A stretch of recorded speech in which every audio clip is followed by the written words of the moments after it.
Good morning, everybody. Welcome to a beautiful summer day in London, and welcome to the inaugural Reuters NEXT Europe. As Axel said, today marks an important expansion for our Reuters NEXT series of live journalism summits. It is London now that is kicking off our global series. We have Reuters Next in Asia and Singapore next month, followed by Reuters Gulf in Abu Dhabi in October, and then we're going to return in New York for our roots, if you will, our original and flagship summit for the 5th year. Can you all hear me? I'm not sure whether I'm talking into here or here. Can you all hear me? Great, super. We're gathering here, as Axel said, in London at a moment of extraordinary geopolitical consequence. As it turns out, global leaders are also meeting in Évian-les-Bains in France for the G7 summit. Just a little later, I'll be speaking to Ukrainian President Volodymyr Zelensky, who's going to be live from Évian in between his meetings with President Trump and with other leaders. I'm looking forward to this conversation because I spoke to President Zelensky in November of 2023, and the tide has shifted. It's quite different in the years that have passed. He's potentially at a pivotal moment in Ukraine's war with Russia, and of course, this conflict continues to shape the security architecture of Europe and beyond. In fact, the conversations that he has today, not with me, but with the other leaders, potentially will change the course of history. So our theme for the Reuters Next series this year is Shifting Influence, Defining Decisions. Reuters Next Europe will bring together leaders from across policy, markets, and industry to examine how influence is shifting across geopolitics, technology, and capital, and how decision makers are responding in a system that is being reshaped in real time.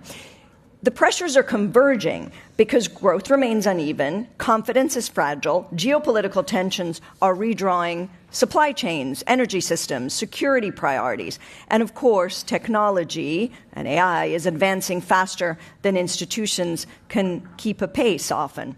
Across every sector, leaders are confronting the same core challenge. How do you move from ambition to execution when the ground beneath you keeps shifting? We feel this too in the newsroom. So you're going to hear that question a lot throughout today's program. We're going to begin with geopolitics and leadership. Shortly, I will be speaking with Nadia Calviño, who's president of the European Investment Bank. And we'll be talking a lot of things, but also about how public capital can shape investment and strengthen resilience and drive long-term growth at a time of intensifying global competition. Later, we're going to talk with Philip Lane, chief economist of the European Central Bank, on how policymakers are navigating slowing inflation, uneven growth, and fragile confidence. Throughout the day, we will hear from executives at some of Europe's most influential companies, including Reckitt, Vodafone, De Beers, Carlsberg. These companies are at the intersection of some of the things that I said before: volatile supply chains, regulatory pressure, shifting consumer expectations, and of course, fragile global growth. We will discuss how to scale responsibly, how to protect trust, and how to make long-term investment decisions, again, in an environment that is defined by uncertainty, tighter capital, and constant geopolitical and market disruption. Of course, we will discuss artificial intelligence, not just as a technology, but also as a force that is reshaping entire industries. To explore AI's impact on the creative economy, I'm particularly excited about this, we will hear from singer and cultural icon Boy George, who will join a panel on innovation rights and platform power, how these are redefining creativity itself. As Axel said, Reuters Next is powered by our global newsroom, by journalists who are reporting from the front lines of conflict, of markets, of technological change. And you will be able to hear from them directly. We have Reuters Europe editor Rachel Armstrong, who is going to this morning host a Reuters editor's briefing on the Russia-Ukraine war and on Europe's evolving security landscape. She's going to be speaking with our expert correspondents who are on the ground covering the news. Carmel Crimmins will be recording an episode of her weekly Economic World podcast. I also urge any of you in the breakout sessions and the teas and the coffees, to go up to our journalists to talk to them. We have 2,600 journalists. We operate in 160 countries. We are at the forefront of conflict and boardroom struggles and everything in between. So please do go up to them. They will be thrilled to speak to you.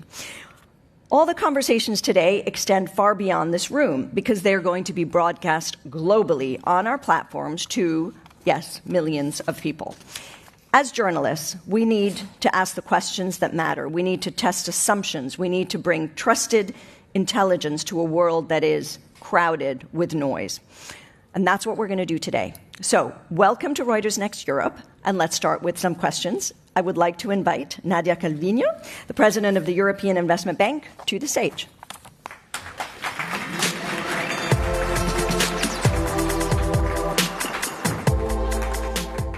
Thank you. Thank you so much for joining us. I'm just going to wait for the timer here so we know how much time we have, because there are a lot of things to cover. Excellent. Okay. I'm sure we'll be able to cover a lot in 19 minutes and 58 seconds. So, Nadia, thank you. Thank you so much for coming. So, you have been in the role now for 2.5 years, and these are years clearly in which the world has been in complete economic and geopolitical turmoil. The EU governments, which are essentially the overlords of the EIB, are pushing you to do more on defense, on competitiveness, on energy.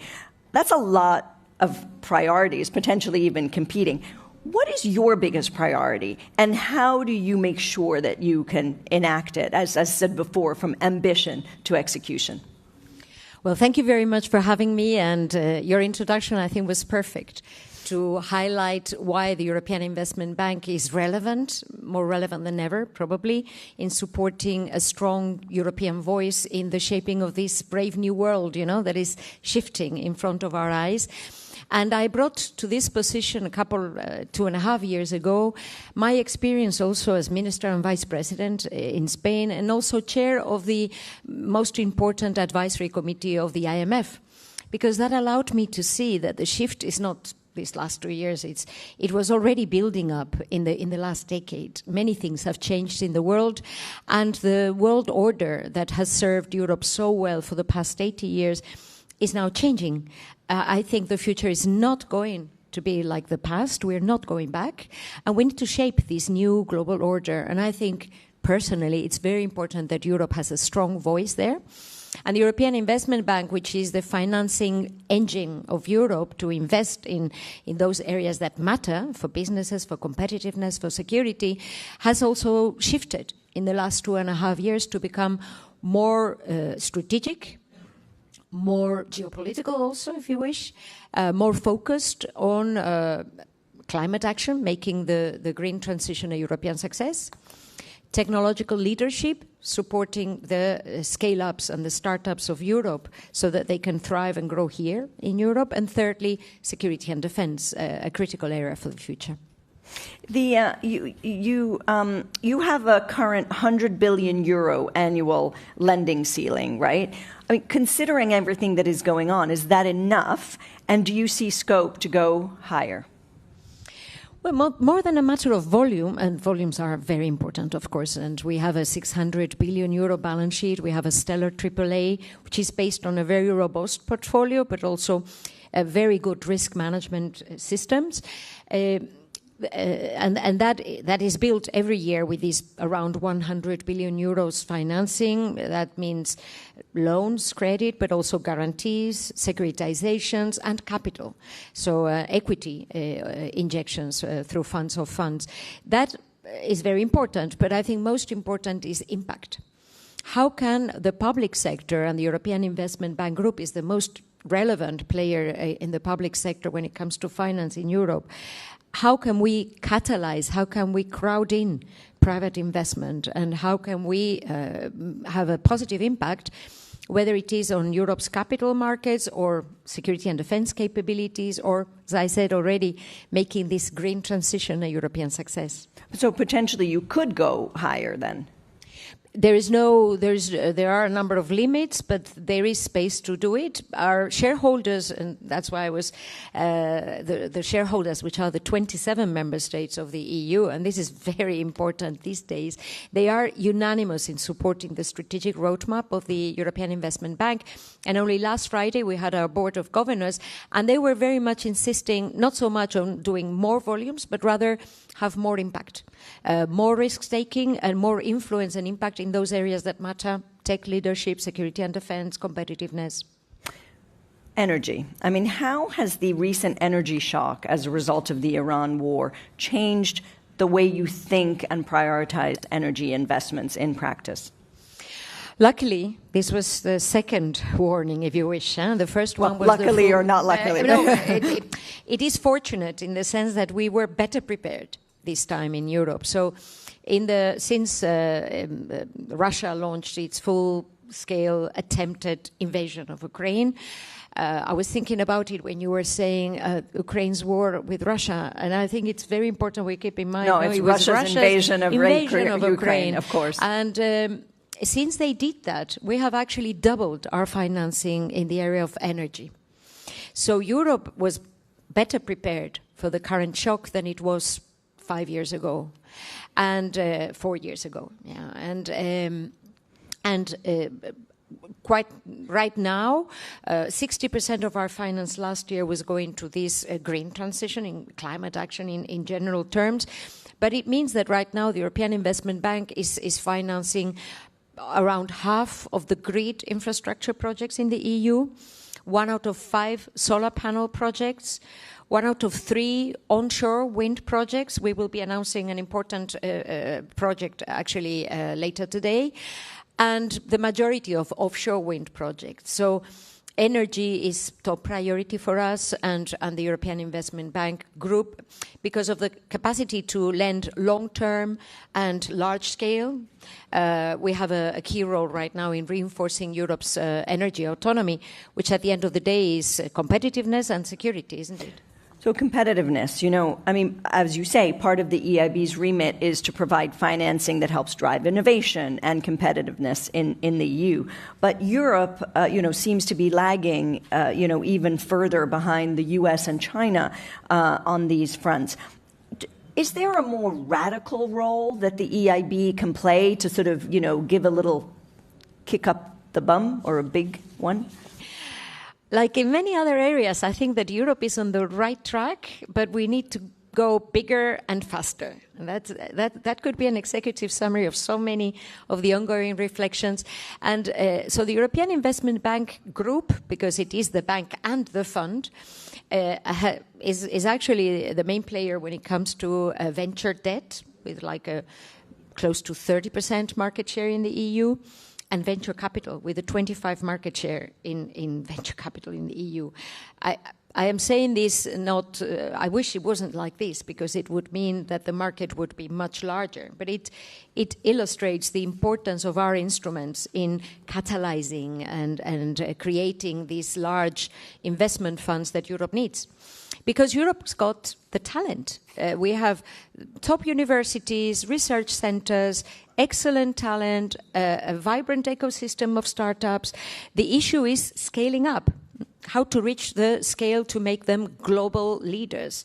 And in that sense, what we're doing right now, we are launching a number of new instruments and scaling up successful instruments so that we can have a larger impact in this regard. Would you say that scaling up and everything you've just said is one of the key ingredients then in improving productivity as well? What would you do if you could force European governments to do one major change to improve productivity?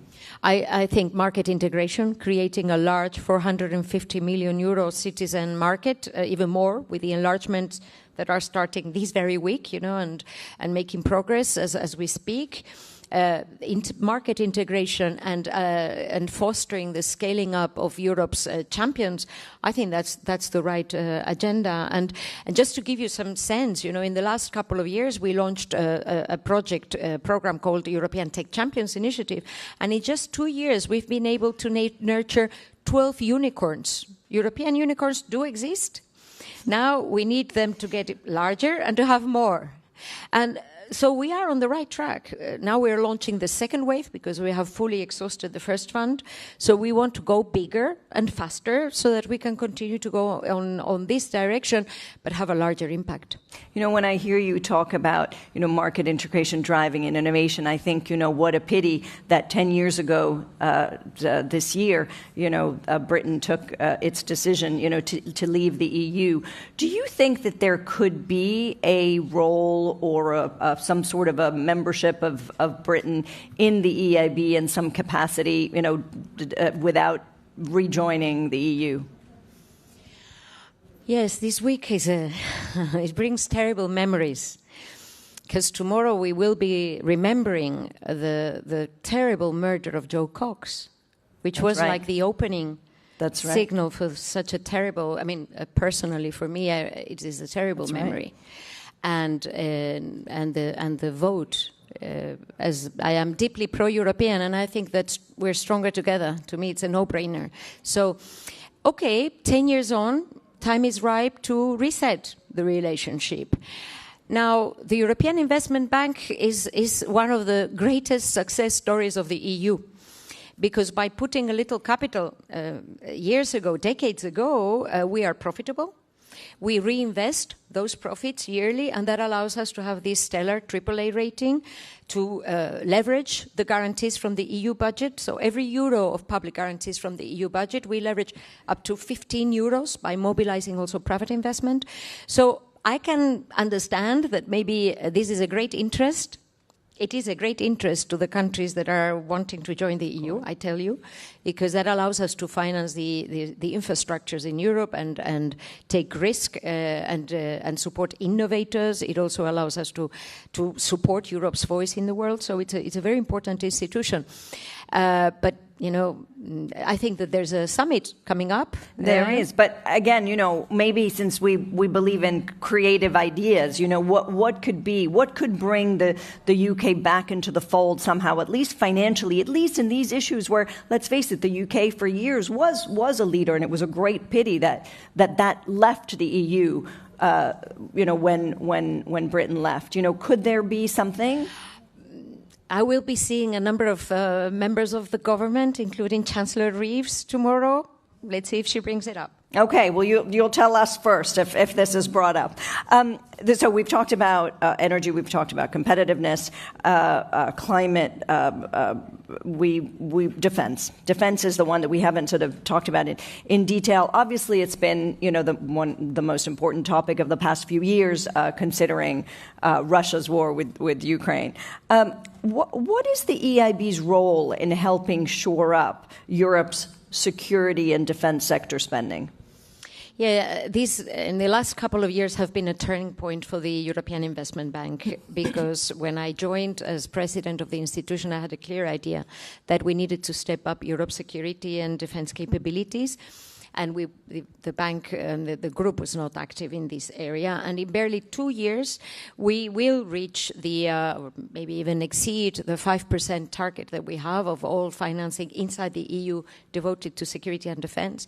And we have a very robust pipeline of around 25 flagship projects in more than 20 member states and a number of pan-European projects in areas like large critical infrastructures, military facilities, military mobility, for example, industrial capabilities. Later in the month, we will be signing a very important deal, a very large and important deal with a large European player.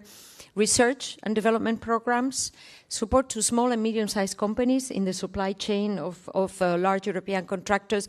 And finally, we're also nurturing the emerging ecosystem of dedicated investment funds in this area of security and defense, which is growing quite fast also in Europe. So the EIB is one of the key players, amongst others, to support these capabilities, which are so important, again, for Europe's future. So over the past few years, you have expanded your your financing to include dual-use technology, military infrastructure, cybersecurity, but you have always explicitly excluded arms and ammunition from your financing. Do you see that changing? Well, what we are doing is we're playing our role as Europe's investment engine and building on our strengths. So the European Investment Bank is not a defense ministry. We are not NATO. We work very closely with all of them. But the EIB is particularly well placed to build and to finance large infrastructures that need long-term financing. For example, a military campus in Lithuania, very close to the Belarusian border, that's going to host a Bundeswehr brigade under NATO command. There are no other financial institutions that could do that. And we are providing technical assistance to the Lithuanian government and also to the Latvian government on how to build this and developing our own capacity also. There's no other player that can nurture the ecosystem of private equity funds or support SMEs throughout the EU, because we have an unparalleled network with the banks, with the commercial banks that covers all member states. And those are the areas where we're really putting our focus, because that's where we are unique, if you wish, to contribute. And then there are other players that are also playing their role in other aspects of this capacity. What are you doing to ensure that companies stay and invest in Ukraine? Would you give political risk guarantees or other measures whereby it sticks? Well, we are the main investment partner to Ukraine. Actually, last year we were the main European financier, multilateral financier to Ukraine. We have very close relationship. You mentioned President Zelensky. I was also there in 24, and we are constantly on the ground. Every second week, actually, we are either signing a deal or inaugurating a hospital, a kindergarten, a school, housing project, energy infrastructure, transport infrastructures throughout the country, from the front to the border. And so we're playing a very important role in Ukraine's resilience in this point in time. Going forward, there are a number of initiatives that are being assessed, not only inside the bank, but also generally at the European Union level, that will surely give the EIB an important role also in the post-war reconstruction phase, which we all hope will come soon. So today, right now, as we speak, President Zelensky is asking the allies and asking Europe to put more pressure on President Putin as a way to end the war, to bring, after 4.5 years. What should the Europeans do? What should they do to put more pressure on President Putin? Well, I'm no longer a policymaker, and I'm no longer I know, but that's leader why you of a can tell member us. state. So in my position, I cannot do anything about that.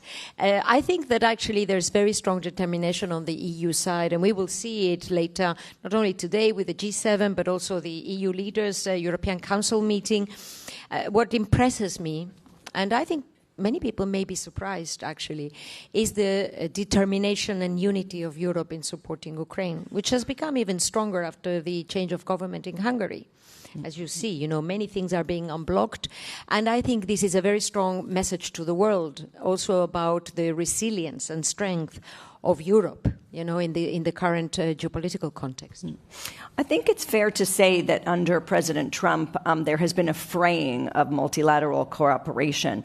I think you are taking, as EIB, you're taking over as the chair of the Multilateral Development Banks Group next year. So what can the EIB do amid this sort of, coming apart at the seams, if you will, partly because of the actions of the U.S. administration?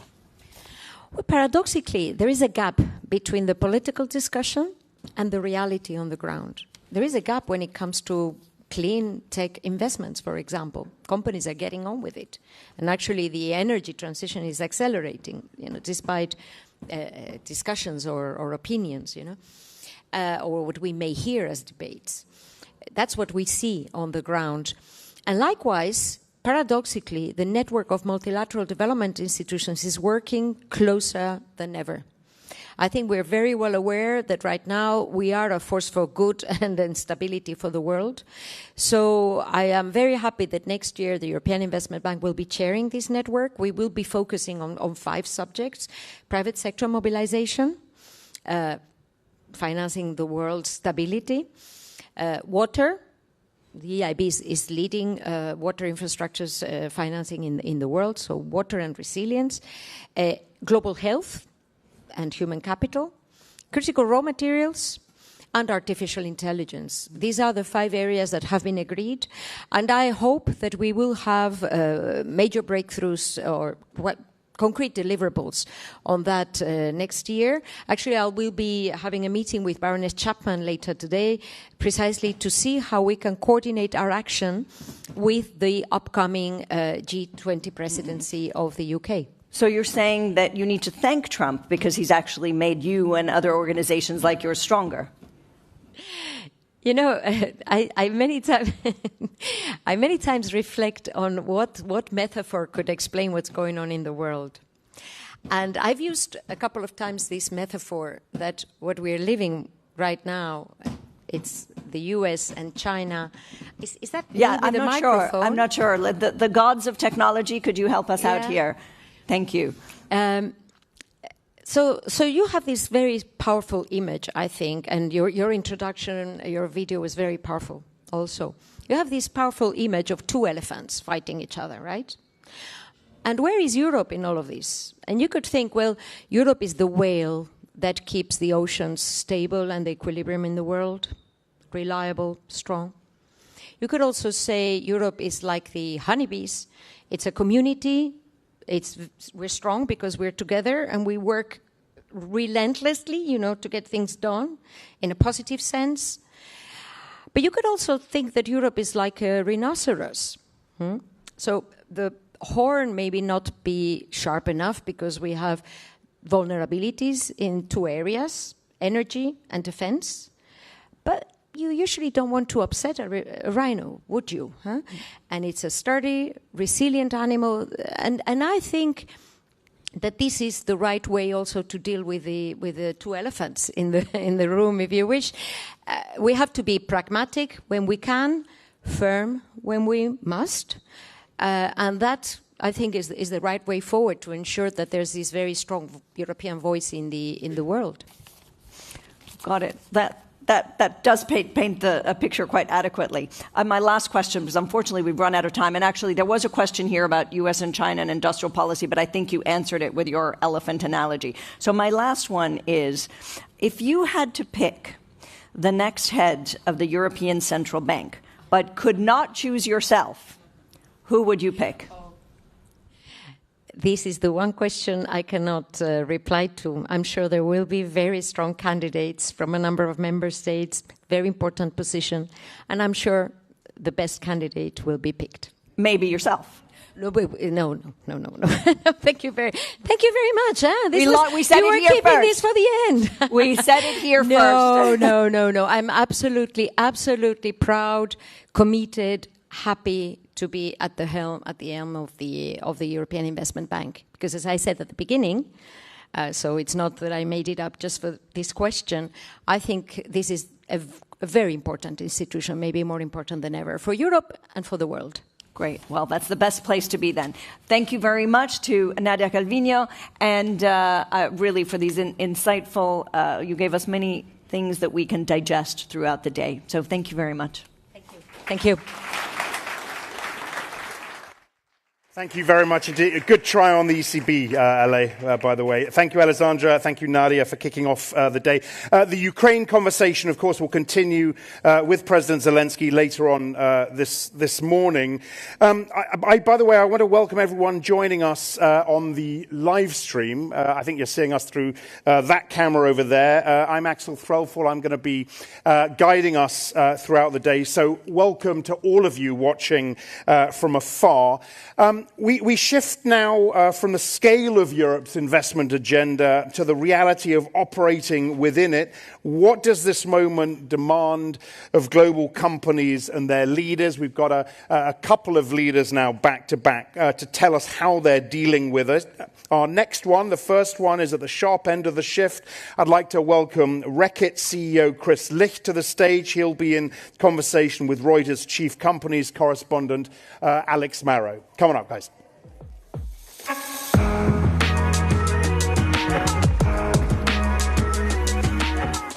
Thanks, Axel. Good morning, everyone. So I'm sure everyone in the room is familiar with Reckitt as a business, but even those who don't know the company well will certainly be aware of the brands. Dettol disinfectant, Finish dishwasher tablets, Durex condoms, Nurofen painkillers, to name but a few. But the consumer goods sector is in a bit of trouble at the moment, I'd say. High inflation, suppressing consumer demand, private label goods stealing a march on their branded counterparts, and war in the Middle East wreaking havoc on supply chains. It's a bit of a gloomy picture, but Chris, I wonder, has it ever been so tough for branded consumer goods?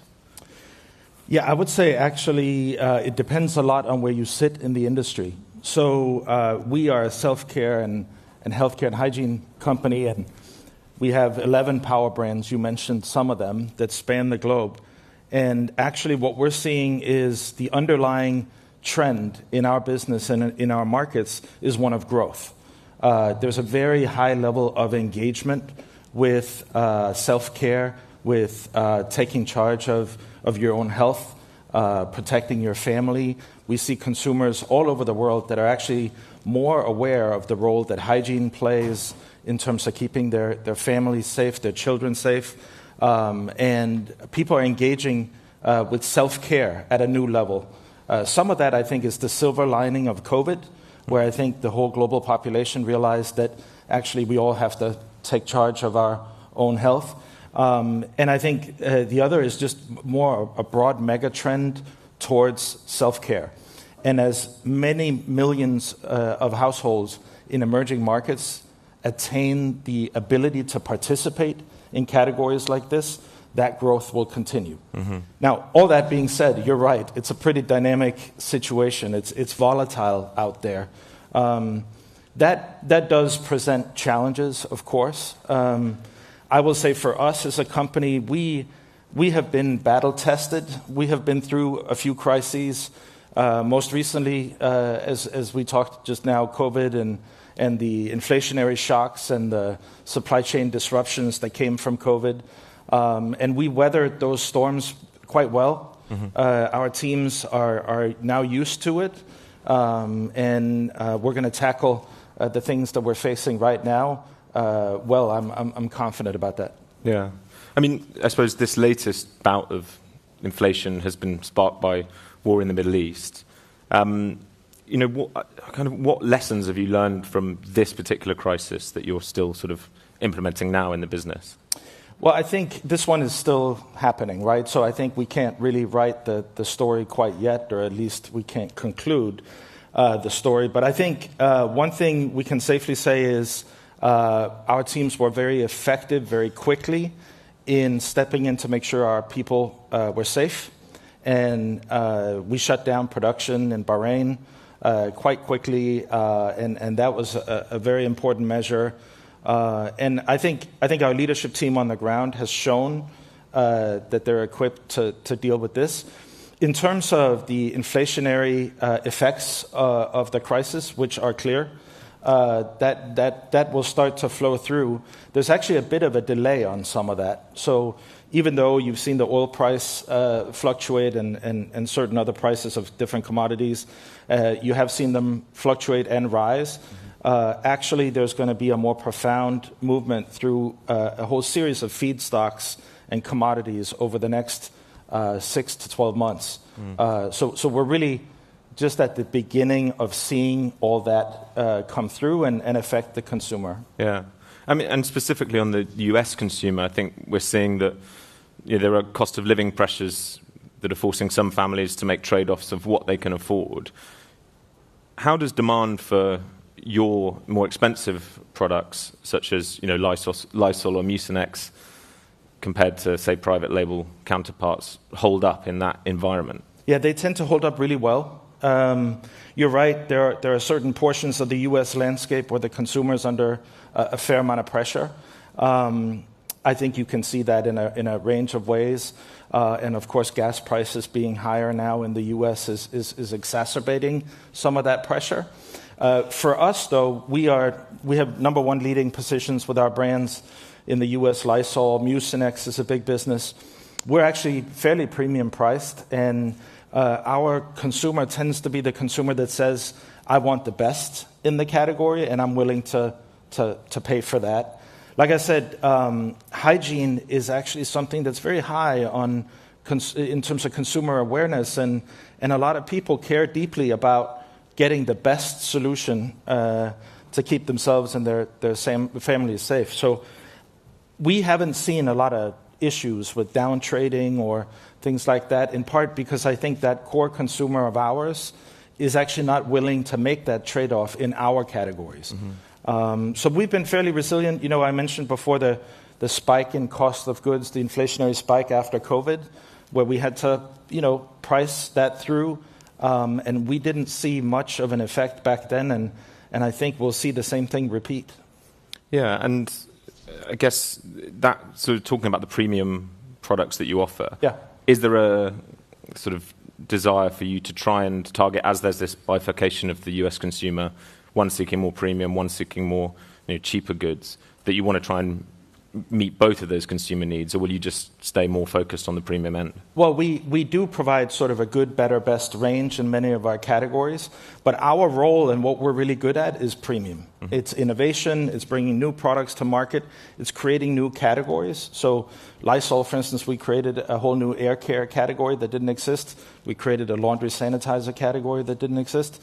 That's really what we're good at. Mm-hmm. And so I think that's our role in the marketplace. But Lysol is among the most trusted brands of all brands in America, in the top 5. So it is consumed by many, and it's available at a reasonable value to many. And just coming back to the Middle East, obviously President Trump has announced a ceasefire. We'll see to what extent that one will hold. But how soon do you think Reckitt can see the impact of that? You've already mentioned that there's a feed-through from delay from inflation, but the supply chain issues, shortages, higher prices that you've been experiencing, how quickly will that turn around? I think it will vary by area of the business and by commodity. Right now, we're not dealing with any significant shortages. There's a little bit of raw material movement in the Middle East itself that's a little constrained, but we're not seeing shortages otherwise. But we are seeing elevated prices on a number of inputs. And like I said, we're preparing ourselves to manage that. We have a really good productivity program that we run that can help offset some of that. And like I said, we have pricing power. So where needed and as needed, we will price some of that through. Yeah.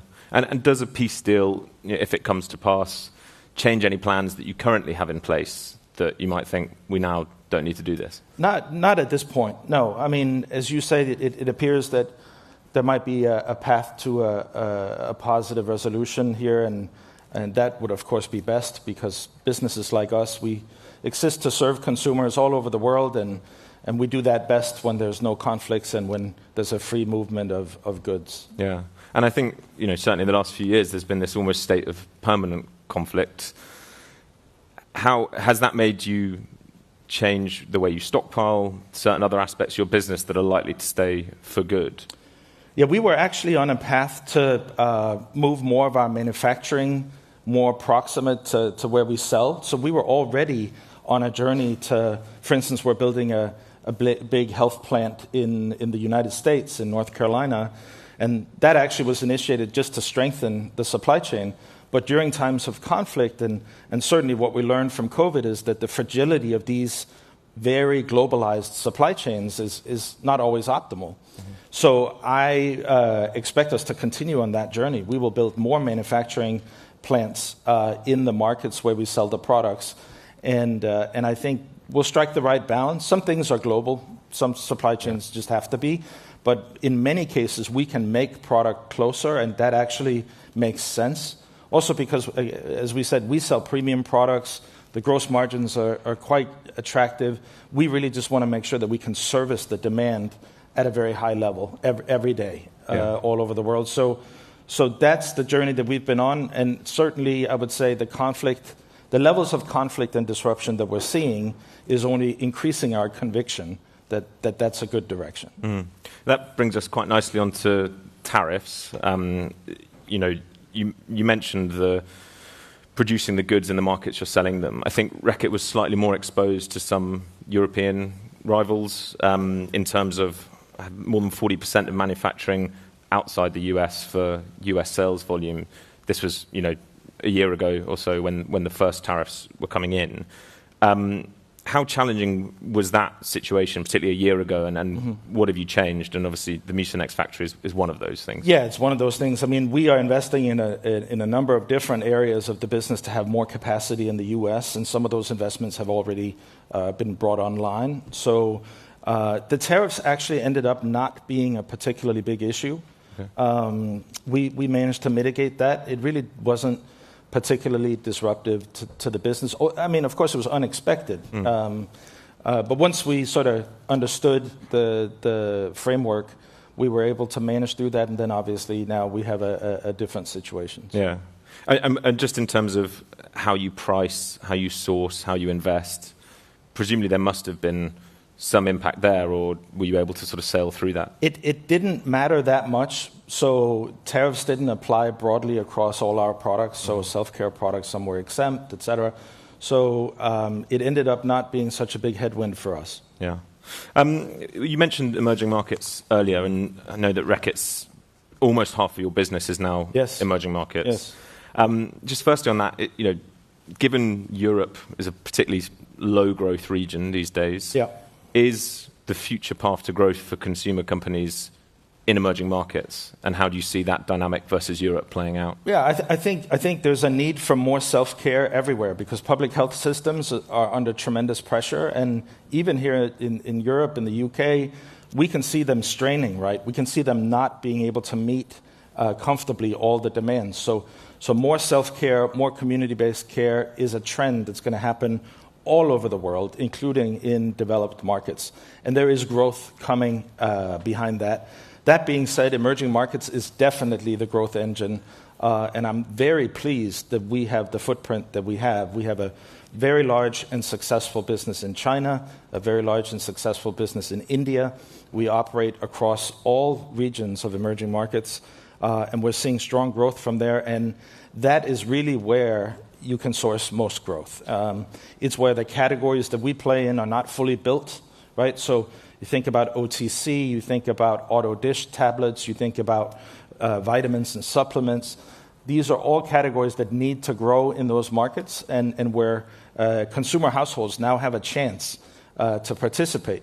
One interesting fact is in the last couple of years, there are now more households in emerging markets that make more than $25,000 in annual income than in developed markets combined. So this is not small. This is very big, and it is where the growth is. And I'm pleased that we're pointing directly at that, and we have a chance to lead in many of those markets. Yeah, and you mentioned China and India. In China, your growth, I think, has been predicated on very strong online sales. Yes. And in India, it's kind of more of an offline play. Right. Yeah. I wonder if you can talk a bit about the differences there, but also which other markets you see coming through for Reckitt, and whether it's a combination or the offline-online play, which one wins? Yeah, one of the things we've done is we've structured ourselves in a way that all emerging markets is in the same business unit, so that we can transfer capabilities and best practices in a much more seamless way. That's a fairly new thing, and it's really exciting because getting those capabilities spread out more broadly is an accelerator for us and will result in accelerated growth. In China, we call China an emerging market. It's really a misnomer. It's really not accurate. China emerged quite a while ago, and today is the most sophisticated consumer market we operate in. It is heavily online. It's heavily digital. It's social. and there's a big component of live streaming that's driving the growth. And we happen to have built some really good capabilities in that area that has caused us to be quite successful. We see those capabilities traveling around the world, maybe at different speeds, depending on the market structure and what platforms get developed and have traction with consumers. But this is going to be a broader trend, and we're positioning ourselves to capitalize on that. India is a very different market. Actually, online sales and building brands online is also a big phenomenon in India. But to be successful in India, you have to cover a vast network of offline retail, and that's still the case. And we do that, and that is something that we're going to continue to do. We have built some very sophisticated technology to do that with precision at scale, and actually that technology and that know-how, we want to transfer that to other markets that have a similar trade structure. Mm-hmm. I see we're getting some questions in. I'll just take one more from here before we do. But just on artificial intelligence, yes. I'm curious sort of what AI is doing to brand loyalty. When AI agents are picking brands for consumers, does the magic of brand loyalty disappear? Yeah, we don't think so. This is an area that we're actively working in, and there's a lot of exciting things happening. The first thing to say is I think there's going to be some categories where consumers care a lot about brands, and more importantly about technology and the science behind the brand and the product, and the trust in the manufacturer and the trust in the brand. And I think if you have leading equities like we do, number one positions, and by the way, if you have a lot of science behind that that's well documented and searchable by the LLMs, then I think this actually helps. I think the agentic shopping will be a problem for those that don't have strong science, don't have differentiated product, don't have excellent innovation, or a number one brand position. So I think this will be an exciting new era, but I don't think of it as a risk. I think of it as an opportunity. Mm-hmm. Okay, I'll take one of these from here. So let's say that first one. Can you really measure trust on the bottom line? How do you measure it? Well, I can tell you that having number one most trusted brands, like Dettol in many places, we talked about Lysol, Durex, this matters a lot. I mean, and while it's hard to sort of directly do the math on it, we know that if our equity is healthy and we are bringing new innovation to the marketplace and the consumer is engaged and excited, we sustain our price points, we sustain a very healthy margin structure, and to me, that is the trust in action. Mm-hmm. I think equities matter more today. If you think about the proliferation of content, just the sheer amount of things coming at people, at their eyeballs, across all platforms and places where you can source content, actually, it's more important than ever to cut through and have something to say and have the credibility of being the number one brand in a given space helps do that. Mm-hmm. And maybe a one-word answer for the last one. What's the hardest trade-off today, margin, resilience, or reputation? I mean, I think maybe resilience, just because it is such a volatile world, and it's sometimes hard to see where the next problem is going to come from. But like I said, the more you go through these things, the more you build the conviction and confidence in the organization that we can deal with the next one too. Great. Chris, thank you very much. Thank you, everyone. Thank you.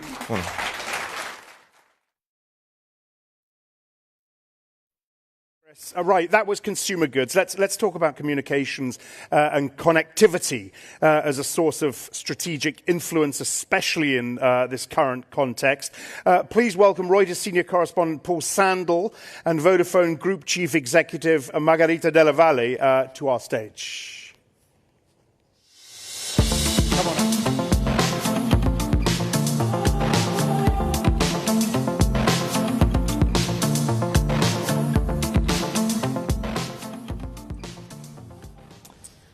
Hello, Margherita. Thanks very much for being here. Since you became CEO just 3 years ago, you've substantially reshaped Vodafone. It's a completely different company in many ways. How did you make those decisions about doing that so quickly, and what did you have to balance in that procedure? Sure. Thank you for having me here, Paul. 3 years ago, when I started, I think it was very clear that Vodafone needed to change. We needed to change where we operate, but even more importantly, we needed to change how we operate. The most visible transformation externally, because we were progressing in parallel to transformation, was the reshaping of the footprint of the group, particularly in Europe. And then in parallel, we were changing how we run the company. On the footprint side, it was essential for me that we operated in markets where we have the scale. We are an infrastructure company. We need scale to invest. We need scale to grow, and we need scale to win against our competitors. And having set that objective, 3 years on, we have exited 2 markets in Europe. We have exited Spain, we have exited Italy, and we have instead doubled up in the UK and in Romania. And as a result of all this, Vodafone is now of a similar size, actually, of where we were 3 years ago.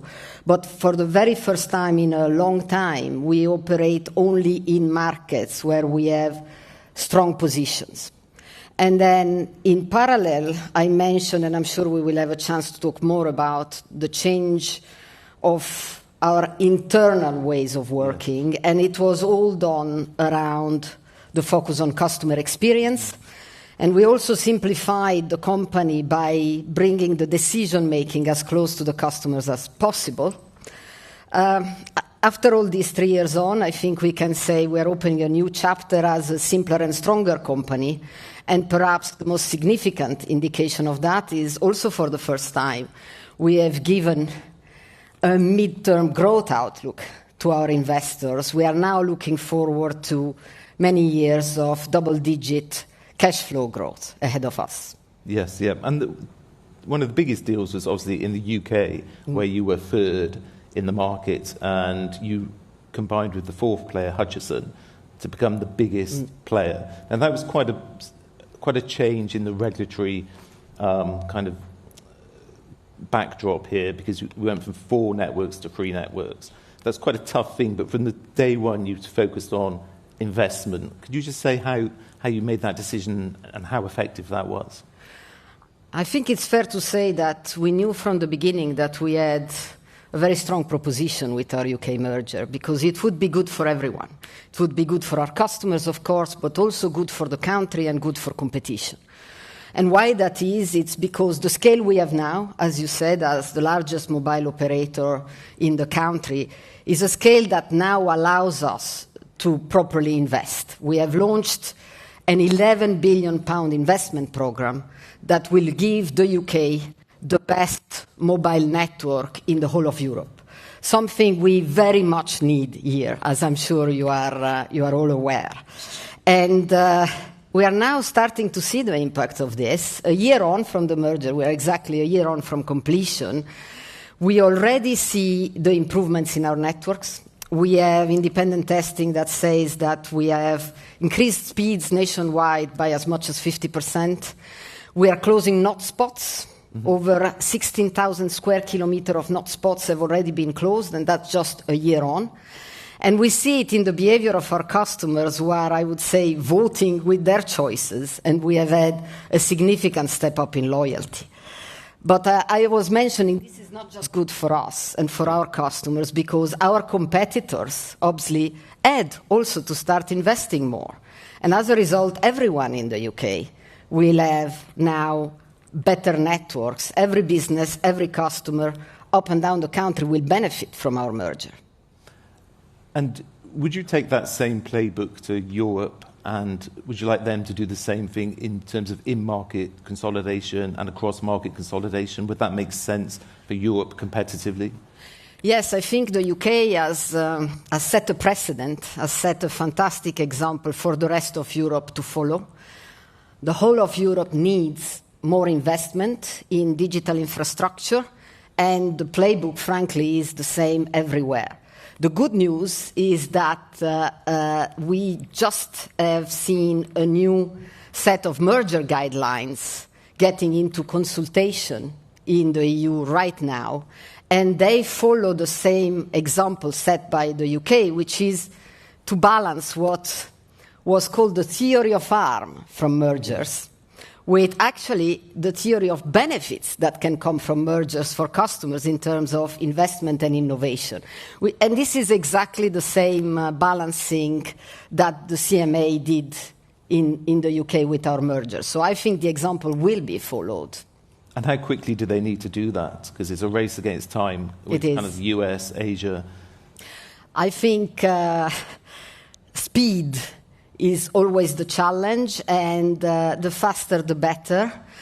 Obviously, everyone now understands that having well-invested digital infrastructure is the right thing, and it's the right thing not just for our economies, but also, frankly, for security and resilience in the current geopolitics. And if we want this, we need more investment, which needs scale.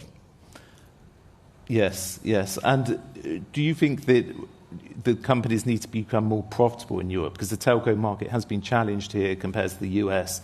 Does it all go hand in hand? What is really important for telcos is we are infrastructure companies. And if you are an infrastructure company, you need to be able to scale to actually have the right return on your investment.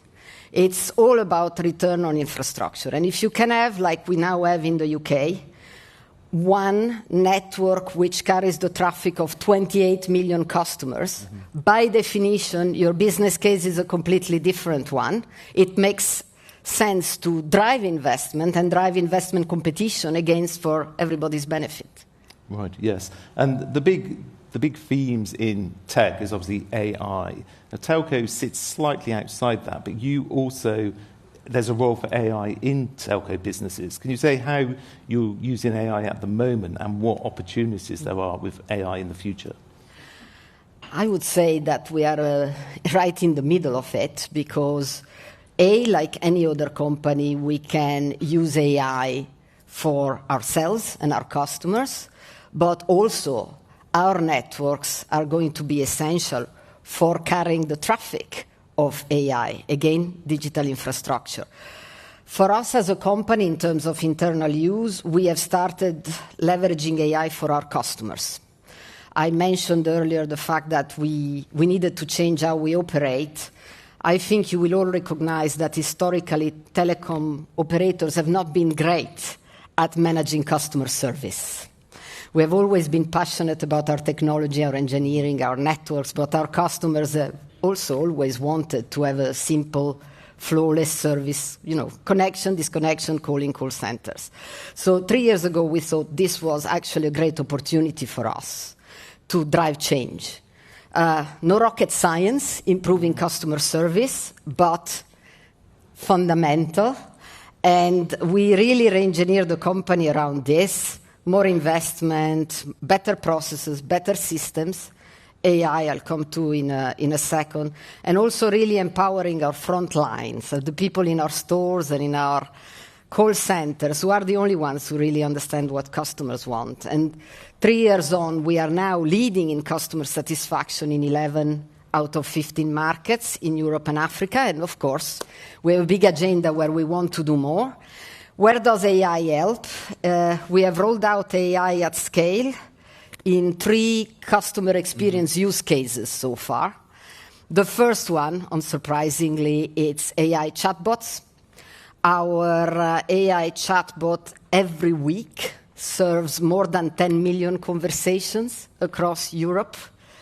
We have also put AI agents supporting our call center agents for faster managing of customer queries. And then last but not least, we have launched a proposition which is pretty unique in telecoms, which is enabled by AI, which is called Just Ask Once. As a customer, ideally, you would never have to ask for anything. Everything would always be done in the way you want. But just in case you need to ask, you should only ever ask once and consider it done. And that's what we have out there for our customers today. On AI, what could be the long-term impact on the Vodafone brand? Because I'm thinking if you use an AI agent to ask you to create a mobile phone contract, you might not the AI agent is not going to know all the Vodafone brand values, all of the capital you've built up through advertising for years. So what happens to the Vodafone brand in that world? I think the recipe is always the same, which is to be the best for our customers. And when I mean the best, I mean not just the best network, but the most seamless, easy customer experience, the best value for money propositions, and the best at satisfying all our connectivity, all our customers' connectivity needs. Mm-hmm. You will see across our markets, we are selling family plans, we are selling convergence. We want to make sure that our customers have everything they need at their fingertip without having to do much work, whether directly or through agents in the future. We want everything to be sort of flawlessly and seamlessly sorted out for them. And we shouldn't be top of mind. Right. So Vodafone will appeal just as much to an AI agent as to a customer in the long term, in theory. It's ultimately fundamental to have the best product. Yes, yeah. Got it. I just want to ask about satellites. This is obviously a big, exciting area at the moment with the SpaceX IPO just last week. And you've taken a slightly different route. You're not betting on Elon Musk. Is that a risk not to go with Elon Musk, or is it a smart strategy? We are, and as you know, we have been for some time very excited about the potential of satellites. Now, the word satellite means lots of different things at the moment, so let me be a little bit more specific. The satellite service we care about is the one that works with the phone you have in your pockets seamlessly. Yeah, we now have a technology that allows us, I call it, to put our antennas in the sky. And again, if I think about customer experience, I think this is definitely a very nice proposition. You don't need to worry where you are. You can be in the middle of the sea, but your phone will always work. So we have worked on a technology that gives you a full broadband experience wherever you are, because we believe that this is what our customers want. Now, our execution is a little bit different, mm-hmm. You are right, because we have been very keen to establish a service that is not only technologically advanced and giving you the full broadband experience without buying a new device, but also a service which fits with all European rules and regulations. And this is very important because at this point in time, sometimes the technology is ahead of regulator. Yes. Yeah, and it's really essential for us that our customer data are safe, secure, and again, managed in line with what we are always used to when we pick a phone and communicate. And to do that, we have created a European company. It's called Satellite Connect Europe, which is working on this service also with other European telco operators. Yeah. As you might have seen, companies like Orange, Telefonica, Three in Europe. We have 10 different European markets now working with us on this service. But do you think that you're doing it very much in tandem with regulation in Europe? Do you think Musk cares about regulation in Europe? I think it's about what Europe cares about. Okay. I think there will be a number of players in this space. It is a new frontier for telecommunications. It's really important that it's not managed as a sort of Wild West. Yes. And that whether it's in Europe, whether it's in the UK, or for us, whether it's in Africa, the rules of the game are set clearly now. Yeah, yeah. And you just mentioned Africa. Vodafone is obviously in Europe and it's pan-African as well. It's got a big footprint in Africa.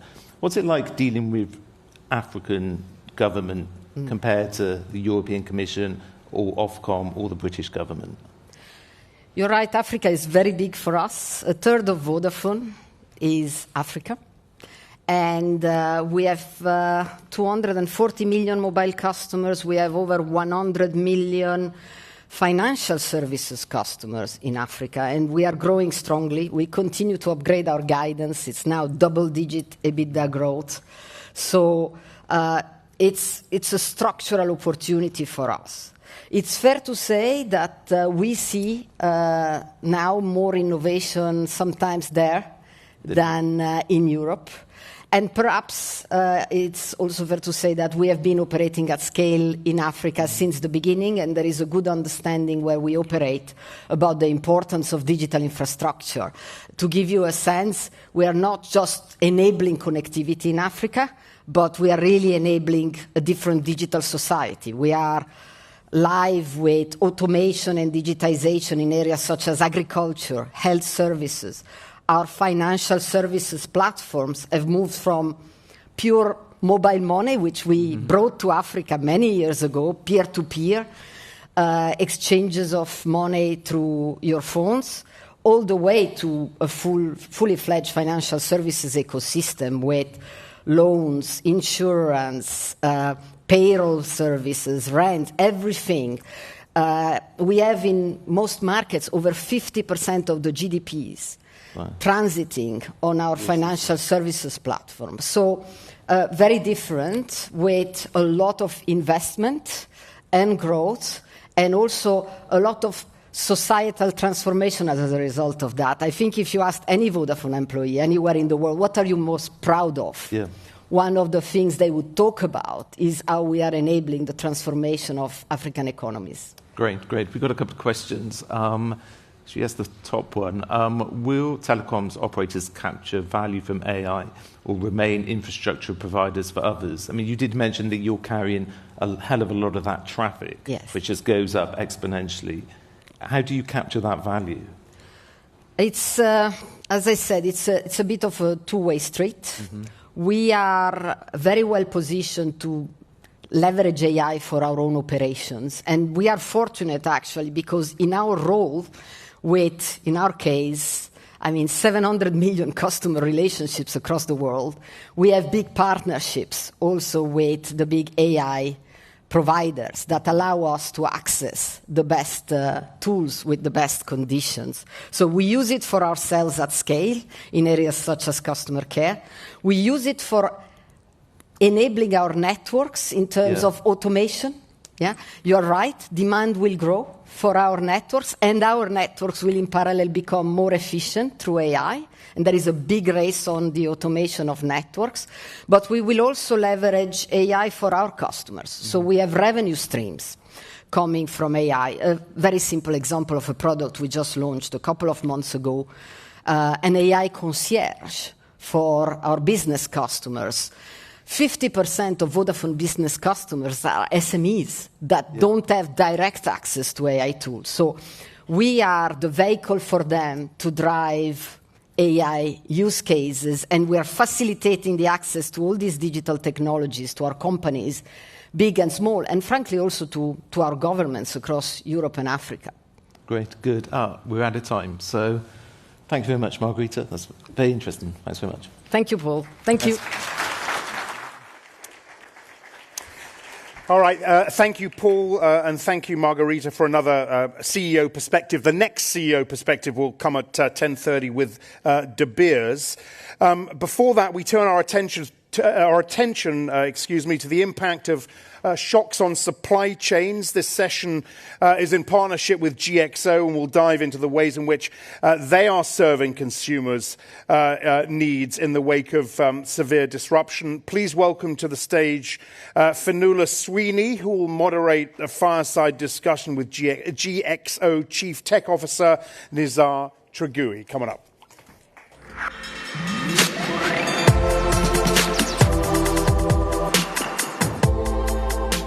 Hello and welcome, everybody. I would like to start by asking Nizar about his role title Chief Technology Officer. How must that have changed over the years? Well, that's difficult questions. I'm a technologist at heart, so technology to me is really the main path to solve humanity issues. So technology historically has been about deep science, trying to solve the issue of sustainability, create new value for customers. But more recently, it has been all about data, ability to make the right decision based on information, collate in them, enhancing them so that we can make greater decision. And now more and more it's all about AI. Artificial intelligence that is able now to absorb all that data and help you make decision at the speed of intelligence. So some people would say, we hear people talking about how AI is going to impact our lives. I suspect you're going to say it's already a core of your industry. I think AI is here already. AI is already affecting almost everything that we do. It's not as transparent for people. As you know, even any app that gives you direction as you're driving, it's all AI-driven. The stuff that used to be stagnant now have the intelligence built in. And now more and more we have it in our daily life. But equally important, it's actually impacting the business at higher and higher value daily. Specifically in logistics, which is the domain I'm in right now. It's actually being deployed at scale because it's the only technology right now that's able to manage all the uncertainty and all the changes that we see happening around us. So you're saying in a world of uncertainty, it is your certain fulcrum that you can move forward on. Without AI, how would your company be coping in this uncertain climate? I think, to be honest, it will be very difficult. Because what's happening around us is the uncertainty, the changes, the geopolitical changes, the trade policy that we're seeing changing on a daily basis are very hard to manage. The old way that we used to do it, which is really every time you get one of these disruptions, it has to be you rebuild your system manually, you try to react to these changes manually, and that will be too slow to meet the need of the consumer, the need of the customers that we have. So AI, while it's definitely not eliminating these disruptions, it's allowing us to really cushion the response of this disruption, which is somewhat creating stability. And all of it is happening because of the transparency, the visibility now we have for the data, trying to anticipate as much as possible through smart algorithms, but more importantly, leveraging the now what's called agentic capability to really turn insight into actions very rapidly. We're talking minutes and hours rather than days and months that we used to have in the past. And if you're operating in an uncertain climate, and we're talking not just about tariffs, but presumably what's happening in the Gulf or has been taking place, can you give us an example of how AI has given you a degree of comfort or a degree of certainty, how that works, and your reaction time in minutes rather than days? That wouldn't have been able to happen 5 years ago, would it? No, definitely not. In reality, what we're seeing right now, so the way uncertainty represents itself, it's actually rules changing in the middle of a shift even. Transportation or goods that now need to be rerouted because of all of these geopolitical issues needs to be rerouted while it's ongoing within 48 hours. Customer coming to us and asking us to maybe double the size of one of their nodes because of a new trade policy. These things historically has been extremely difficult to manage, let alone manage on a regular basis, because this is becoming the norm, not the exceptions. So having the ability to digest all this information and having the ability to turn a powerful tool such as AI to be fully integrated in every process, in every decision, business decision that we make, allow us to react fast and allow us to really manage this disruption and enable us to meet the need of the customer and the consumers. So even if you're being obliged to react very quickly to changing circumstances, is AI allowing your industry, your business, to become more resilient? By definition. And actually, I am in the contract logistics, so we do this on behalf of brands. And every single brand right now is asking for the same thing. Every single brand, to be honest, are coming to the conclusion that this is the norm. And what they're focusing on is resilience to their logistic. They want to build resilient systems not necessarily as efficient, because what resilience means in this case is redundancy. So almost every one of our customers is looking for creating multi-node, multi-country network that has maybe digital as the driving force to be able to coordinate with visibility. They want to have technology that allows them to react, and maybe they're outsourcing the complexity to companies such as us that have the ability to invest in creating these AI algorithms and actually deployment at scale. So that's kind of what we're seeing from the marketplace.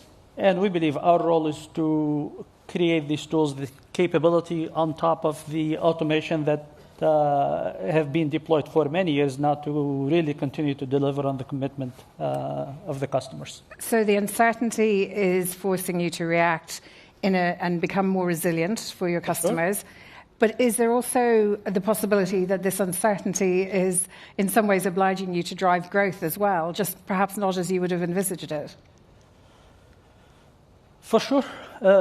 Again, this is at the hand of the customers that historically uncertainty stopped company from making decisions. So it was every company requires certainty to make long-term investment.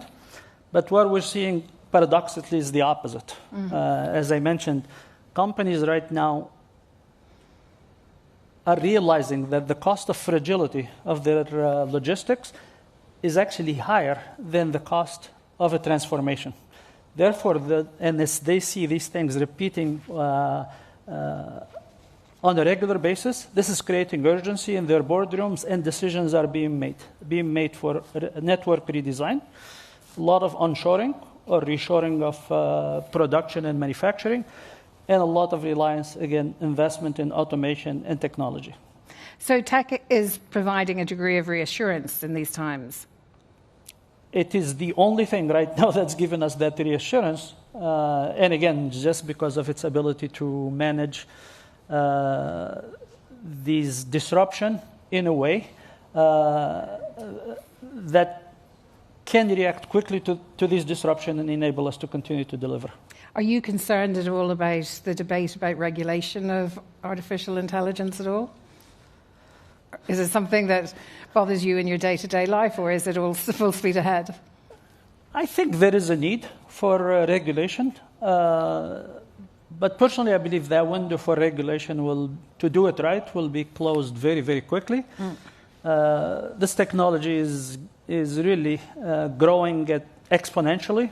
The stuff, I'll give you an example, which is really the foundation of these AI for software writing. 5 months ago, maybe 20% of the companies used to use this capability. Actually, last month, the data is 80%. So we're talking now no longer years in the development cycle, but we're talking weeks and months. Now, I'm a strong believer in ensuring that we do not regulate technology, but regulate its use. I'll give you an example, an AI algorithm that, for example, helps us with a safer packing of a pallet, as an example, to be more efficient, safer to transport, has an implication. The same algorithm may be trying to optimize overtime or maybe second shift or overtime for employees.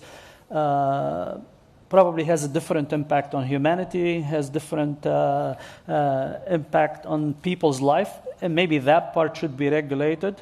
So it's really the use that should be regulated, not the technology itself. Okay. Because every time you try to regulate technology, you end up really hurting the middle. You're hurting mid-sized company that maybe you make the barrier of entry becomes harder, and they don't have the ability to compete. Thank you for that. Let's turn to Europe now, and if you can just take a lens to the next 12 months, how competitive do you think Europe will be within a year, and what does it need to do in order to maintain that competitiveness? I think some of the speakers earlier talked about the same thing. I think the fundamentals for Europe are really excellent. I think it's the speed of execution. It's slow, you're saying? It's very slow. So actually the fundamentals are good. So in terms of network infrastructure, I think Europe is second to none. Industry base, Europe has a really advantage in that space. The size now of the European Union and the ability to leverage the geography for a multi-node optimization. All of these are very positive. And then you add to it maybe a corridor for nearshoring in maybe North Africa and places like Turkey. So I think Europe is well situated to take advantage of kind of what's happening around it and turn it into a competitive advantage. Yeah, go ahead. I was about to ask you, what's holding it back? No, the headwinds are, I think it's energy, the price of energy. I think maybe 2 to 3 times higher than the US. Maybe labor laws that are a little bit less flexible. And then, in my mind, more importantly, is the deployment of AI. So the deployment of AI is a much slower rate than the US. Can you give us an example of that? Because JXO has business, obviously, in Europe compared to the US. So actually, we deploy technology at the request of our customers. So we see a lot more demands in the US than we see in Europe. Now, it's actually it's actually part of it. Personally, I think part of it is a little bit cultural. US, I think people are willing to take a little bit more risk than other parts of the world. And maybe also the proximity to all these mega scalers. Mm-hmm. A lot of them are our customers. Really allow you to deploy maybe in North America faster than elsewhere right now. You know, we've talked about the US tariffs, we've talked about the uncertainty in the Gulf. But when you mentioned there about people in the US being willing to take more of a risk when it comes to trying new things or inventiveness in that way, how much has changed in the US since the tariffs have been imposed elsewhere? I mean, has it affected, from your perspective, anything in a negative way? Or in my mind, there is no negative or positive, it's just change. Okay. And what we observe is, 3 trends. Number one is really this concept of single sourcing. So every company is moving away from that concept. So again, not going for the most efficient supply chain, but in reality now building flexibility. So every one of our customers is now going at least to dual sourcing, usually dual country sourcing. Second thing, they're trying to front load or try to find the right time to front load their inventory, which create for them cash flow issues, but also for logistic companies, it's really the peaks and valleys, so it's hard to manage these inventory flows. And last, as I always said, they're asking for deployment of automation and technology to help them manage. But those are the 3 trends that consistently every customer is asking for. Are you saying in a sense that culturally they are prepared to embrace change more, or even the uncertainty than perhaps historically? Yeah, to be honest with you, it's part of everybody's realized this is the norm now. It will be very difficult to make the change now, so they're building the robustness, the resilience, the flexibility in their network. And a lot of them are reshoring in North America, either onshoring or nearshoring, manufacturing. So we see maybe 4-time investment in bringing manufacturing to the US. But the issue is now becoming the availability of labor. So it's that dichotomy. Where are you going to find the labor? And this is why, again, another investment loop now, more in manufacturing in terms of automation, what we call physical AI, which is really humanoids, and digital AI to try to figure out this very difficult situation that we all find ourselves in. So if you had €1 billion to invest, why do I have a feeling that you would say you'd invested in AI? Actually, but to be honest with you, the combination of physical and digital AI is the future of logistics and the future of manufacturing. So definitely that will be where I will invest it. Is there any investment you wish you had made to date, bearing in mind that it might have been difficult to foresee where we are in 2026? I wish I invested in some of the mega scalers earlier on. As you can see, some of the valuation that you see in the market is, it's actually probably a little bit of a hype, to be honest with you, because the value of AI, so there's a lot of investment by a lot of company in AI, but maybe they're not getting the value they expect. But a lot of it is really related to the two things. The quality of the data that the company has been curating for the last several years was done for different reasons. We did it for big data, trying to get insights and all that. Data for AI is very different. This is where the investment in data engineering, data product, etc., now is happening more and more. So that's number one. Second, AI transformation, people are bringing it as like an add-on to their current business, and that does not work. So it's marginal. Capturing value from AI really requires reimagining all the processes through an AI lens. So it has to be the center of what you do is AI, and you have to reimagine every business process, every business decision now has to be centered around AI. And that's the transformation that, as a company, GXO, that's what we've been doing over the last several months. And that transition from AI is a secondary thing that we use, gives you very little benefit. When it becomes everything you do is AI first, really transforms a company. Presumably because logistics is the lifeblood of your company. It's what we do, and the capability to extract efficiency from our teammate, make better decision, response faster to our customer, is really, that's what allowing us to do that, and in a time frame that we will never be able to achieve if we did not adopt this technology. Let me ask you two questions, one short term and one somewhat longer term. Is there anything you're underestimating in this current cycle now? Anything that is striking you that maybe you've missed, or that there is on the horizon that you might, for justifiable reasons, not have anticipated? I think it's probably the speed of physical AI. So we all thought it's coming. And I'm a strong believer in technologies now is moving at an exponential rate. And as a human, we cannot think exponentially. We always think linear. So exponentially means everything that happened, the transformation that happened in the last 50 years will happen in the next 2 years. It's very hard for us to fathom that level of change. But unfortunately, that's what's happening around us. So if you ask me even 6 months ago, where do I think humanoids will be, I would say maybe 5 years from now. Now I think it's more like 18 months. And us as a company, we're making investment because we believe that these things are especially the no-code, new algorithm being built and self-taught humanoids are really making impressive progression, and we believe we're going to have more of them next to our employees doing regular work in our facilities. Well, you've answered my second question by talking about the next 18 months or so. Let me put something to you finally.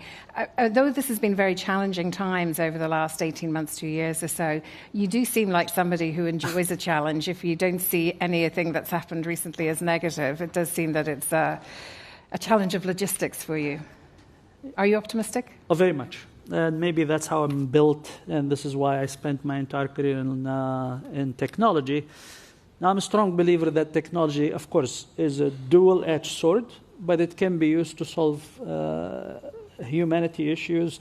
It's always if it's used properly, of course, it can be the agent to create value, again, hopefully for society, number one, shareholder, employees, in that order, if we manage it correctly. Of course, any technology have a dual usage, and we just need to ensure that our legislators do their part and ensure that these technologies are used in the proper way.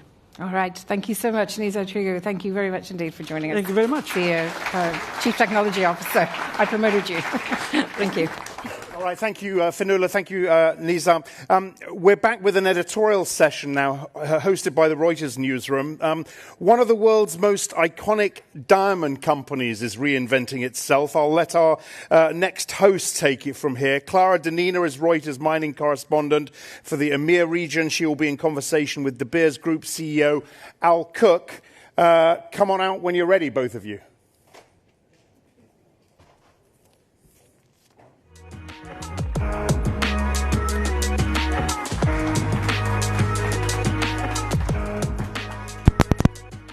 Morning, everyone.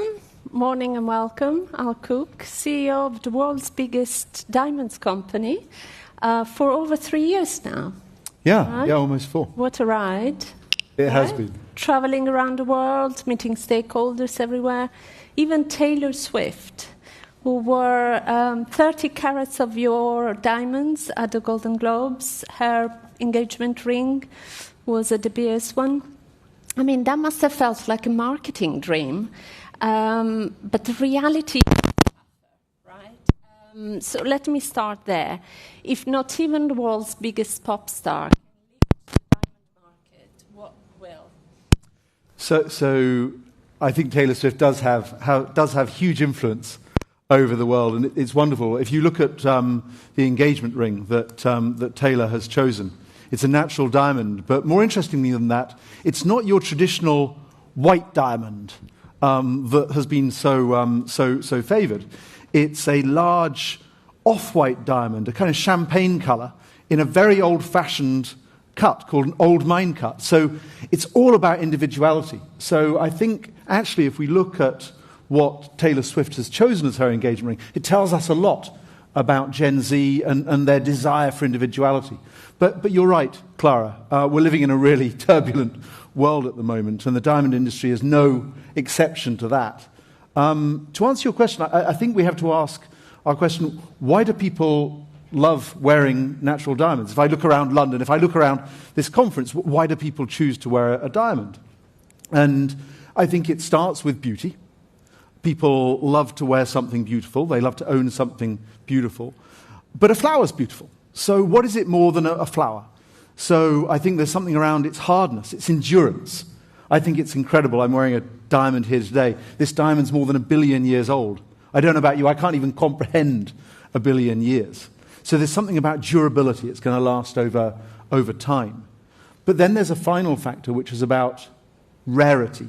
It's about having something special, something truly rare. If you took all the polished diamonds in the world, you could fit every single one that's ever been brought out of the ground in a London bus. Again, a mind-boggling analogy.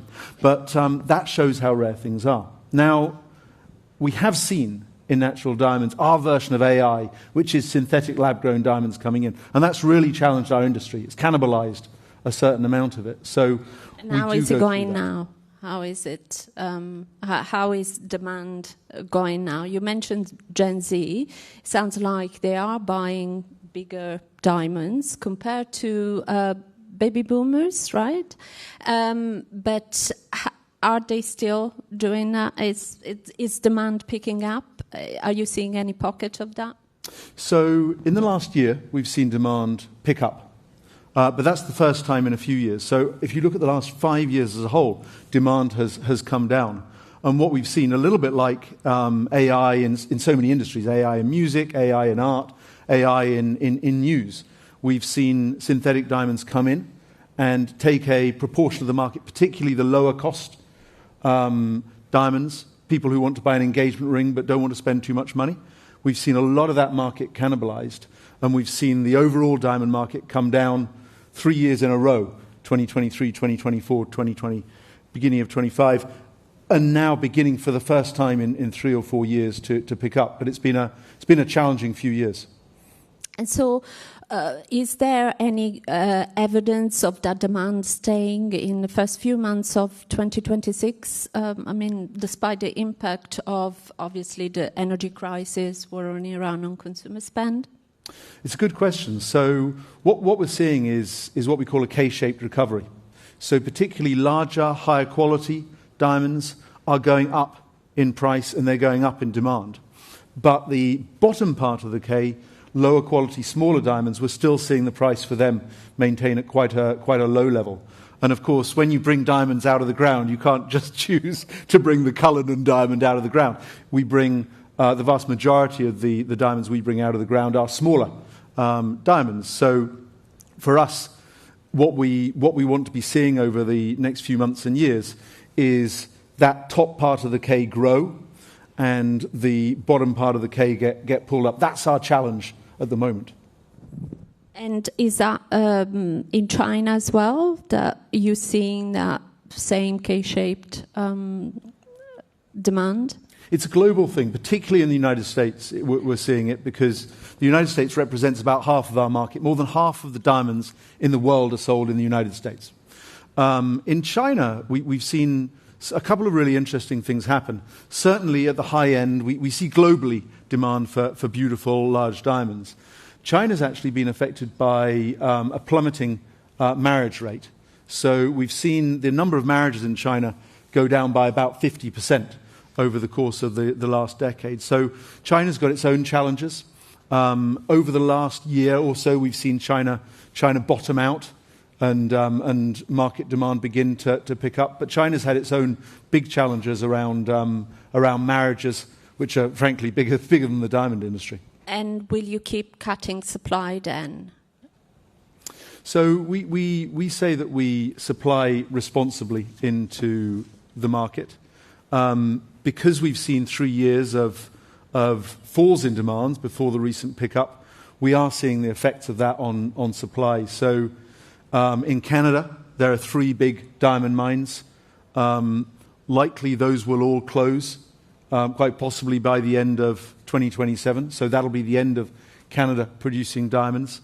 We saw a diamond mine in Lesotho close recently. We saw a diamond mine in South Africa close. So we are seeing a contraction in supply. But if you look back at the history of diamonds, India was the first country to really recover diamonds, and then Brazil, and then Australia. None of those countries have any diamonds left. So overall, we expect to see a contraction in supply. Diamonds will become rarer. We've only made the whole industry's only made one commercial diamond discovery in the 21st century. So overall, we expect to see demand contract over time and diamonds will become rarer. And so one other thing that has kept you busy is obviously the sale of De Beers by your parent company, Anglo American. That's been announced in May 2024. I mean, when is that going to happen? So I'm hopeful that it'll happen in weeks rather than months going forward. It's been a 2-year period. There's been a lot of negotiations. They're now maturing. We've never been closer than we are to a sale. I think what's good for us is we've had countries that really understand diamonds, Botswana, Namibia, Angola, talk about wanting to take equity stakes in De Beers. We've had consortia and companies that know a lot about diamonds wanting to take stakes. So we've got, I think, all the ingredients for a really powerful private-public partnership. But as with all deals, we need to get it over the line. And what kind of owner does this business actually need to thrive? And would you have run De Beers differently if it wasn't in the portfolio of a mining company? It's a really interesting question, Clara. So if you look back at when De Beers really grew most strongly, second half of the 20th century, and what I think the Oppenheimers who owned De Beers really understood is you need to create desire before you bring diamonds out of the ground. And it's that extraordinary combination of amazing marketing in the United States. A diamond is forever. Shirley Bassey singing songs. Marilyn Monroe talking about diamonds being a girl best friend. That really created this incredible desire for diamonds. And then we recovered diamonds out of Africa to meet that. And that's very different from mining. So we don't go out there to create copper demand. We don't go out there to create iron demand in the same way. So I think that I'm very confident the next owner of De Beers will be a very nice combination of people who understand the importance of desire as well as the importance of supply. And getting that balance right are the two things that need to be balanced to make De Beers successful. And would you have run it differently so far? I think we're doing all the right things. So We've really relaunched marketing. For a period of about 15 years, you didn't see a diamond is forever, the kind of stuff that I grew up watching on television, the iconic music, the Shadows campaign. We didn't see that. So over the last 2 years, we've brought back diamond marketing. And in the United States and around the world, we're talking about a diamond is forever, of course, in a very different way. So it's all on social media now. It's not in the newspapers. It's not in magazines. So that part is probably the most powerful change we've reintroduced as we kind of bring back the ingredients of what made diamonds so loved in the second half of the 20th century. One thing we haven't touched on is US tariffs on diamonds. There has been, movement there from 50% to 25%, then talk of elimination. I don't know whether you have any update on that, but in general, how hard is it to kind of navigate through this tariff dance when you've got to run a business? So imagine a diamond. It's brought out of the ground in Africa. It's traded in the Middle East. It's cut and polished in India, and then the majority of diamonds are sold in the United States. So it's the ultimate journey of a product. And tariffs hit us very hard. They hit us because 90% of the world's diamonds are cut and polished in India, and the United States put a 50% tariff on India. That's really challenging. We saw, even when we saw the first 10% tariffs coming through, overnight we saw the price of polished diamonds in the United States go up by 8%. So 10% tariff, 8% on our consumer prices. And I think over time, Clara, what the US government has realized is because the United States has no commercial diamond deposits, a tariff on diamonds doesn't create any jobs. And I was in Washington 2 weeks ago. I met with Secretary Lutnick and Ambassador Jameson Greer, and they have a good understanding, I would say, that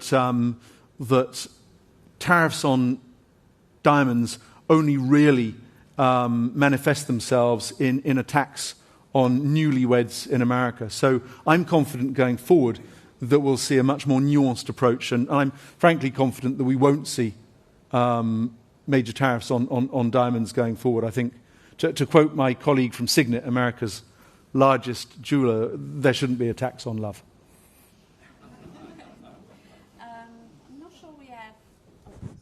I'm not sure we have any question from the audience, but otherwise I'll carry on. Yes, but on the tariffs, though, hasn't damage been done already? Permanent damage, would you say? I don't think there's been permanent damage, but I think the turbulence that we're all going through in every industry has been challenging. I think probably every person in this room would like a little bit of stability going forward, a little bit less of that moment when you look at Reuters in the morning and get surprised. But I think we would benefit from that. Our focus in De Beers is ensuring that our company comes through this downturn we've seen in a stronger shape. I'm confident we will. We've cut our overheads by $100 million. That's by 25%. We'll double down on that going forward. We'll need to make sure that we are the most efficient company we can be. Going into the future as we go into new ownership. But overall, I'm broadly optimistic. I think we should expect turbulence, but we've shown we can navigate through it. And could De Beers create a secondary market for diamonds, something like Vinted, for example? Or would that be exposing you to issues of transparency and scarcity, the sense of scarcity and relevance?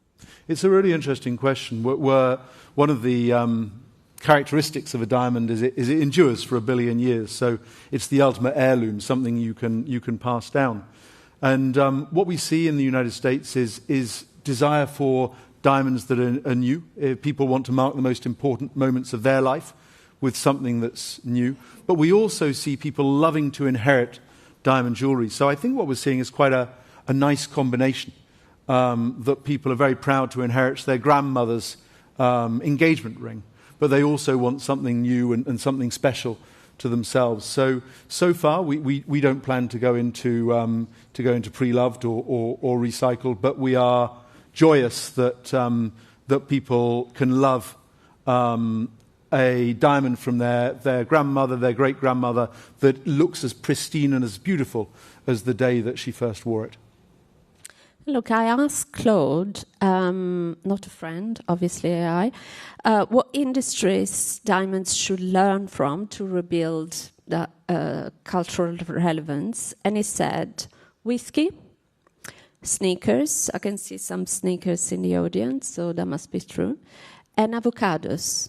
No avocados. Is AI right there? Should we learn from whiskey, sneakers, and avocados? I think the whole world is learning from the AI revolution. So whether you're in diamonds with synthetic lab-grown diamonds, whether you're in music, where ubiquitous AI-generated music can keep you entertained for hours, whether you go on X and half the videos there are AI-generated, whether you're talking about the effect of AI on news. That's the challenge that we grapple with, and that's what we've got to learn together. I think there's a human desire for authenticity. In an age of ubiquity, desire looks to authenticity and it looks to trust. And whether that's the brand of Reuters or whether that is the trust that I'm getting a diamond that is truly a product of the earth, created over billions of years, not something ubiquitous made in its millions in Chinese factories, I think that is going to be very important going forward. So we're all on this adventure with synthetic challenges, with AI challenges, but I think we're beginning to see that trust, authenticity, rarity, something that's natural, something that comes with an assurance of its permanence, that's going to be very, very important, and that's what we can learn from. Great. Thank you so much. Thanks, everyone. I'll cook. Thank you.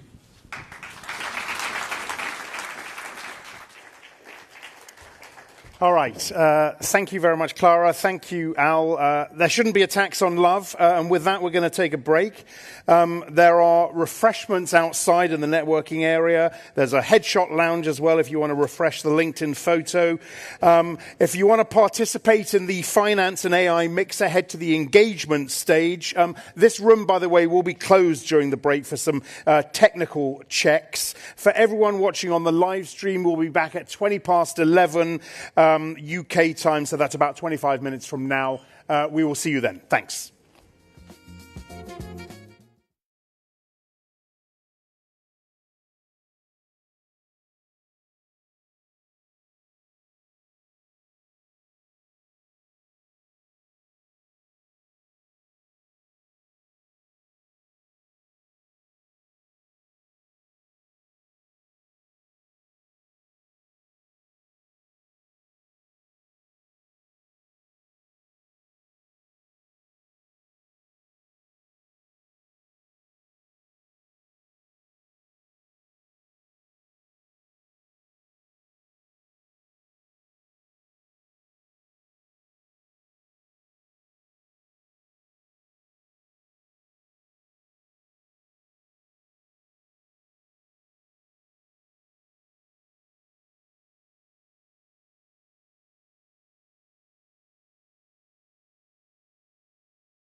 All right, welcome back, everybody. Hopefully you're all sufficiently refreshed.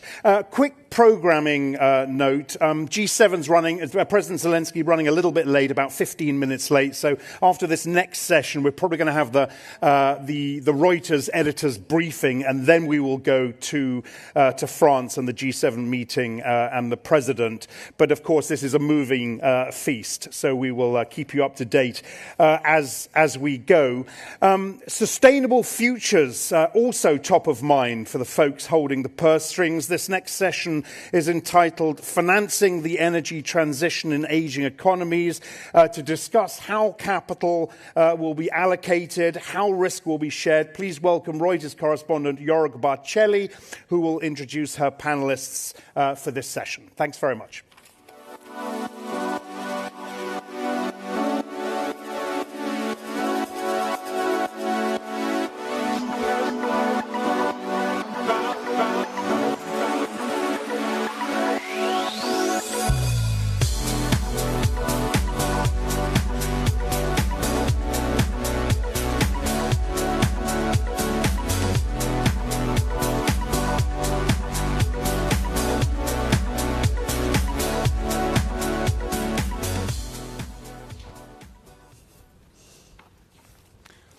Hi, everyone. Thank you very much for joining us today.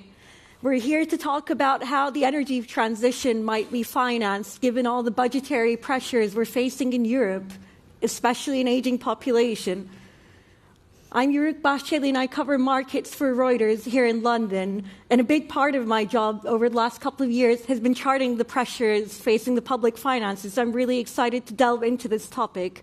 I'm joined by two voices who provide the kind of capital Europe needs to get the job done. Alison Martin, CEO of Life, Health and Bank Distribution at Zurich Insurance Group, and Benoit Pellual, Chief Investment Officer at Natixis Wealth Management.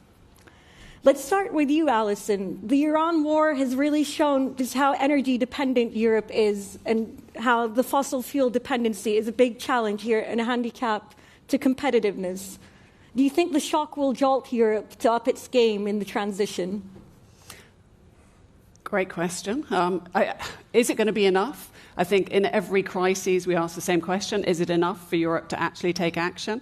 I think the Draghi report a couple of years ago and the kind of 800 billion identification of this is how much more Europe needs to spend in order to actually be competitive, you would have thought that might have been enough. There have been some good initiatives coming out of that. Yeah. The question is whether Europe can execute on it sufficiently.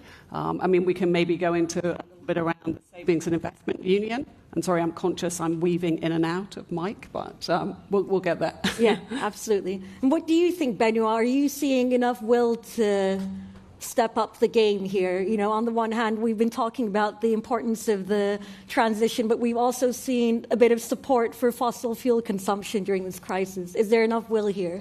Yeah, it's a one more transition we have to do. We have so much transition to build in Europe. So this is one of that had to all the transition. We have the technology transition as well, the demographic issues that put our growth far too sluggish. So the kind of energy transition and the problematic of the fossil fuel is one that had to the other one. So that the task is pretty hard for both government and private investors. Yeah.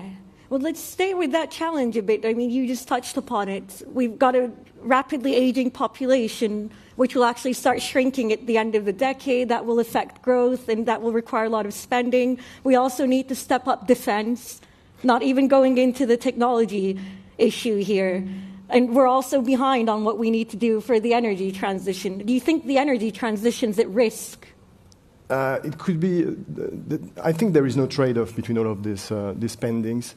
It will be a very bad idea to put the brakes on our energy transition because, it's very different. We have current spendings because of demographics, but spendings for the energy transition, it's not current spending, it's investment. And that's definitely what we need in Europe because the main problem in Europe is not the sustainability of our current spendings. The problem is the lack of potential growth.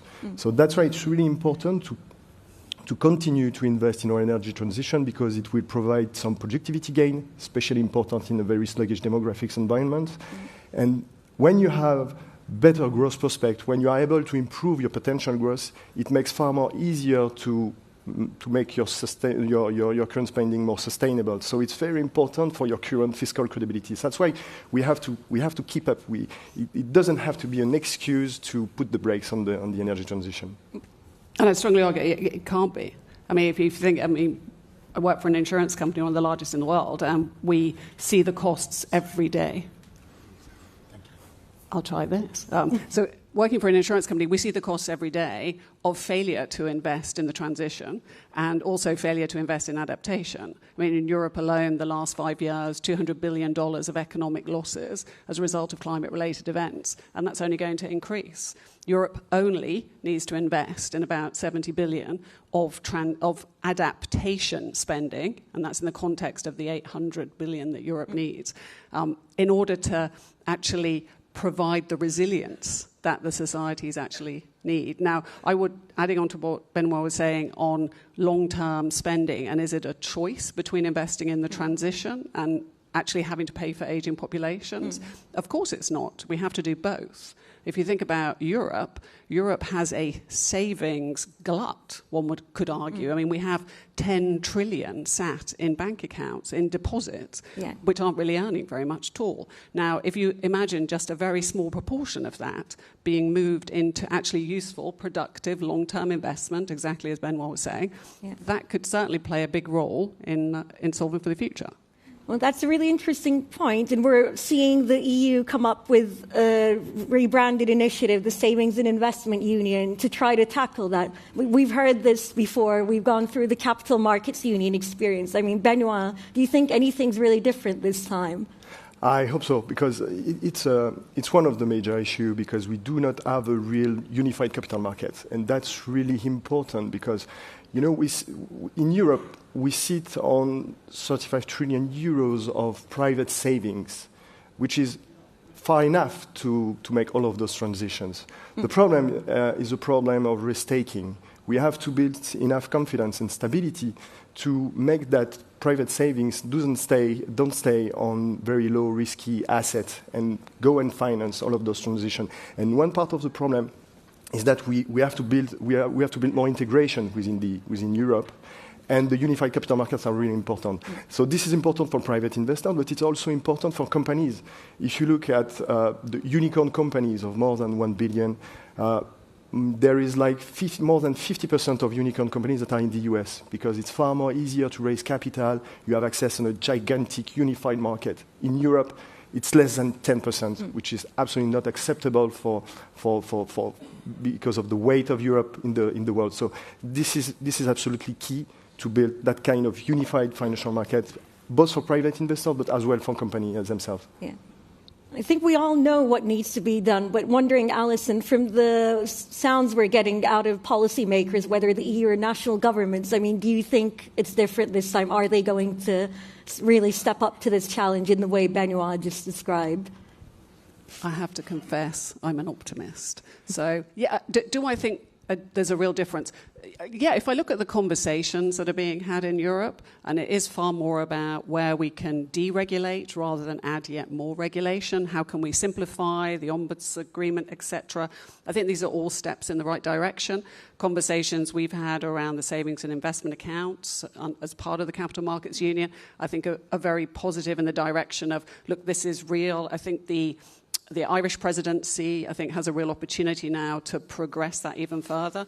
The thing that we would really kind of push for, though, is that if you think what will incentivize European citizens, it builds a little bit on your point, to actually take their money out of deposits and put it into kind of long-term investments, which are going to help support our capital markets, then it's going to need to be very simple. We need to think about tax incentives. We need to think about actually what's the advice that may or may not be necessary depending on different customers as part of that, and making sure there's level playing fields across different types of industry so that all industries, whether it's insurance, asset management, banking, everyone is motivated to be trying to push this as hard as possible and get this money to work. And what's the one thing that's making you more optimistic this time than in the past? I think there's definitely more political momentum behind it, and I think Europe very much recognises the competitiveness challenge that it faces. If you think of how China is doing, let's talk about kind of transition and industrial competitiveness. And China, with the long-term plan, has clearly demonstrated that a bit of long-term thinking is highly valued if you want to think about the industries that are going to be successful in the future. I think Europe has learnt its lesson. Now, is that glass half full optimism versus based in reality? The proof will be in the pudding. I think the next 6 months are going to really show us whether Europe will be stepping up on the savings investment accounts. I think there is a kind of awakening in Europe because there is, especially in front of the US, because in the US, to build this transition, it relies more on market incentives, and on the opposite in Europe is mostly enforcing the regulatory framework, which is usually perceived as a constraint. And now it's a bit changing, and there is a political momentum in Europe, especially in front of the US, because what is new in the US is that states is intervene far more in the economy, directly in the management of company, which provides more uncertainty in relative terms in the US rather than in Europe. And in Europe, there is a kind of awakening about that enforcing too much the regulatory framework could be perceived as too much constraint, and that's not the role of state. State has to build the most favorable framework and leave the risk-taking to the private sector. And I think it goes on this way, and the political momentum will probably help us for achieve that. Maybe can I just, I don't think we can put it all on politicians either. Let's face it, I think the responsibility actually sits on business leaders. It sits on us as actually kind of participants in the financial marketplace who can actually design products and have them be great value for money for customers, and then we can actually encourage more of this money to enter into the capital markets. But also remember, we're employers as well. So how are we using that tool to help improve financial literacy of our workforce? How are we thinking about occupational pensions? Europe has obviously also been pushing auto-enrollment of pension plans. So let's not forget that as employers, we also can play a really important role in helping our employees to understand the importance of putting their money to work as investments rather than just deposit savings. Well, as the wealth manager, Benoit, when you talk to your clients, how much will are you seeing there to finance the transition? How do they think about that versus other competing objectives, whether that's delivering returns or other investment priorities? You know, the main issue is confidence. Once again, it's really, when I discuss with some French investors, especially as I'm French, it's really difficult to invest in the long term when you don't even know the fiscal framework for the next year. So it's really important to build confidence between governments and private investors. But when we discuss with our private investors, we explain them that spending the energy transition, it's not philanthropy, it's not a feel-good investment. It's an exposure to significant technology shift, to major innovations, research, development, and that provides, over the long term, very high-quality return for their asset allocation.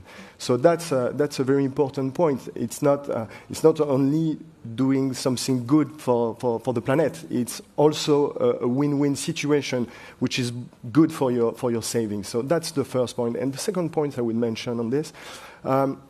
It's really important to prepare your wealth today for the future generations. You know, studies explain us that wealth tends to disappear through times. Especially, we estimate that 80% of wealth in wealthy families has disappeared at the third generation. And the main reason behind that is not the fiscal, the tax issue or bad decision in terms of asset allocation. It's mainly because of poor family governance. And when you build your asset allocation over the long run, you have to take this into account, prepare your wealth for the future generation that are more sensible to these thematics. So it's good for your asset allocation because where you invest, but it's also good to prepare for the natural disappearance of your wealth through time. Alison, you mentioned the importance of business leaders really going on board with this. Now, we're talking about how important it is to invest in the transition, but obviously the investments have been insufficient so far. There's a shortfall in insurance underwriting for the sector as well. The fossil fuel phase-out has been slower than it needs to be to comply with the Paris Agreement. As such a big name in the sector, what's been standing in Zurich's way so far? I could be very glib and say reality. I think what's the role of insurers? Well, we play multiple roles. If you think of it, we're long-term capital. We put about 6% of our investments goes into climate transition-related financing, usually private equity, private debt. But the reality is the bulk of our role is as an underwriter. Yeah. Because new technologies, a lot of the technologies in the renewable space, they require risk management in order to make sure that other financing can actually happen. So they need to be de-risked. A simple example, I mean, wind turbines. You know, there's more than 1,500 different types of wind turbines. Some are better than others. So the role of the insurance industry is really to help de-risk investments. Now, we also then play, and that allows for innovation. I mean, that's what actually is going to kind of, to the point you were making, I mean, this is long-term innovation, this is R&D, and this is where money is really going to deliver better returns. And then if you think about the third role that we have, it's about resilience to today's adaptation that we have to do because of the physical risk of climate change that we pay for. That's our business model, is to pay for it. So I'm not complaining about paying for it. I'm simply saying this is a reality that we see where insufficient investment is going. Now, you say, why is this taking so long? What's the money has got to be consistent with the financial returns. So we have to be able to deploy investment, and it's not the insurance company's investment that's being deployed, it's the real economies. We insure the real economy, we don't determine what the real economy does. And I think as the real economy decides where they're able to get those better returns, and I would strongly argue that looking at China, as I said before, would demonstrate that transition investments is where better returns is, but the real economy in Europe has to see that that's where the money is. You mentioned the importance of de-risking. I think one of the key issues here is that I think about a third of the technology we need to deliver the transition doesn't even exist yet. This is all very risky. What needs to happen to de-risk these investments so that we can pick up pace in the way we need to? For example, as an insurer, what do you need to see change to make that easier? Well, it's going to sound a little self-serving, but I'd say involving risk engineers and people who are deep experts in risk management early on. I mean, many of the organizations that we work with, I mean, they have fabulous risk management teams themselves. This is what they do for a living, particularly the kind of the engineering skills that we're going to need. But involving the insurance industry with our vast data sets and claims experience that we have, that allows us to try and help understand how can we try and take some of that risk out. It's involving it within the university system. Let's look at where kind of fantastic R&D comes from. It comes from the universities. So it's in great education so that people have confidence that they should be trying new things. They should be taking risks. That's what we need to encourage people to do. I think it's definitely a key question, the risk aversion we have in Europe. Once again, I don't think that people in Europe are more risk averse than everywhere else. The reason is that we have a lack of confidence and I think predictability on what we do and a lack of long-term potential growth. That's our key prospect. So we really need to improve the framework to enhance risk-taking by private investors. That's the most important. What do you mean by that? What needs to change in the framework? We need to make the regulatory framework probably a bit more flexible. It's really important to fix some reasonable targets as well, because when you always change the targets, you lack of visibility. That's precisely what people need. It's really difficult to invest in this world, which is very uncertain. You have lots of uncertainty everywhere. So I think that stability and predictability deserve a significant premium when you build asset allocation for the long run. So that's really important to act on long-term potential growth and stability perceived for the investors. Can I just pick up on the risk aversion point? I'm going to slightly disagree with you. I think Europeans, I think we are a little bit more risk averse than our American kind of counterparts, and I think that's in part because we have such fabulous social security systems. I mean, those are not bad; they're great. However, there's a conversation that has to happen around the ability of those security systems to actually continue to finance into the future. I mean, I think you were saying in your opening remarks, the additional cost that funding for pensions and old age healthcare is going to be, it's going to be 1.5 to 3 percentage points of GDP. I mean, that's not an insignificant amount of money, and that's going to result in old age kind of replacement rate, so how much people actually can get in retirement compared to what they earn today, that's going to be materially reduced. So we'll be going from the 70% of today to less than 50.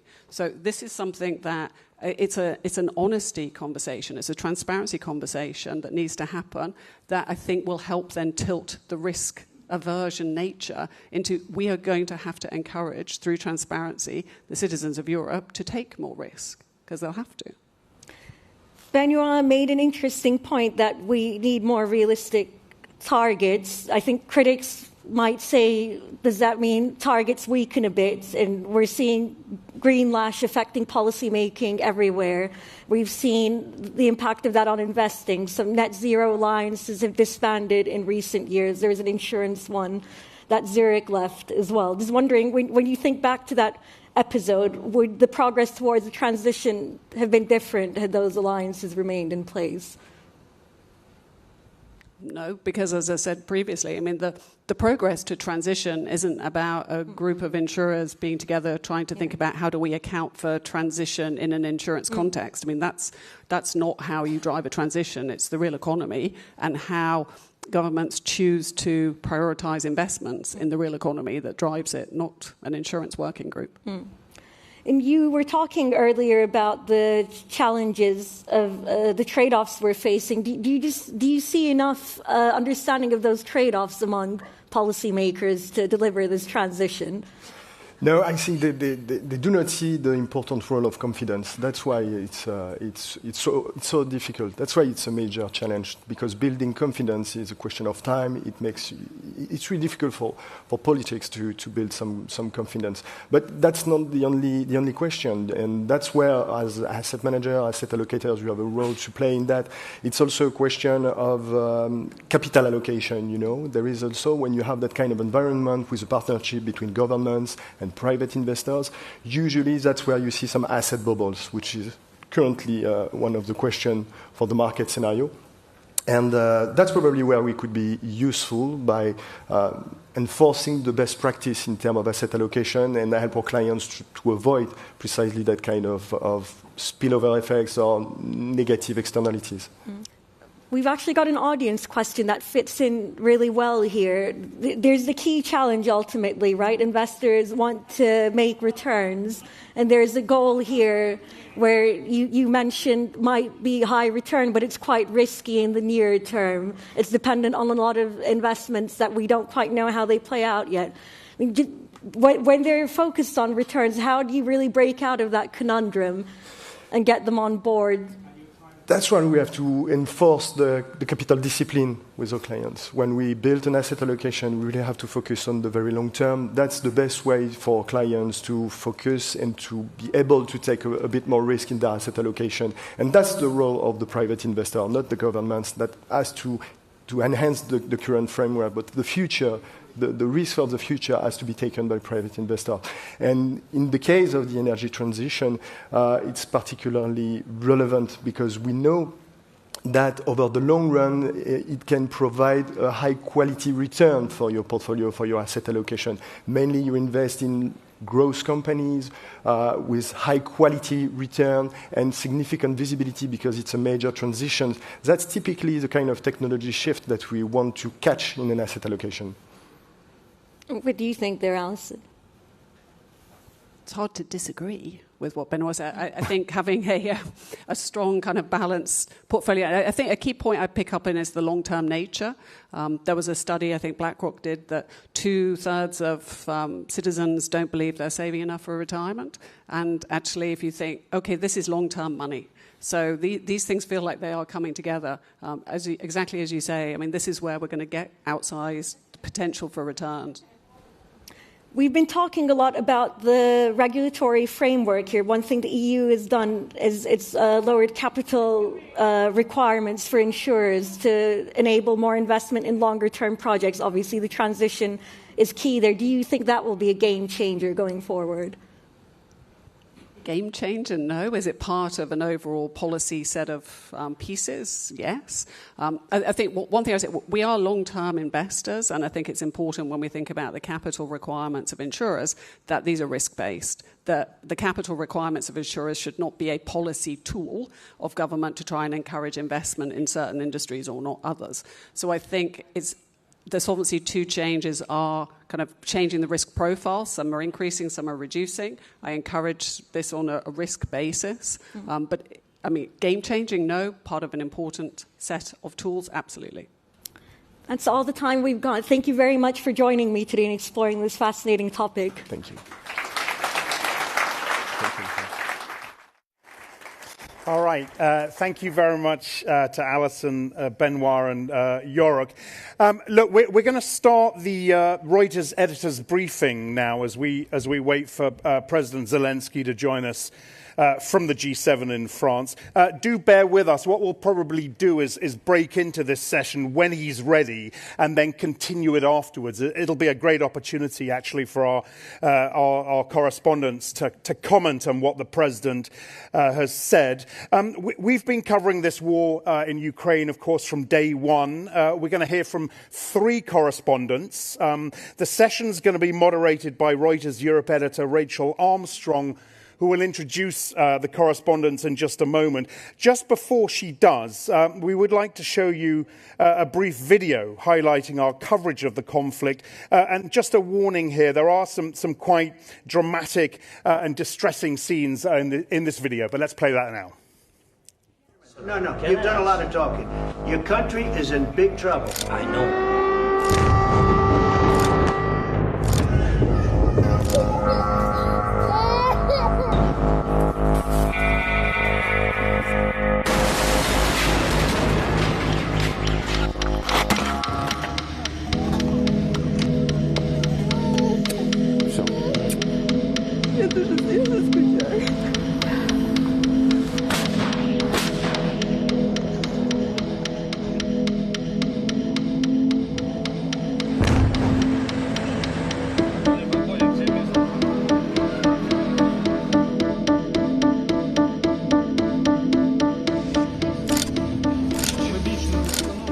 President Zelensky wrote a letter to President Putin. He wants the two of them to meet. I'm glad that they're maybe talking about meeting. I think we had a lot to do with it. I know exactly what you're doing. Russia is not at all prepared to have any serious negotiations right now.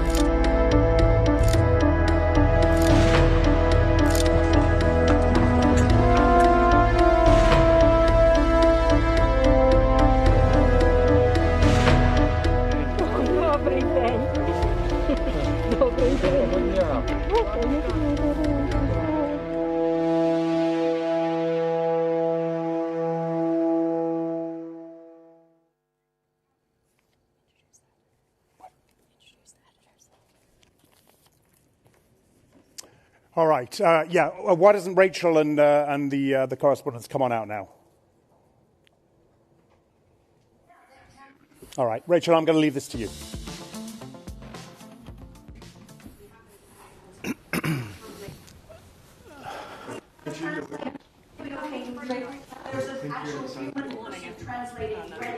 Like things happening unexpectedly and in a different order, so thank you for bearing with us. Now, I just wanted to mention, you just saw a video which features some of the amazing work that our teams in Russia and Ukraine do. It did also end, I think, with a picture of Ryan Evans, who was our security advisor, who was tragically killed in Kramatorsk when a Russian missile hit a hotel where our team was staying. So I just wanted to make mention of him and remember him, and it is testament to the incredibly vital but dangerous work that our teams there do day in, day out. I think that video was also a good reflection of where we are. There is currently an awful lot of talk about talking without a lot of substantive developments going on. But while those words are being spoken, we're perhaps seeing some of the most intense aerial bombardments going on of Ukraine, but also some pretty extraordinary drones and missiles being fired the other way from Ukraine into Russia.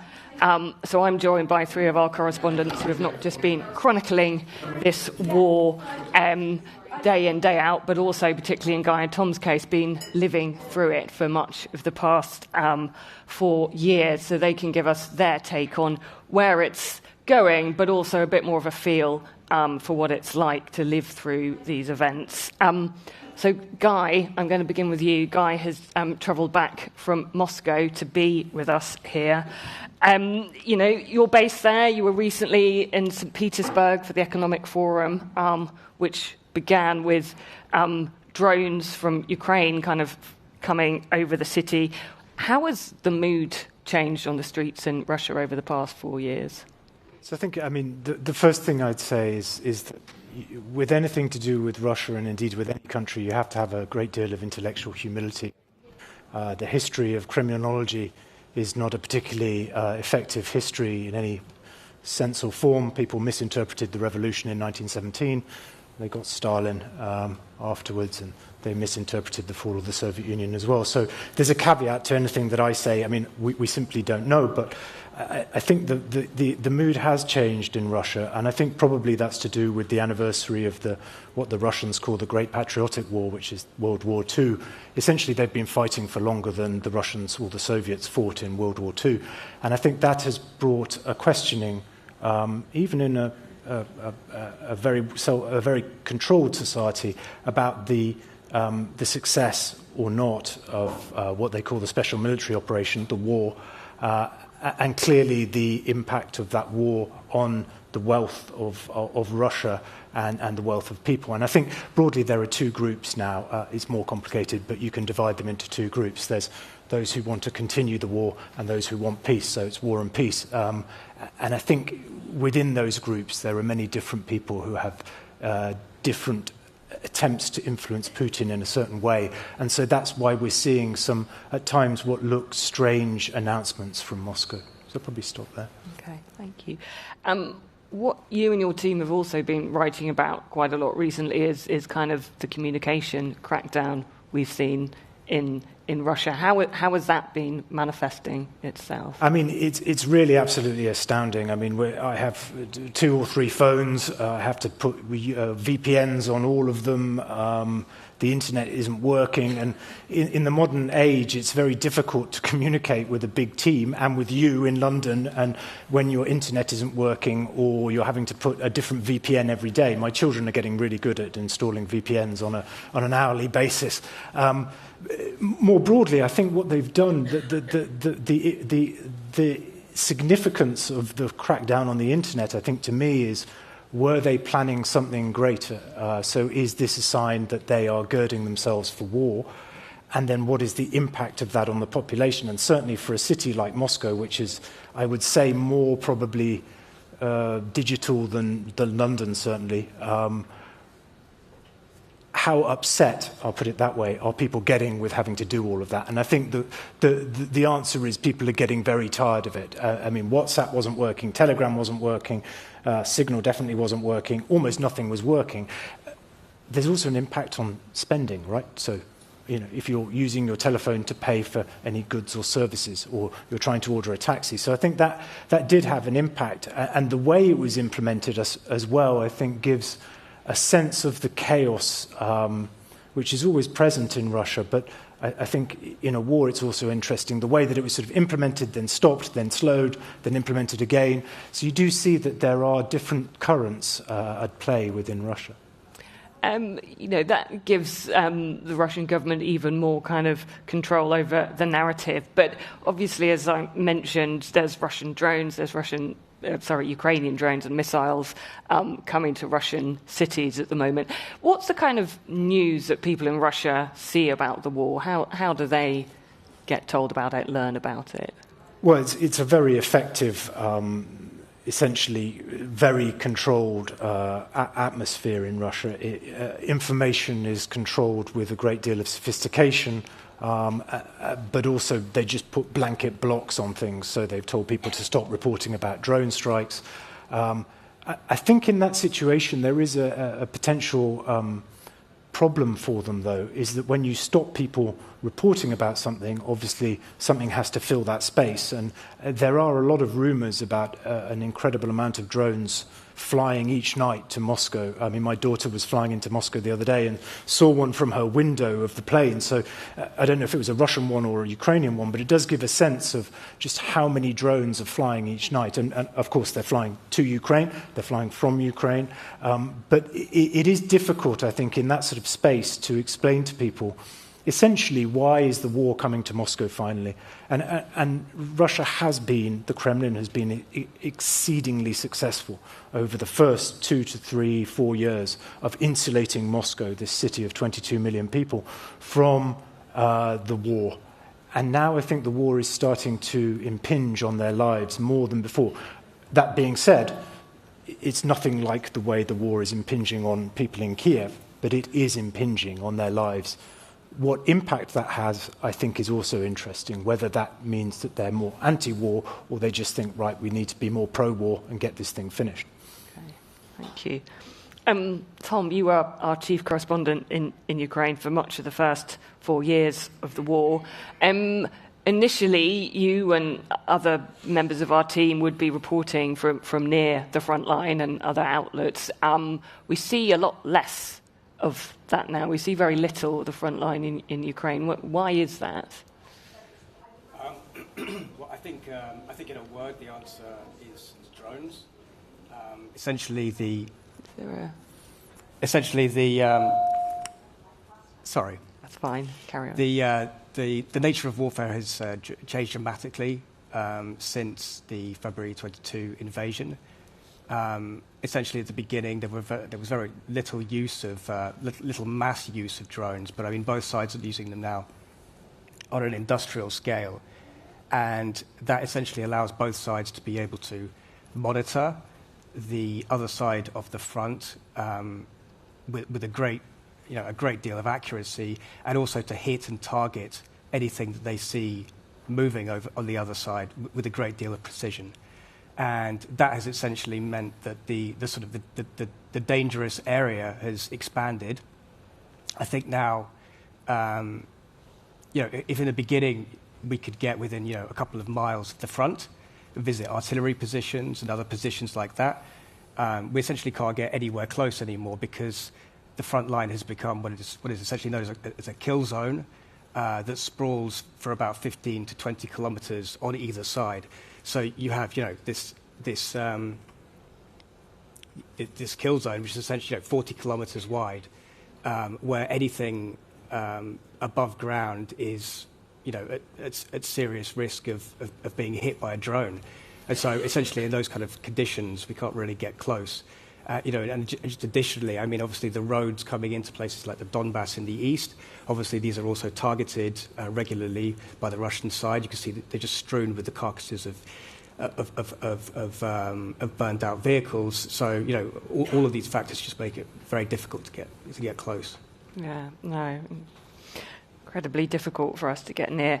When we report about the battlefield, but also, as I mentioned, the kind of aerial strikes happening, in Western Europe at least, the narrative seems to be that, Ukraine is perhaps regaining a bit of an advantage in this war. But do you think as much has actually changed over the past year?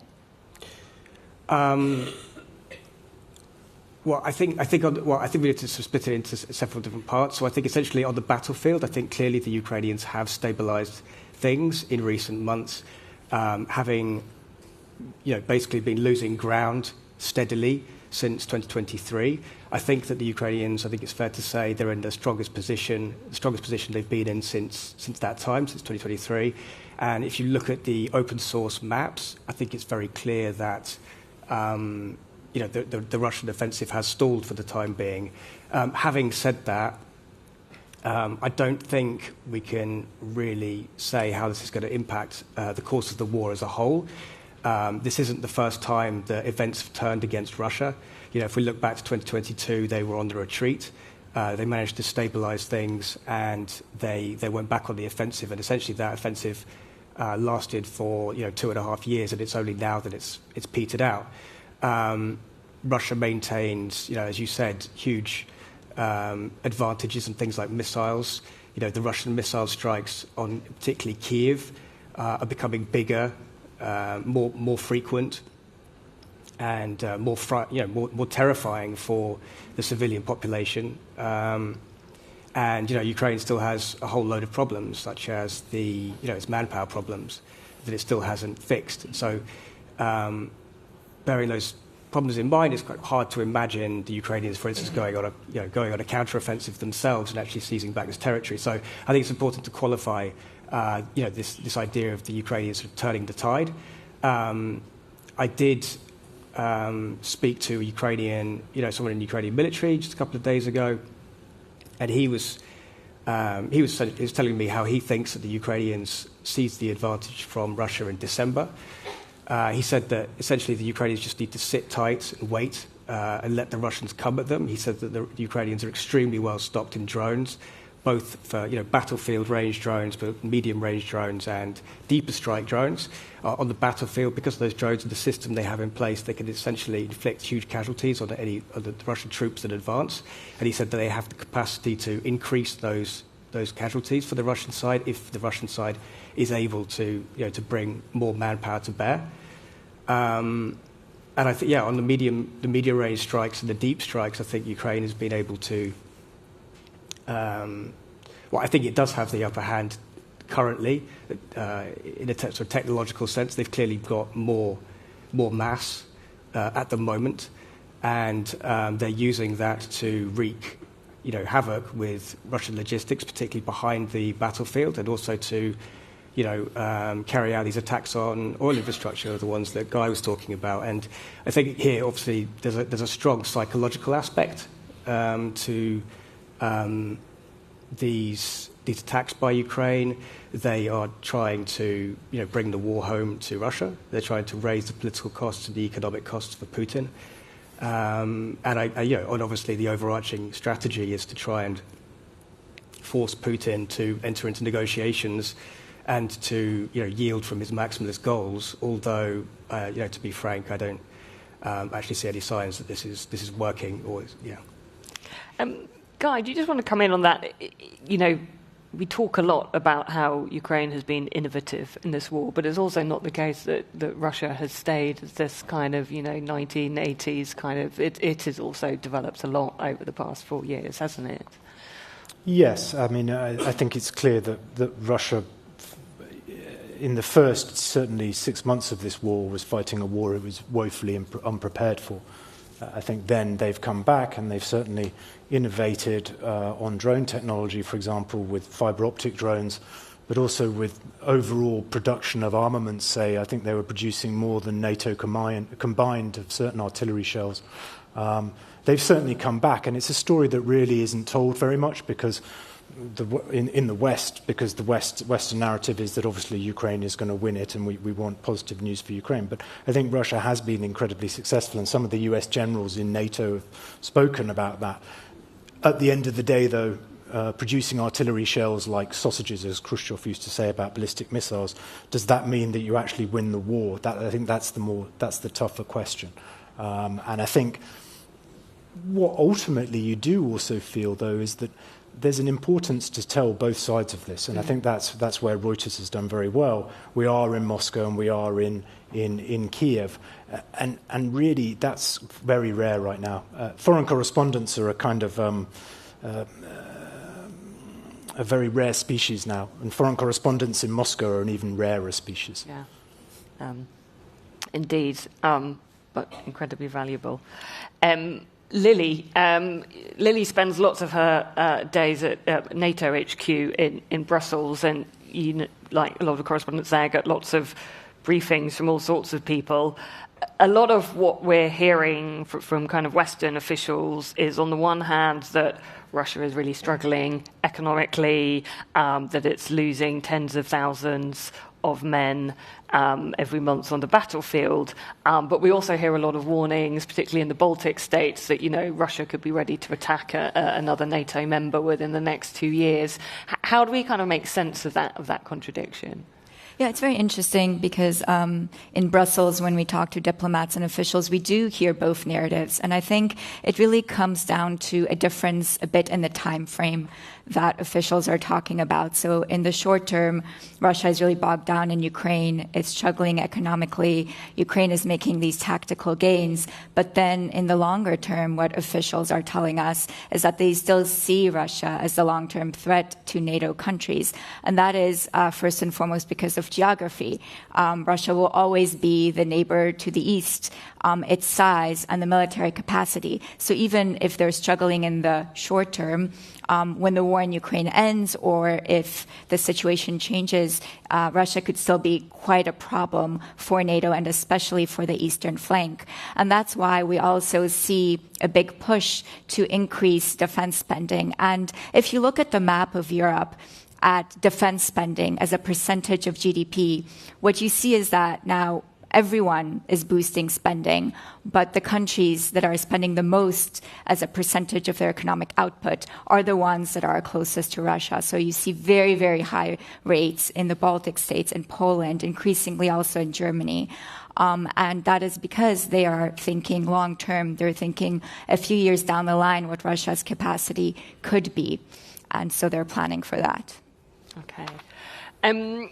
We're, about to be, NATO has been very much in the headlines kind of a lot of this year, kind of when we think about, the future of US involvement in it. I know that you're expecting US Defense Secretary Pete Hegseth is coming, and then we've got this big Ankara summit in there.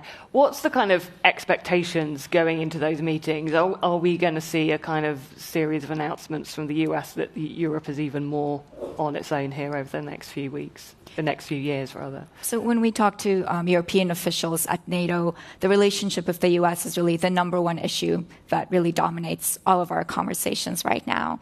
And it's an interesting story because inside NATO HQ, the relationship between U.S. officials and European officials is actually very, very good. They work very closely. Military-to-military relations are great, officials tell us.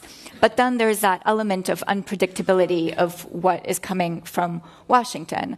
So sometimes officials wake up in the morning and they see posts from Donald Trump that are not what they expected in terms of defense policy. And so they're trying to balance, I think, between kind of this great working relationship and then the instructions that are coming from the political level. The buzzword at NATO right now is burden shifting. So the idea that Europe will have to take responsibility soon for the conventional defense of the continent. And we're already seeing the U.S. taking some steps in that direction. So what we saw in recent weeks is the U.S. actually told allies that it will reduce its contribution to defense plans in case of an emergency. So what this means is that Europeans will have to start pledging more assets, so ships and jets, toward the NATO defense plans.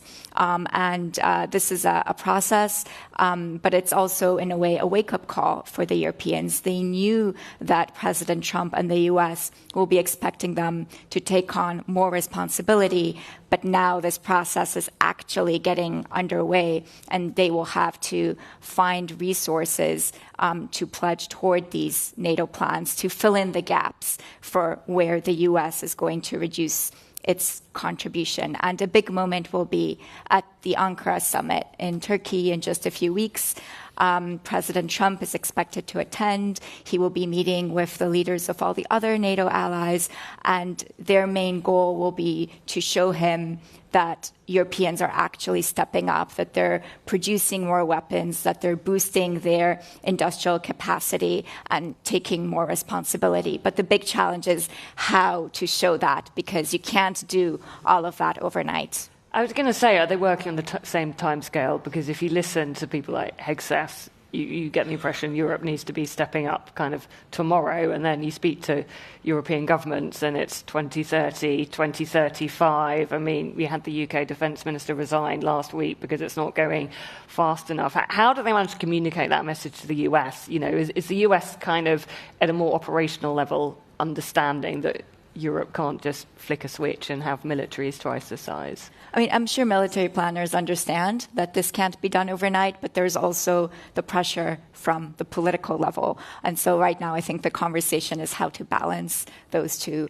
And also from the leader's perspective, how to kind of signal to Trump that they're doing their best and that they're actually making progress on their pledges from last year at the Hague Summit, where all the NATO allies said that they would move towards spending 5% of their GDP on defense and defense-related investments. So the way that works is they're supposed to move towards spending 3.5% of GDP on kind of core defense and 1.5% on defense-related investments. Okay. Guy, I'm interested in Russia when we have these kind of, well, not quite NATO bust-ups, but the US pretty much telling Europe that they need to pull their finger out and take more responsibility. How was that reported in Russia? So I think that clearly the Russians take a great deal of notice of what's going on in NATO, and have spent over the years a fair amount of money on spying on NATO, which I'm sure NATO has also reciprocated in that courtesy. So they watch it very, very carefully. For Russia, again, there's a lot of rhetoric between Russia and NATO, but ultimately when you look at the respective GDPs of Russia, and Russia's about a $3 trillion economy, NATO upwards of 40 trillion, it's a very uneven economic contest, even though with nuclear weapons, clearly Russia has the upper hand, but nuclear weapons are sort of one-off. So I think Russia's exceedingly insecure about NATO. It watches it with a great deal of worry and fear. But again, I think the United States and the changed attitude of the United States, and certainly the Trump administration, although I think it runs deeper than Trump, towards NATO over the last couple of years, I think you mentioned the Baltics. I was going through the border between Russia and Estonia last week. It really feels like the Cold War, right? This is hardcore. I never saw the Berlin Wall. I was probably too small. But this is now very much like a Cold War border. You're questioned on both sides. They're very, very puzzled about what you're doing there. And it really doesn't feel like a very friendly border anymore. The opposite, I'd say. Cold War for now. Do you get the sense Russia is preparing people that there could be a hot war with that part of the world? I mean, I have been told by certain Russian officials that Article 4 isn't exactly a very secure guarantee. Clearly, there are points which could escalate very, very strongly over coming months and weeks. I mean, boarding Russian-destined tankers.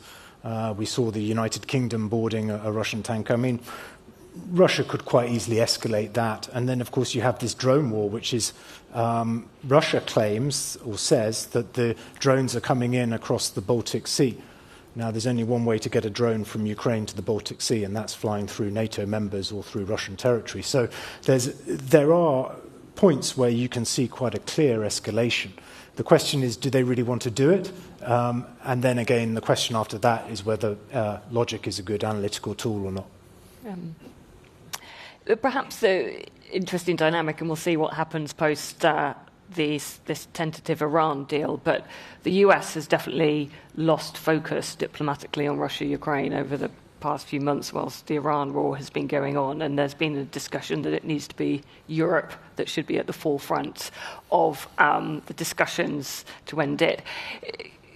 Do you get any sense, Guy, that Russia would have a willingness to kind of have diplomatic negotiations to end this war with European leaders rather than Trump be the person to bring people to the table? Yeah, it's a great question. I mean, clearly they want to speak to the United States. The United States is still the most powerful country in the world. They share a lot of history going back through the Cold War. They would much prefer to speak to the United States. That being said, I think they also understand that to have any sort of durable peace in Europe, they also will need to speak to the Europeans, and that they're happy to speak to the Europeans. The question then is, who are the Europeans, right? Are the Europeans Schroeder or are the Europeans somebody else? So, I mean, and the Europeans, to be fair, as a European myself, there are a great many shades of policy, in fact, almost the entire spectrum in Europe on Russia. So the question is then, who do they speak to in Europe, and whether that's the EU structure or whether they're going to do their sort of talking with the national leaders of France and Germany, and then, of course, Britain, which perhaps doesn't feel that it is part of the European Union anyway, but that's a different discussion. This afternoon. I think there are complexities there, but I think Russia clearly would want to speak to the Europeans and realise they have to be there. Of course, then the Europeans have to come up with a unified policy. That's proven rather harder to deliver over recent years. Lily, if that happens, what's the discussion in Brussels? Could that be the EU who leads negotiations? We're hearing a lot from the E3, which is Germany, France and Britain. Like, who's kind of taking the bit between the teeth here and trying to lead it diplomatically? So there's been some chatter in Brussels over who should represent Europe, but I think most diplomats we speak to say it's actually a bit premature to talk about that. You need to, as you said, actually maybe define the policy first. There's also a sense, I think, in some diplomatic circles that even though on paper there are kind of European Union officials who could represent the bloc, in reality, Vladimir Putin would prefer or would really take seriously someone with more clout, so the leaders of France, Germany, and the United Kingdom, perhaps. Okay. Thank you. I think we've got a cue that we are going to exit the stage now. Thank you very much, the three of us. You may hear a bit more from us later. We'll see, but we're going to leave now. Thank you very much indeed, Rachel, Guy, Tom and Lily. That has set us up very well for this next conversation. By the way, the very latest headlines out of the G7 on the Reuters wire, President Trump has said Russia should make a deal. We've heard that before. He said he's apparently seeing President Zelensky later today. Let's find out. We're thrilled that President Zelensky has found time in his schedule to talk to us here at Reuters Next. I'd like to welcome Alessandra back onto the stage to host this conversation. Take it away, Alessandra. I'll do it this way. This prefer. This is all really live. You wanted a live event? You got a live event. President Zelensky. Should be coming anytime soon. Any moment. There you are. Here. There you are. Thank you so much for joining us. Happy to be here with you. Thank you very much for the invitation. I wanted to say happy to see you, but I don't see you. So happy to feel you. Happy to imagine me. There you go. But I can see you, and it's an absolute pleasure. You are under pressure, and for us, it's an absolute pleasure. Thank you again. Let's jump right in. You, I believe, just sat down with President Donald Trump. Can you tell us what you told him and what he told you? Everything. Ooh. Our ears are open. Okay. So, first of all, thanks for the invitation. I'm very thankful to France and to Emmanuel Macron and to G7 leaders for the huge support. Really, we had a very positive summit, and we discussed the situation on the battlefield. What I'm happy, what I wanted to share with everybody, that we spoke about battlefield. We spoke about negotiations with Russians, potential negotiations with Russia. We spoke about middle strikes and long range, the situation with Russian losses, economy, and etc. Good news. First of all, that yes, Putin has to stop this war. And I have unanimity from all the leaders and EU presidents. So we had the unanimity that Russia is not winning, losing a lot of people. And they have to make a deal as quick as possible. And they don't have initiative in their hands. So they really have to recognize that they don't want peace. And it's true. Everybody understands that a lot of people around Putin, they push him to the more big mobilization. Doesn't matter how much losses they will have, how many people will die. I mean, they don't think about it. But there is a huge percent of Russian people who understand that they begin to understand that they are not winning this war, and that's why they have to stop this war.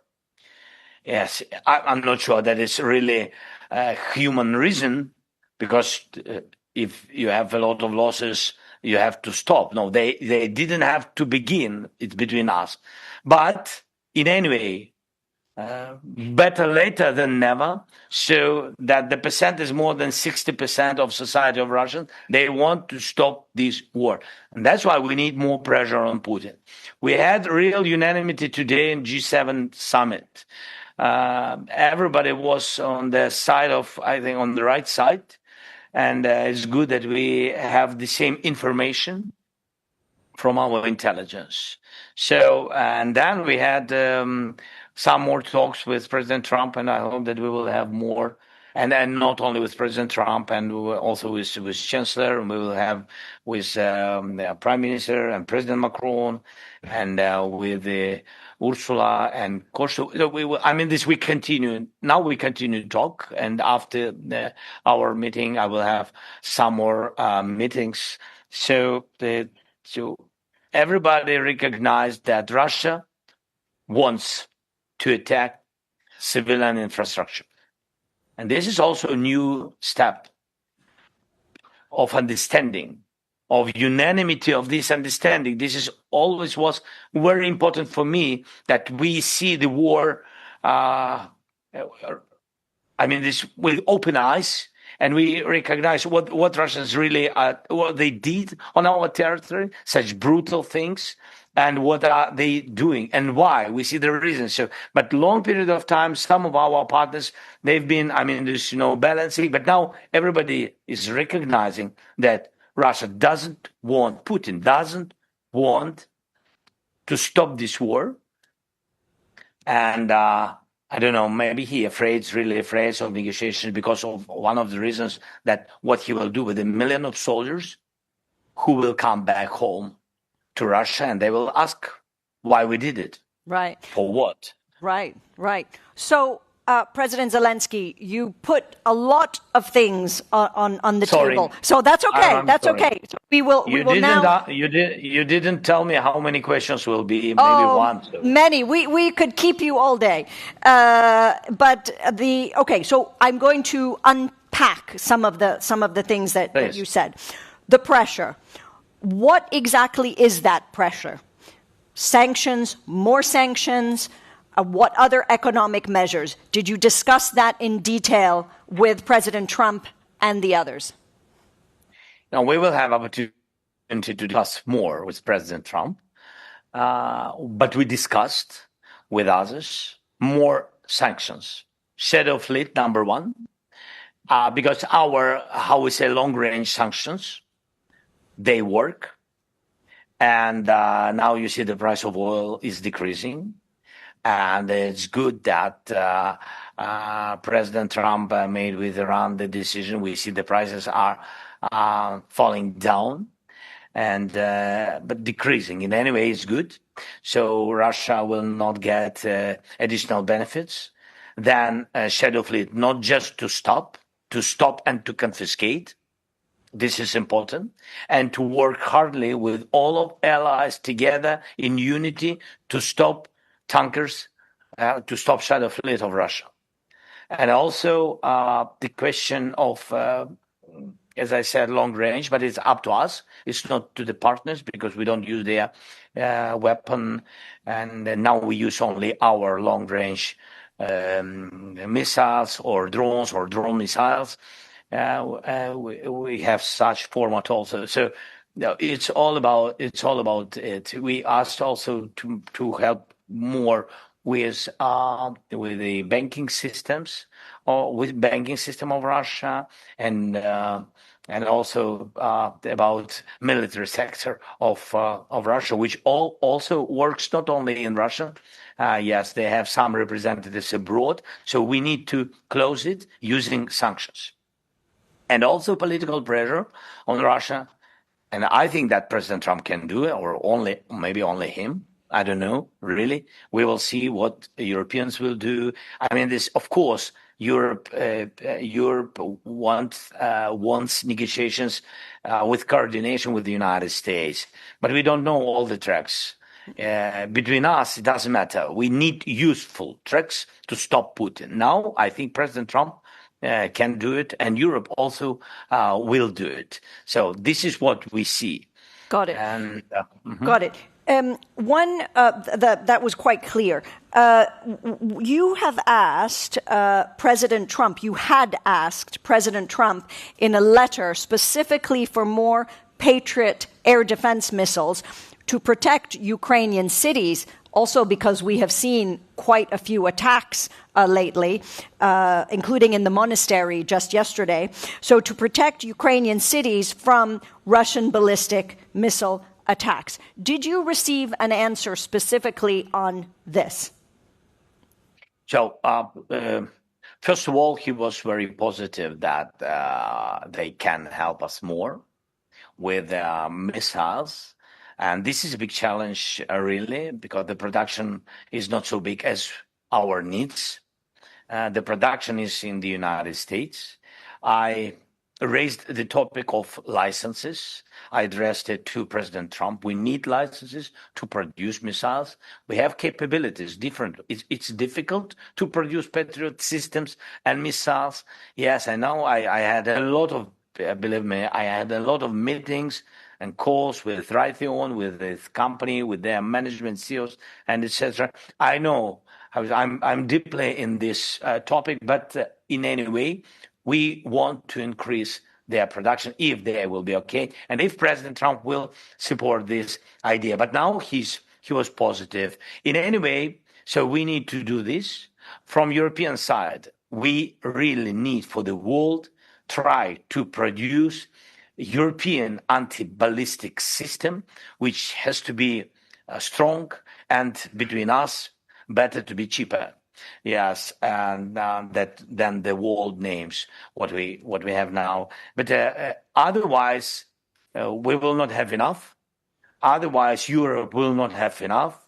Otherwise, Middle East will not have enough. I don't know about Asia. I don't know their needs, what they want, and etc. But I'm talking about the countries whom I know personally, what I know their needs. So that's why this is important alternative on which we will work. Got it.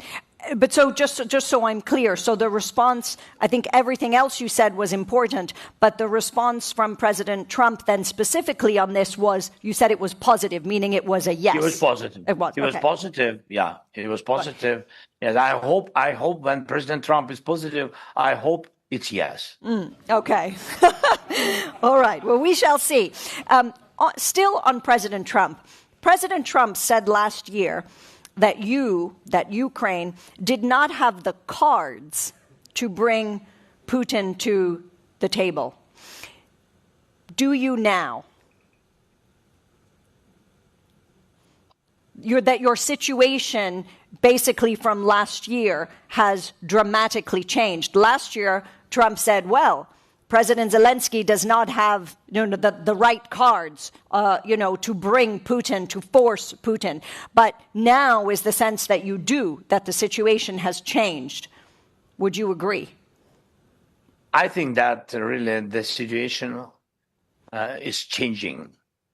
And on the battlefield, as I said, Russia lost initiative on some directions.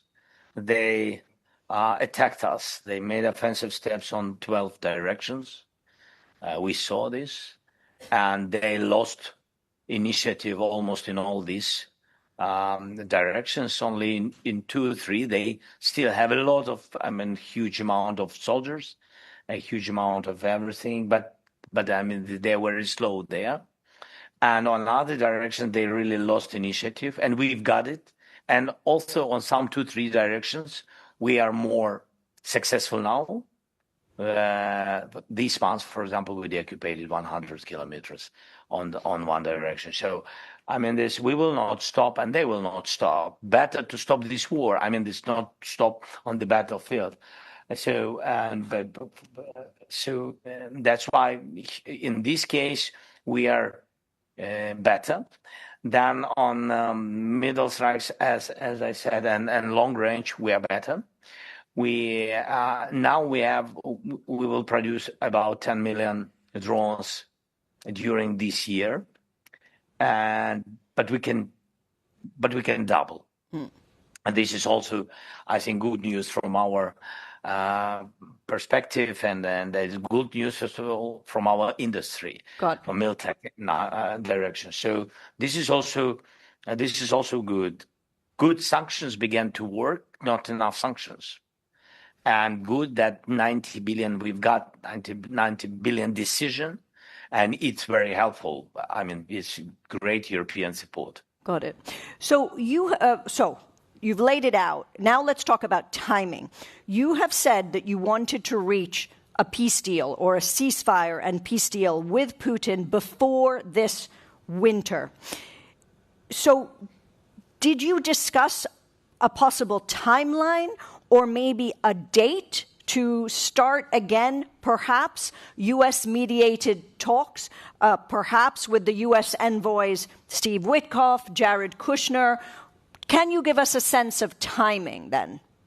It's difficult, really difficult, that we proposed, the last time we proposed, I had made a phone call to Emmanuel Macron, and when I was invited to G7, I made a phone call to him and said that, Emmanuel, what do you think about during G7 meeting, invite not only us, find a way, maybe in Switzerland, in neutral country, to find a way like we G7, basing on such, this presence of many leaders, we can use this opportunity and try to organize meeting with Russians.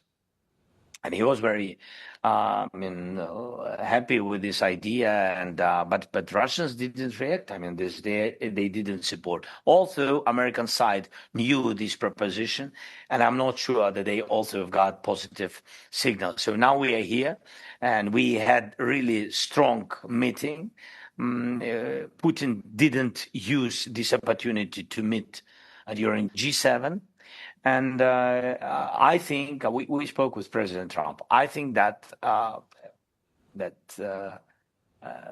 yes, I know that he made a lot of propositions again through different leaders. Putin to come to Moscow, but this is such games. We don't play such games. So we need some third country. It's not Russia. It's not Ukraine. It's understandable why. So it can be Switzerland, it can be Turkey, it can be Middle East countries, it can be, I don't know, I'm not the president of the United States. It's up to president to do it, to organize or not, to invite us, both of us or not. But I think USA also can be.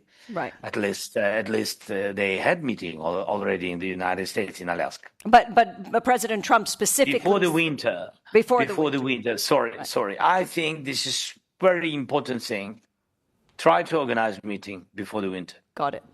It was terrible winter for us, but you have to understand that we don't want to go through the same winter. Of course. But Russia has to know that we had terrible winter, and they will have also not simple. Yeah. So I think my proposition, dialogue. Yeah, understandable. So just one quick follow on this. You recently had a meeting with Abramovich in Kyiv. Could he be a possible intermediary to President Putin? I don't know. I don't know. I think Putin uses just people.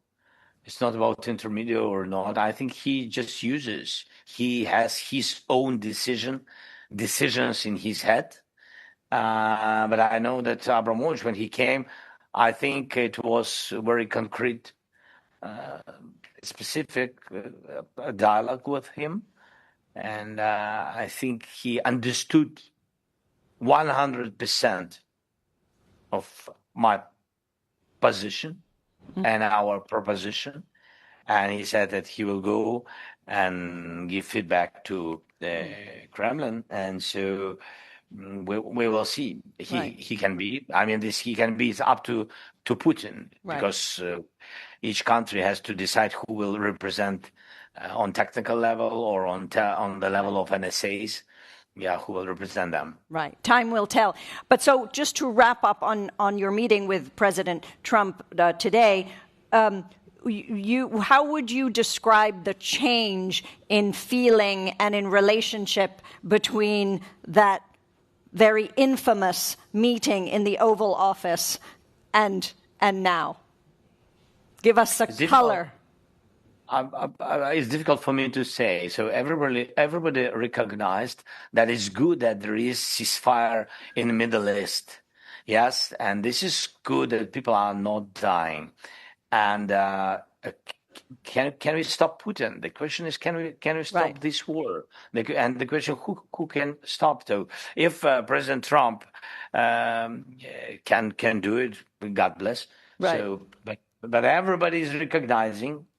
Again, I think this is the changing of the, maybe not of position, maybe of position, but of understanding that he doesn't want to stop the war.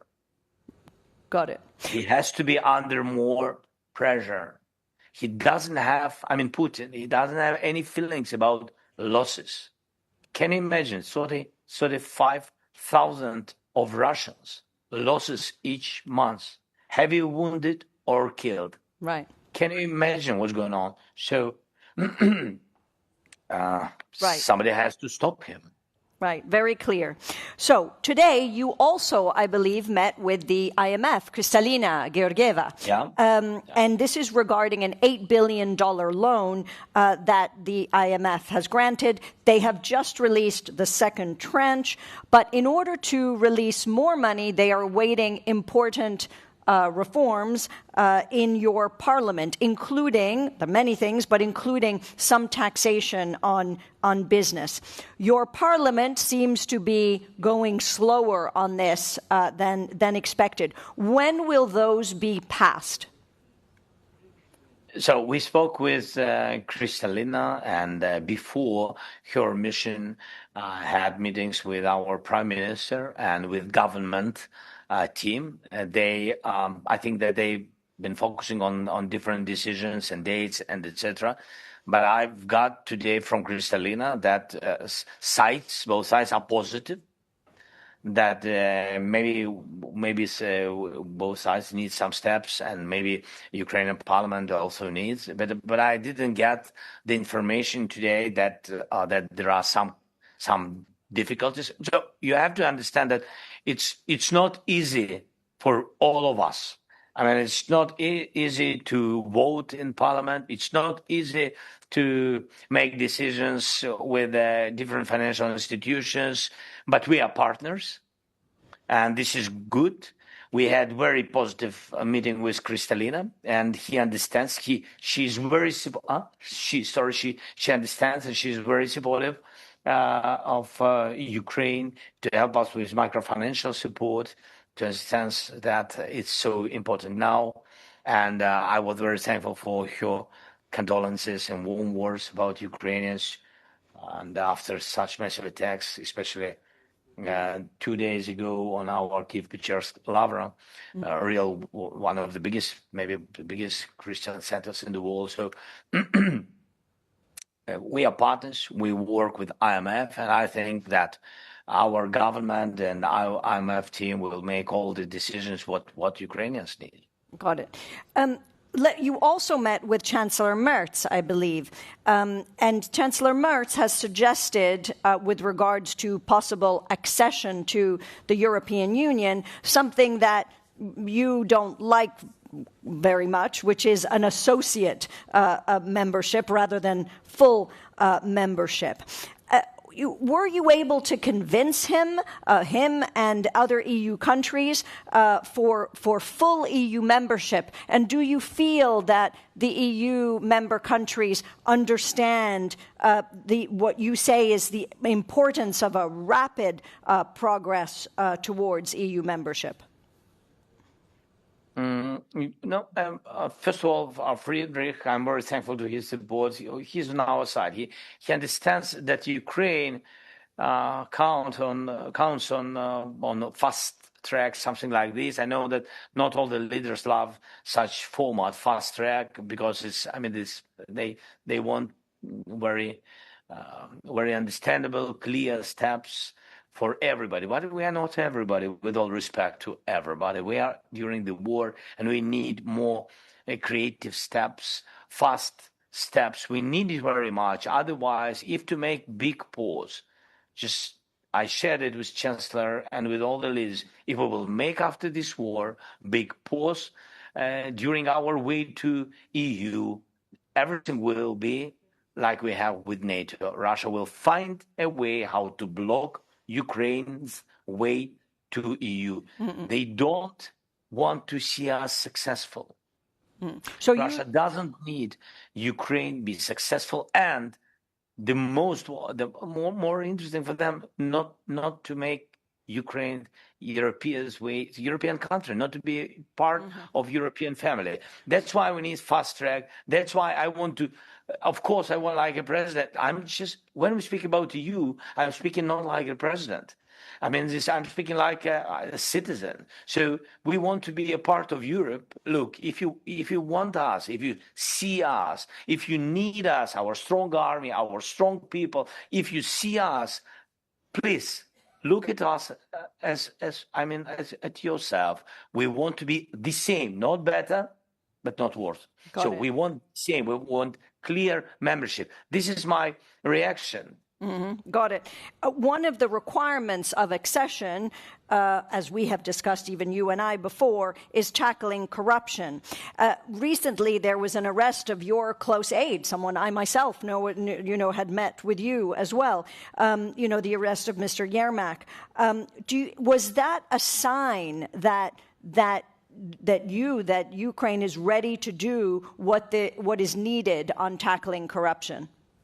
Yeah, of course, and Ukraine is doing all European. It's not the proposition from EU. There is a list of reforms what each country, not only Ukraine, needs to do, and we do everything. That's why the clusters are opening.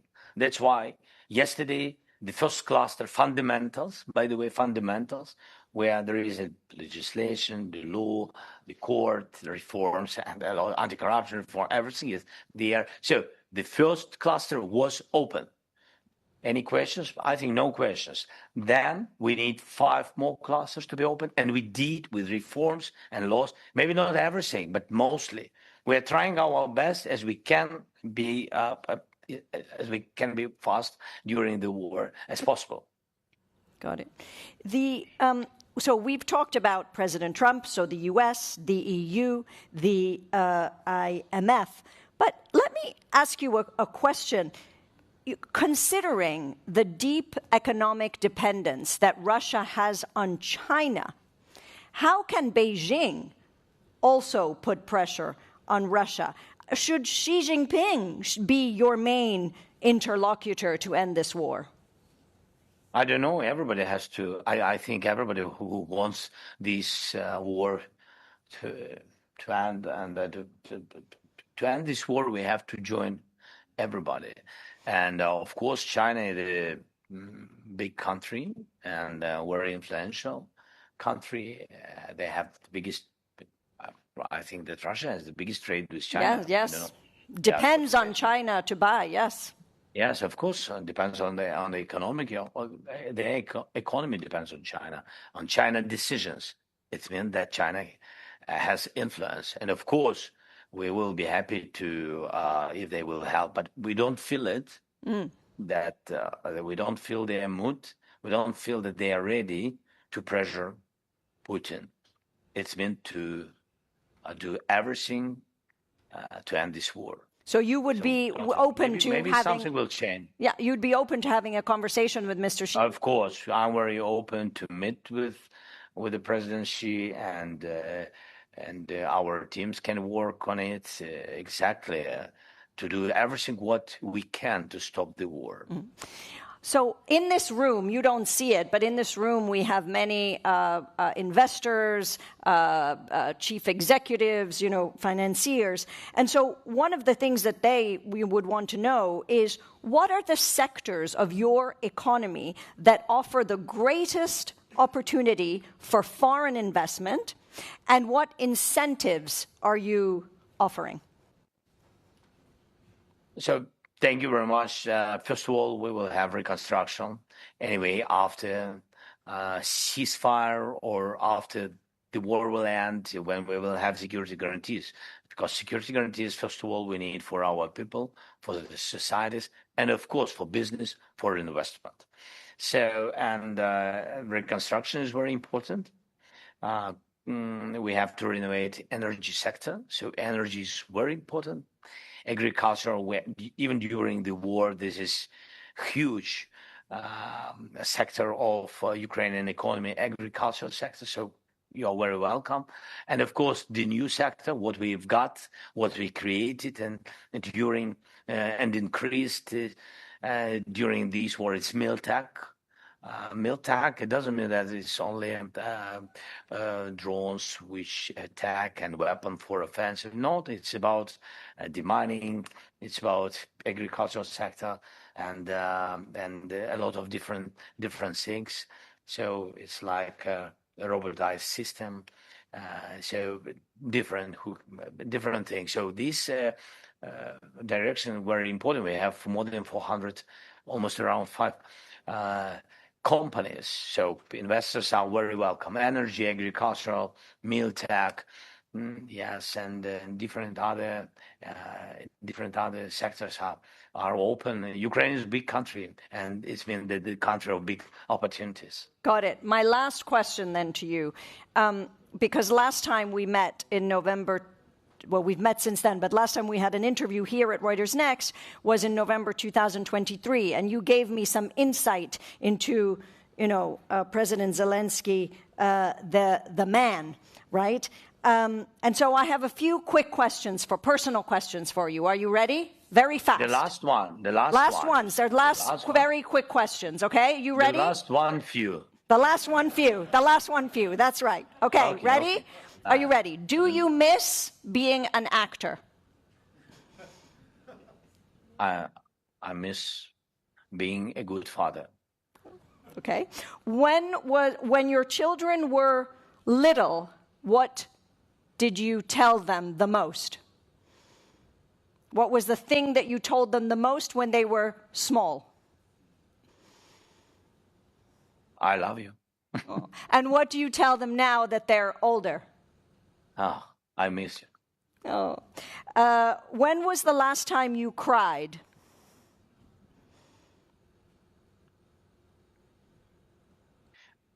I will try to do it after our interview. Okay, when was the last time you laughed? No, I mean this between us. So I'm normal man, and there are a lot of different moments between us almost each day, a lot of losses on the battlefield and civilians, and there are absolutely crazy attacks on our people. And it's not about. It's very difficult, really. When I give orders, I said about it. It's always difficult for me when I give orders to the mothers and fathers who lost their children. Of course. In such moments, really, I often cry. Are you a hero? No. So who is your hero? My hero. My children. My army. Our army. And Ukrainian people. So I'm a part, and I'm also Ukrainian, so I'm a part of our of our nation. But now our nation, I think that our nation is absolutely heroic. Wonderful. On that note, I think we can close. Thank you, President Zelensky. We are so grateful for having you. Thank you. I don't know if you can hear the applause. Thank you. I hear you. Thank you. Thank you very much. Thank you very much. Thank you, Alessandra. Thank you, President Zelensky. Look, we've got 10 minutes before lunch. This is a really good opportunity to show you how our news organisation, I think, reacts in real time to things. So let's get a really quick 10-minute debrief with the correspondents that we just had on stage, with Guy from Moscow, with Tom who was the bureau chief in Ukraine, and with Lily, the European security correspondent. If they could just very quickly come back. They're going to come back for 10 minutes. They'll hang around so you can have a chat with them after that as well. Are they coming on? Yeah. And then we will grab lunch, and the debate will start on the engagement stage at 15:15. So, Rach, you've got about 8 minutes.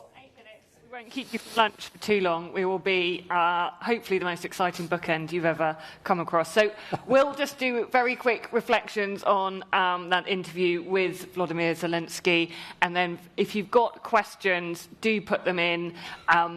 These three, all sorts of fascinating insights or anything you've ever wanted to ask about how this type of coverage happens, please put that in. But then just very quickly, Guy, Zelensky, he was saying, he would have met Putin in Switzerland before the summit. He wants talks at least to happen before another winter of this war. But do you think there's actually any inkling, any sign anywhere that Putin is willing to have a meeting with Zelensky? Putin's willing to have a meeting with Zelensky, but only after a deal is pretty much ready, or after he takes the whole of Donbass. There's 7% of Donbass left that Russia doesn't control. So they will take that or they will do a deal, but there won't be any meeting beforehand. So the Europeans want there to be a ceasefire, then they get together and they talk and they do a deal. Russians saying, no, we do a peace deal or we take Donbass and then we talk. Okay, all right. But the interesting thing is Abramovich. I thought that was interesting what he said about the Roman Abramovich. I think he's known mostly in the United Kingdom for his football investments, or former football investments. But the fact that he spoke reasonably, I thought, mildly about Abramovich, it's clear that there's a back channel being formed there. And this whole conflict, throughout this conflict, there's been at least 5 different back channels going on, and there is clearly something going on with Abramovich. So, yeah, I thought that was interesting. I think that's been one of the most, probably, perhaps even by us, underreported, but interesting developments of the past few weeks in this war, I agree. Tom, Zelensky's probably big, just ask, every week, every month, as they need more Patriots, especially now with the level of missile fire that Kyiv's coming under.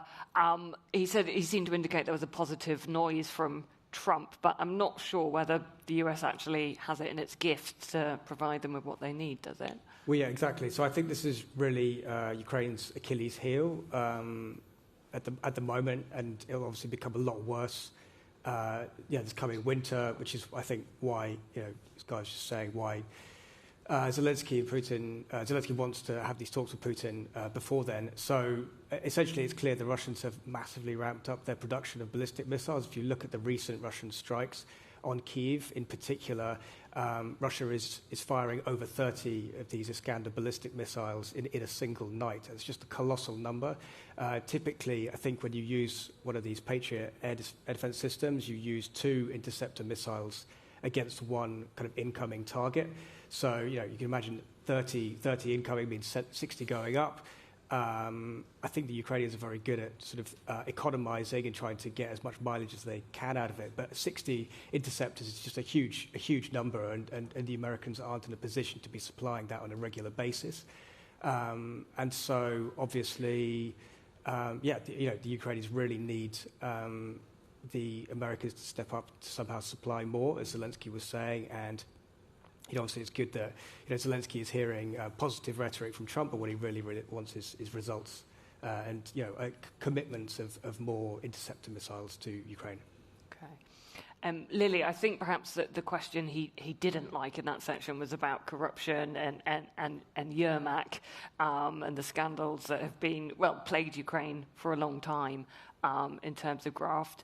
We had last night, the kind of opening round of Ukraine's EU accession talks, which was a big moment for Ukraine. But do you think there's actually real appetite among many EU members for Kyiv to be in the EU anytime soon? So Zelensky has really pushed for Ukraine to make quick progress in the accession process to one day become a member of the European Union. I think rhetorically, there is a lot of support from European capitals. There's a lot of support for reforms in Kyiv. But realistically, this is a very complex process. So even under normal circumstances, joining the EU takes years in terms of regulatory reforms and meeting standards on everything from internal market rules to the environment, rule of law. Yesterday, they started the first phase, which is discussions over rule of law and democracy, judiciary standards. I think realistically, the talks will go on for years. And even then, nothing is guaranteed because at the end of the day, every single EU member state needs to ratify a new member. So even if you go through all the hoops and do all of the reforms, all the 27 need to agree at the end. I think we're a bit far from that. Ukraine is making progress, but it has a ton of challenges. Okay. I will attempt to do a few of these questions that you have sent in. So, Lily, perhaps I'll come back to you. I'll tweak that question just a bit. I think perhaps when Trump began his second presidency, there'd been a lot of criticism that, the US was providing a lot of the funding and support to Ukraine. Meanwhile, this is a war that's happening on the EU's doorstep. Now, kind of what's the EU's role in the war in terms of the money and the support that it provides? So the EU has a huge role in supporting Ukraine, both economically and also in terms of Europeans helping Ukraine buy weapons. So there's the Pearl program where European governments actually pay to buy weapons from the US for Ukraine. That is a program that the NATO Secretary General Mark Rutte is really pushing countries to continue contributing to. And then the EU is providing a huge 90 billion euro loan to Ukraine. So I would say the Europeans are kind of the top supporters when it comes to kind of actual assistance right now. So it's a huge role. Okay, thank you. And then the second question, what are the connections and similarities between Ukraine and the Iranian war? Perhaps, Tom, I'll come to you first on that. I mean, obviously, they've been fought in very different ways, but Ukraine has had an involvement in the Gulf. What kind of, relationship has there been there between Ukraine and the Gulf states during this Middle East conflict? Well, that's a tough question because I'm not very good on the Iran war, but I'll have a stab at it. Yeah, I mean, the obvious similarities, right, is the use of drones and the heavy use of missiles by both sides. I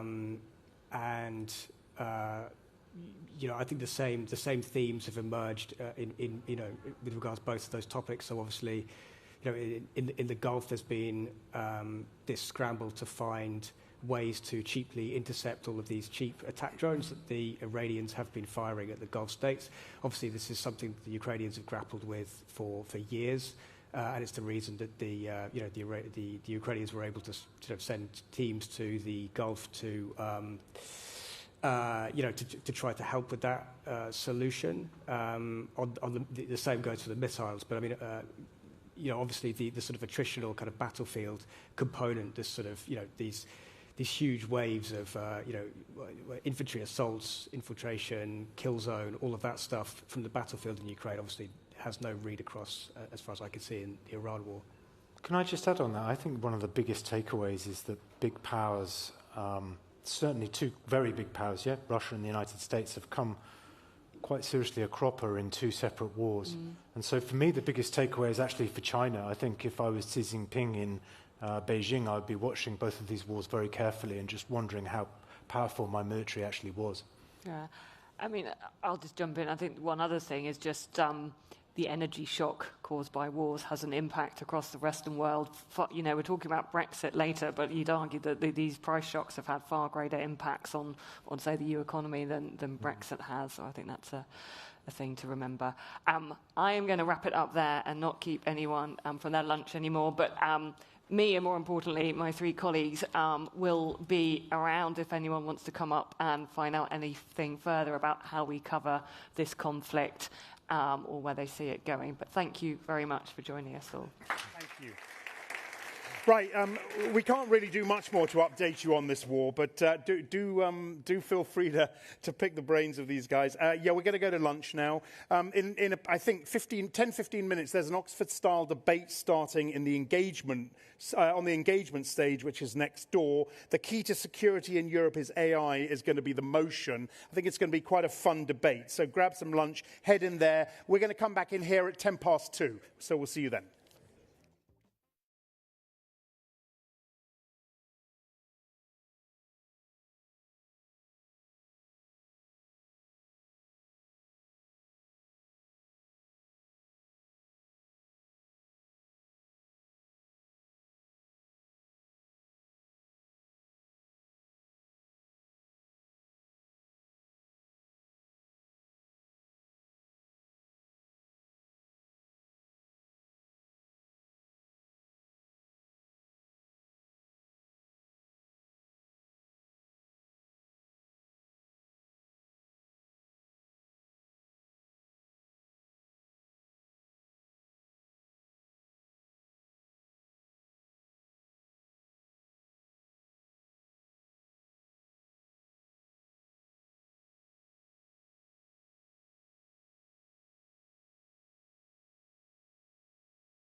Right, welcome back, everybody, both here in the room and those joining us on the live stream. Before we shift into the afternoon sessions here on the world stage, just a few reminders. You can ask questions of our speakers via the app or by scanning the QR code when it pops up on the screen. You'll also see QR codes for podcasts and newsletters. Do sign up for those if you wish. This next session on how Europe's central bank is managing the Eurozone economy is a timely one, of course, given the ECB's rate hike last week.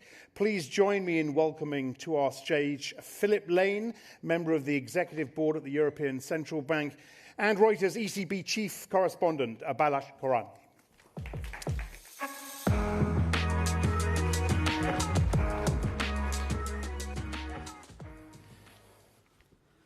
Good afternoon, everybody, and thank you so much for being here. Philip, thank you so much for coming. As you know, Philip is the chief economist at the European Central Bank, and with that role, he is responsible for proposing monetary policy to the Governing Council. The ECB last week became the first major central bank in the world to raise interest rates. Philip, could you please run us through that decision, the rationale for it? It's somewhat controversial, at least to some people who argue that raising rates into a supply shock that weighs on growth is a policy mistake. At least some ECB watchers are saying that. What would you tell these people who say it was a mistake? So we obviously try to make well-considered decisions. So the whole process of analysis, step-by-step analysis before making such a decision. So let me, again, just locate the ECB, the wider global conversation about this. So last year, last June, we brought the policy rate down to 2.0. And we had a situation last year where the European economy was growing steadily, unemployment was stable at a low level, inflation was hovering around our 2% target. And so this was a very stable situation. And that extended into this year until the end of February. And then, of course, with the Iran war, we've had inflation rise. And what we saw last week when we looked at the new assessment is essentially what's already happened now, nearly 4 months of this war, 4 months of elevated energy prices, means we can see in the pipeline of inflation coming up that inflation will be above 3%. Basically, it already is above 3%, and being above 3% for about a year, going into early months of next year. And so if you have a situation where inflation is a percentage point above our target, where we do think there is some hit to GDP from the war, but in the end, we do think the economy is resilient. There are other engines of growth in the European economy, and the financial system is also, I think, robust. Then we felt it was a straightforward decision, not just under our base, but when we looked at different alternative scenarios, including a milder scenario where the war might get resolved more quickly, going from 2.0 to 2.25 was a decision we felt was a safe decision under these different options. But let me say maybe one of the issues here is there's a shorthand description they use, supply shock. You have to think carefully about what is the role of oil in the European economy now. And even compared to 5 years ago, with the increase in the energy mix towards renewables, also with ongoing hydro, nuclear, and so on, the oil is less important to the European economy than it was even 5 years ago, let alone previous oil hiking cycles. So when we think about the hit on the economy, it's there. We do think it's there. But let me emphasize, is the war is partly the energy shock, partly it's the uncertainty attached to it. But if your mindset is going back to the 1970s on how oil shocks affect the economy, it's quite different now. So a direct line to inflation, the effect on the economy is there, but not as big as it used to be.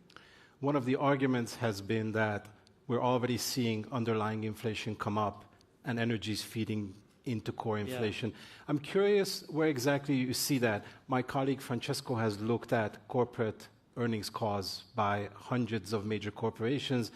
We ran these earning transcripts through AI models, and it showed that companies' ability to raise prices is significantly smaller than it was 4 years ago, so the pricing power has declined. Are you seeing the same thing, and where do you see core inflation under pressure? So what I would say is we allow for some increase in core inflation, and more broadly, I'm not a big fan of the phrase core inflation because one of the big transmissions is from energy to food. So what I prefer to look at is non-energy inflation. Food, which is about 20% of the index, I don't think we should throw it out. So we do think there's going to be indirect effects on food, on goods, on services this year and into next year.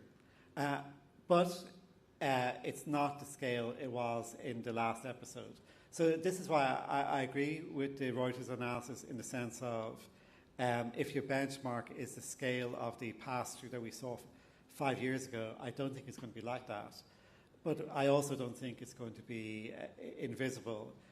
I mean, we've tried to emphasize on our staff to differentiate between, in a simple-minded way, small, medium, and large oil shocks. This is not a small one. Small oil shocks, I think, don't leave much of a footprint on core. It's not a gigantic one either. It's kind of medium-sized shock, I think is a fair description. And so we are allowing for indirect effects, second-round effects, but in a contained way. But again, we're not, we didn't announce last week we're going to go from 2.0 to 4. We said we're going from 2.0 to 2.25, and let's see what we do in the future, depending on how the data flow. There's, of course, a new situation because there's a peace deal in Iran. So I'm curious, how does that change your calculus? How does that change the outlook? So what I would say is, of course, it's early days. Of course, it's welcome news. The market did expect it as well. I mean, there was some market movement, but in the end, not a lot. And what we see, or what I saw yesterday, is the new oil forward curve is basically fairly horizontal for the next couple of years, not too far away from the current price. So what the current view of the oil market is high 80s, low 70s. So we don't have a big reversion to the pre-war level under the market pricing, but neither do we have the much higher prices that were in our adverse and severe scenarios.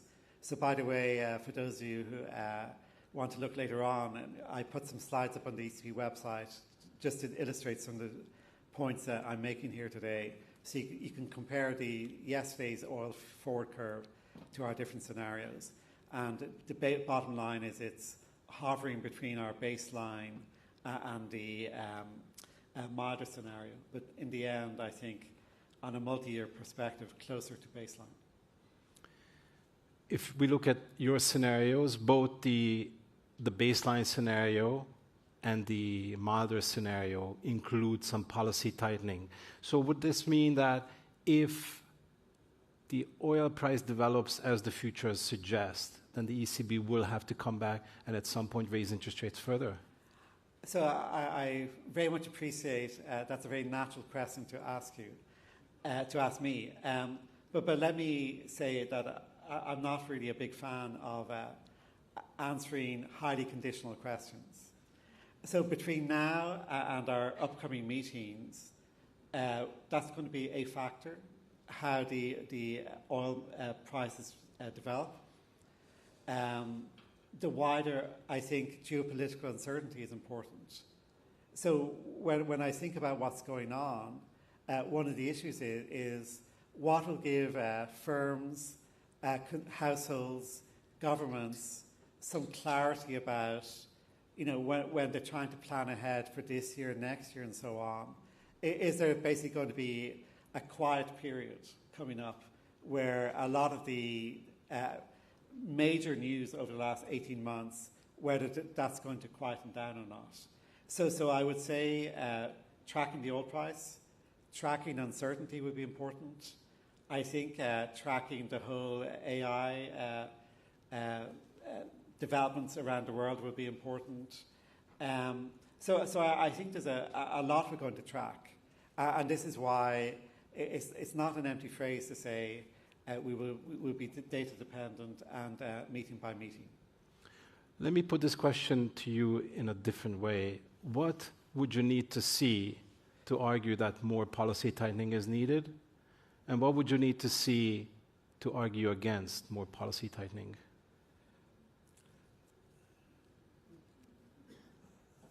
So again, when you ask that question, some people are going to hear that and will say the amount of policy tightening or not compared to the market curve versus going beyond 225 and so on. So there's a kind of ambiguity about, if you like, what is assumed and what is not assumed. But let me strip it down.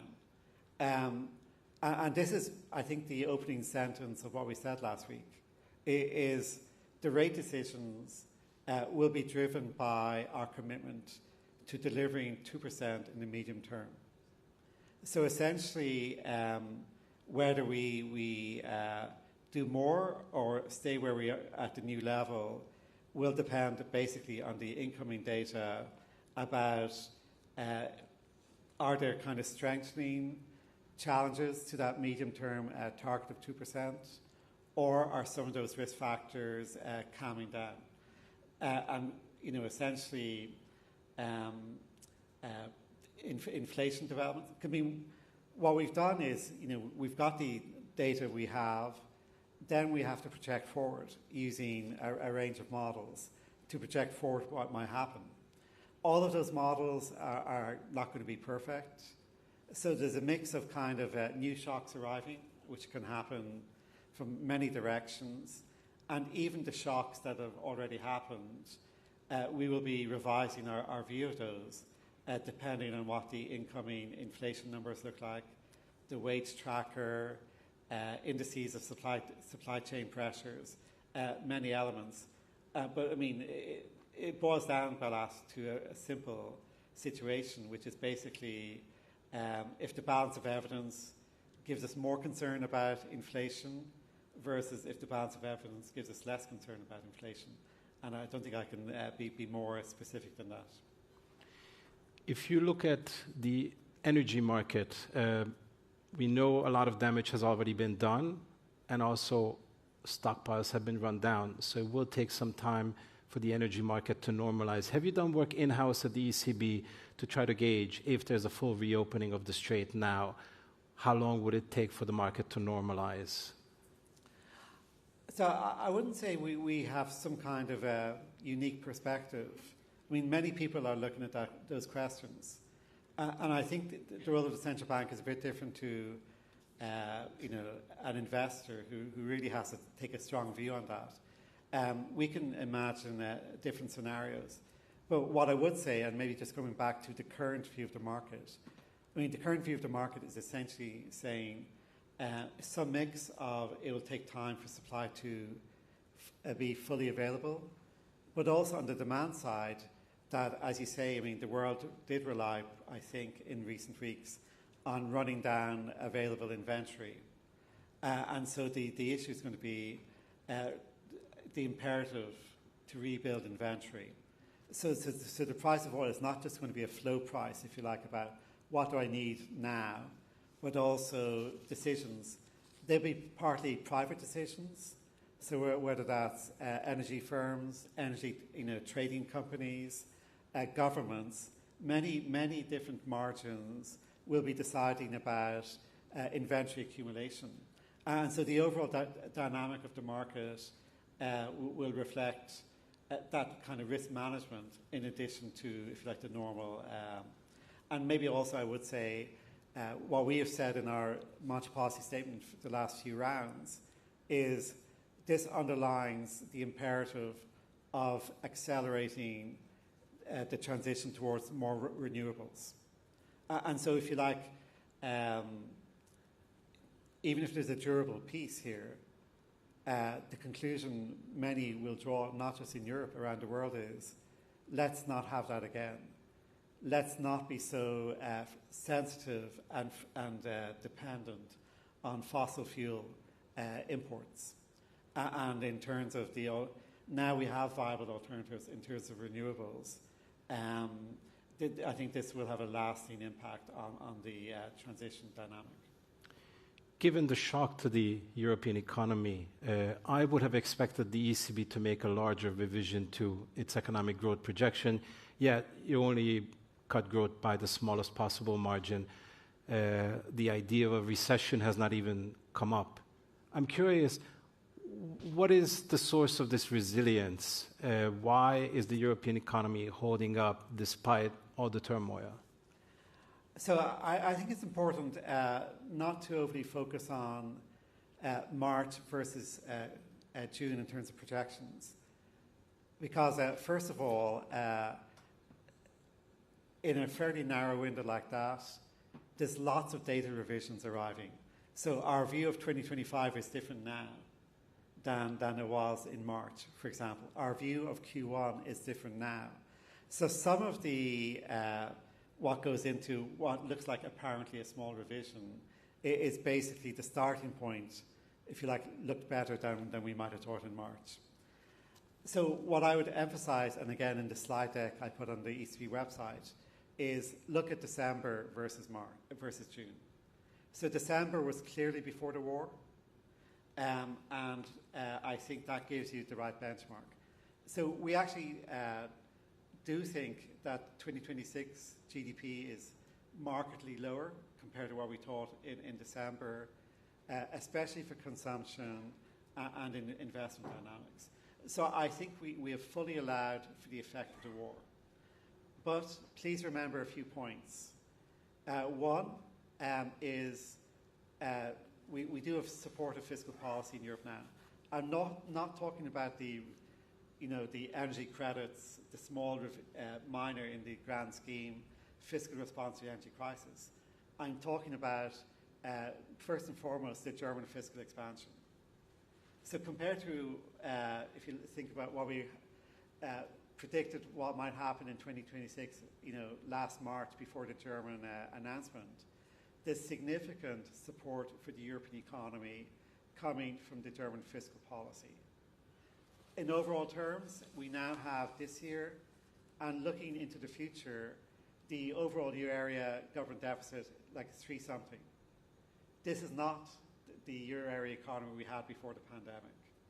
Now, it's not US-style fiscal deficits, but 3-something, steady 3-something, gives you a kind of orthogonal support, which is orthogonal to the shock. We think construction investment will come back this year. Remember lags in monetary policy? Since we only stopped easing a year ago, even last year we think the accumulated tightening cycle was a drag on the European economy, especially in construction.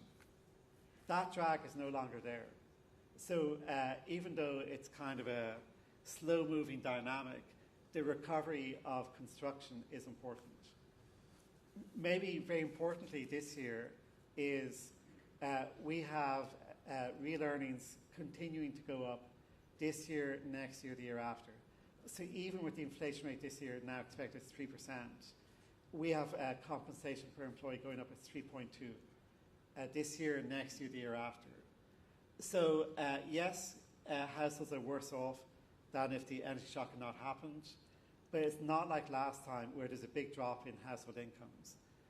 This time we think the average European consumer will continue to have a real income gain this year. So that is support for consumption. And then the world economy, we had a big upgrade to world trade. Europe is not at the center of the global tech boom, but the fact that world trade is doing better than expected is important. So it's not a silver bullet. Lots of individual items are positive And so the clearly negative energy shock is in the context of this wider resilience. But let me say, it's very important to say, the resilience is not by magic. The resilience includes the fact that households have strong balance sheets. Banks have strong balance sheets, including because of the long campaign to rebuild capital and liquidity in the European banking system. This is supporting now the resilience of Europe, and that corporates are not over-leveraged either. So if you have a resilient balance sheets, fiscal support, central bank starting point being a neutral interest rate, that gives you, and then globally the support from AI and so on, that gives you a lot of factors that explain why the negative shock from the geopolitics, whether it's trade, the tariffs, or oil, is basically counterbalanced by these factors. Even if the war in Iran is over, is conflict really over? We've had a year of turmoil from Liberation Day to Gaza to Venezuela, then maybe Cuba's next. Is this the new normal, and how does the ECB and the European economy operate in this new normal? So this is, I think, a very important issue. And we did a strategy review of what the ECB should be worrying about. And the conclusion, which we reconfirmed last summer, is essentially this decade especially. So this strategy review brings us to 2030. So it's for the rest of this decade. And, you know, the slow-moving issues like demography, climate change, but we did zero in on geopolitical shifts. And this is, of course, it'd be a bad idea to go one by one saying, well, this happened and that happened. So I would say we don't try and predict what exactly is going to happen, but the conclusion is the years ahead may have more geopolitical shifts, and we have to recognise, be attuned to this in how we analyse what's going on, to recognise it creates more volatility. We don't take a stand on whether it means inflation is on average going to be higher or lower, but it does mean more volatility. And that volatility does mean how we make policy has to respond. So the conclusion of the review last year was we need to be basically put centre stage our risk assessment. So what we said is we will look at our policy not only under the baseline, which is the traditional view, but also the surrounding risks. And this is why last year, I mean, the first paragraph, or last week, the first paragraph basically said, this is a robust decision under a wide range of scenarios. And what I would say is, going back to your question, is the natural answer when you face this geopolitical risk is to look at different scenarios. And that's what we're doing. But how does policy work in such a situation? The argument always has been that monetary policy works with long variable lags. If policy becomes effective 12 to 18 months from now, the environment could be vastly different. So how does policy stay effective? So it's very important. It's a balancing act. So what we've tried to say since this war started at the end of February is we will differentiate between different cases. And what was important back in March is we didn't know, because many people said this is going to be over in a couple of weeks or a few weeks and will quickly reverse. If that had happened, then you would have said, well, we'll look through it because it's a blip. What we have now is basically already 4 months elapsed before this, more or less, nearly 4 months before this truce was announced. And what we have now is we think already in the pipeline of inflation is basically a year of inflation above 3%.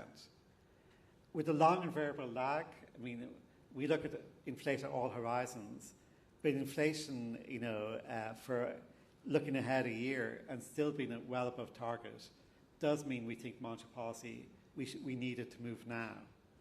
What it does mean in a world of uncertainty is it's a bad idea to say, well, we think here's where interest rates are going over the next year.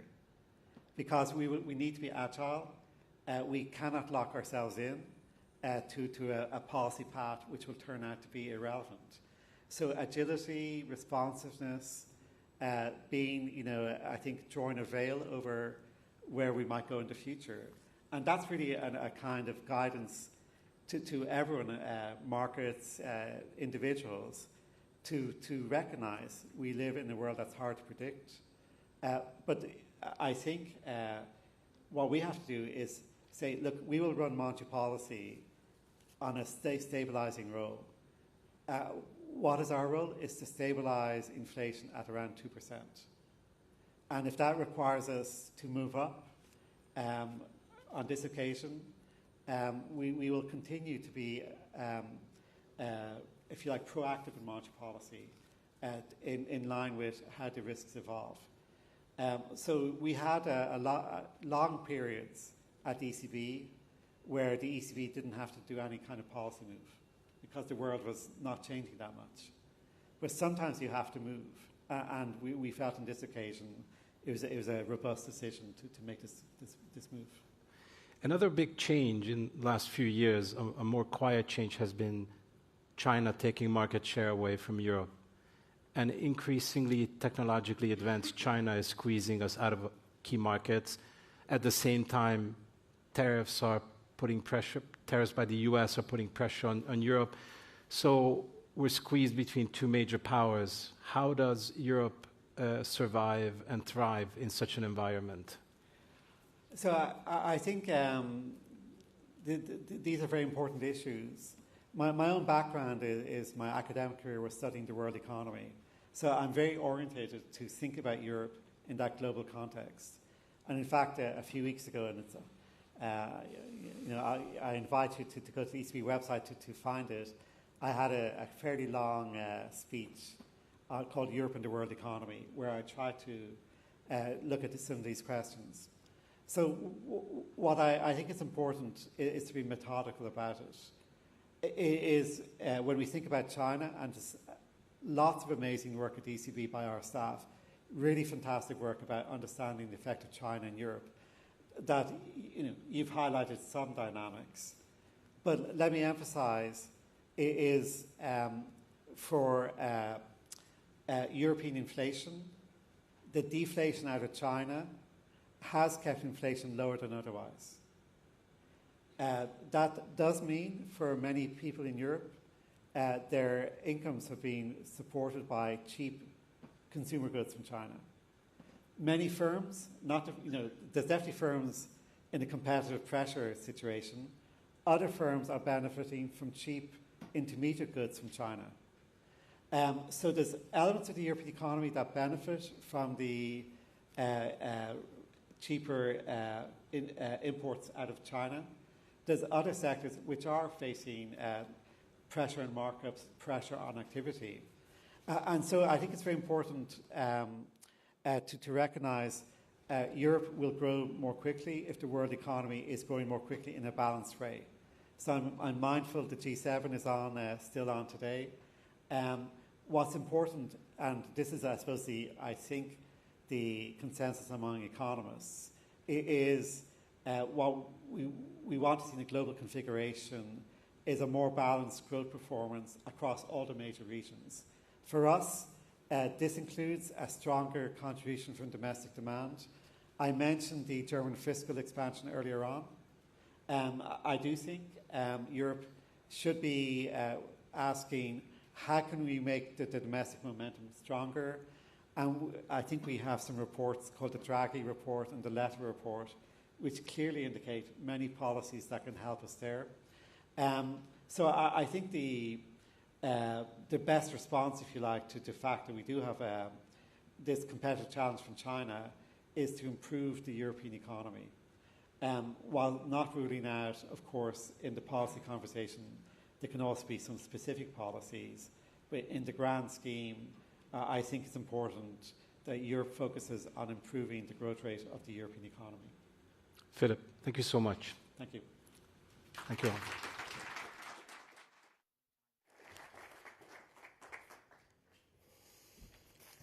Thank you very much indeed to Philip and to Balázs. Right, back now to how businesses are responding to the context, both the economic context and the geopolitical context, and critical for this next business, how consumers' changing habits are forcing strategy rethinks. I'd like to invite Carlsberg Chief Financial Officer Ulrike Fern to the stage. She will be in conversation with Reuters European retail correspondent Helen Reid. Come on through.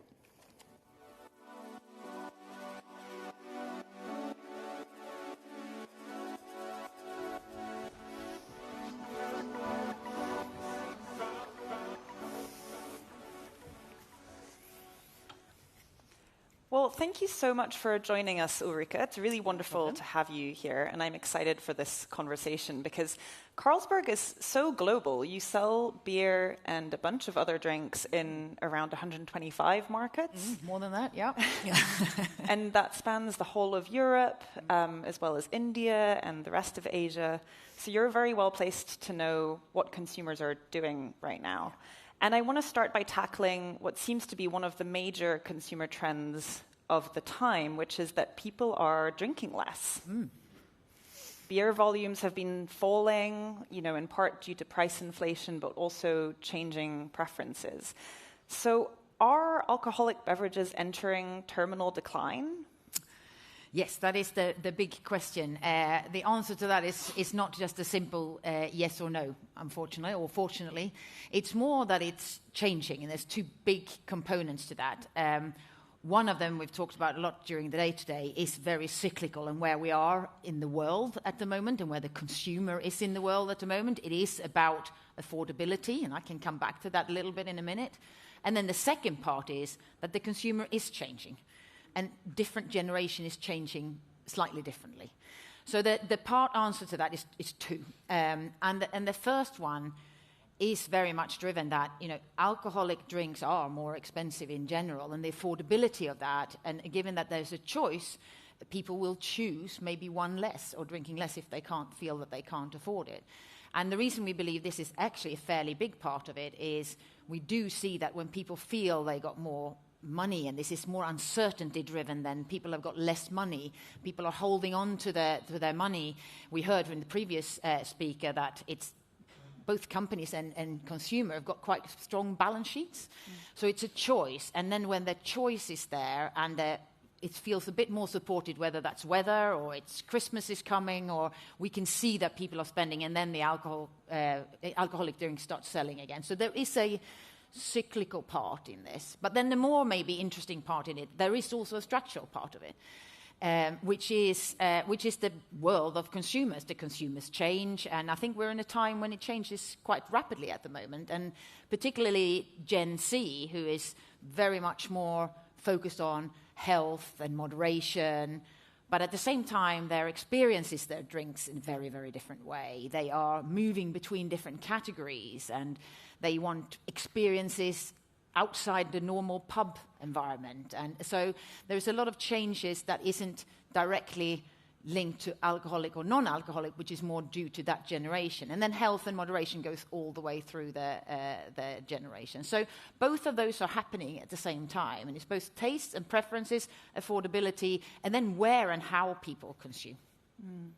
And how have you actually adapted your product offering then to these changes? Well, I think all consumer goods companies are trying to do that. And it's happening quite fast. And we have... It's more about occasions now rather than it is about the particular product. What we also see is that people are a lot more connected to one thing, one brand, one experience. They want a range of occasions. It's moments and experiences that people are after.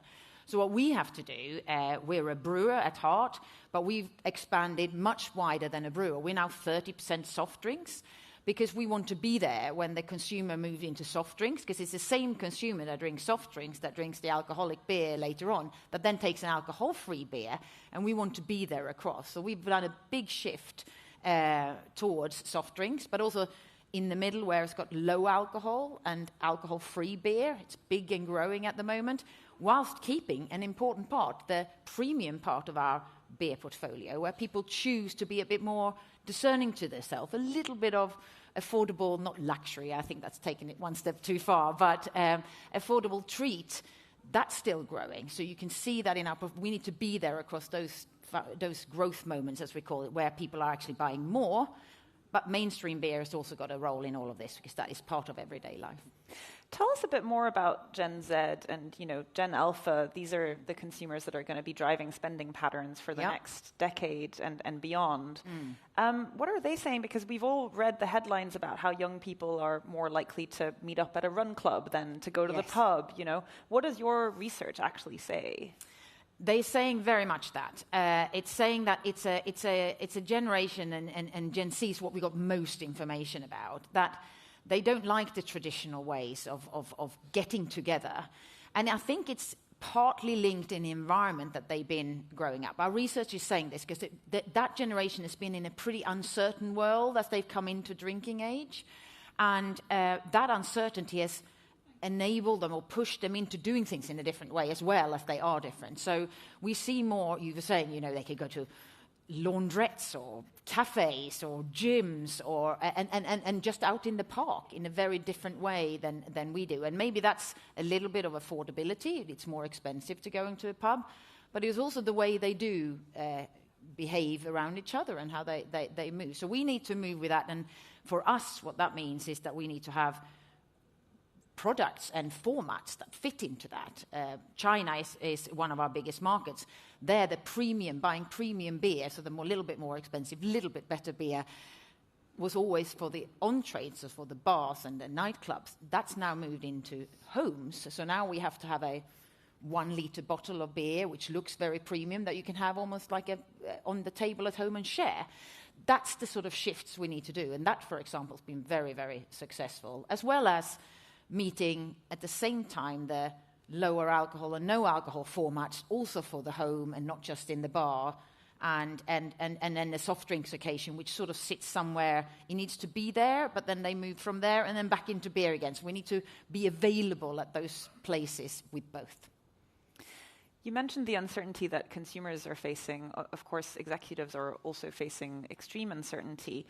And we've seen that most recently with the energy crisis caused by the Iran war. It's sort of reignited these inflationary pressures, which are a real concern.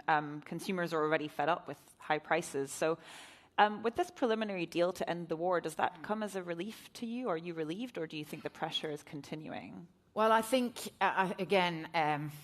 the uncertainty that is come with is just another level of uncertainty on top of what was uncertain already before. And of course, in a consumer business, we don't want uncertainty. The consumer gets uncertain. It holds on to it doesn't spend as much. So, of course, less uncertainty is good for us. So a deal like this would be welcome, of course, less uncertainty. And we were seeing already before the war that actually consumer confidence was coming back slightly and maybe at least stopped declining, actually across the world. And I guess the war was unwelcome for many reasons, but also for the fact that it disrupted the consumer, and it's now been a little bit in a holding pattern. We haven't seen that much of an impact on it through the year on the consumer directly.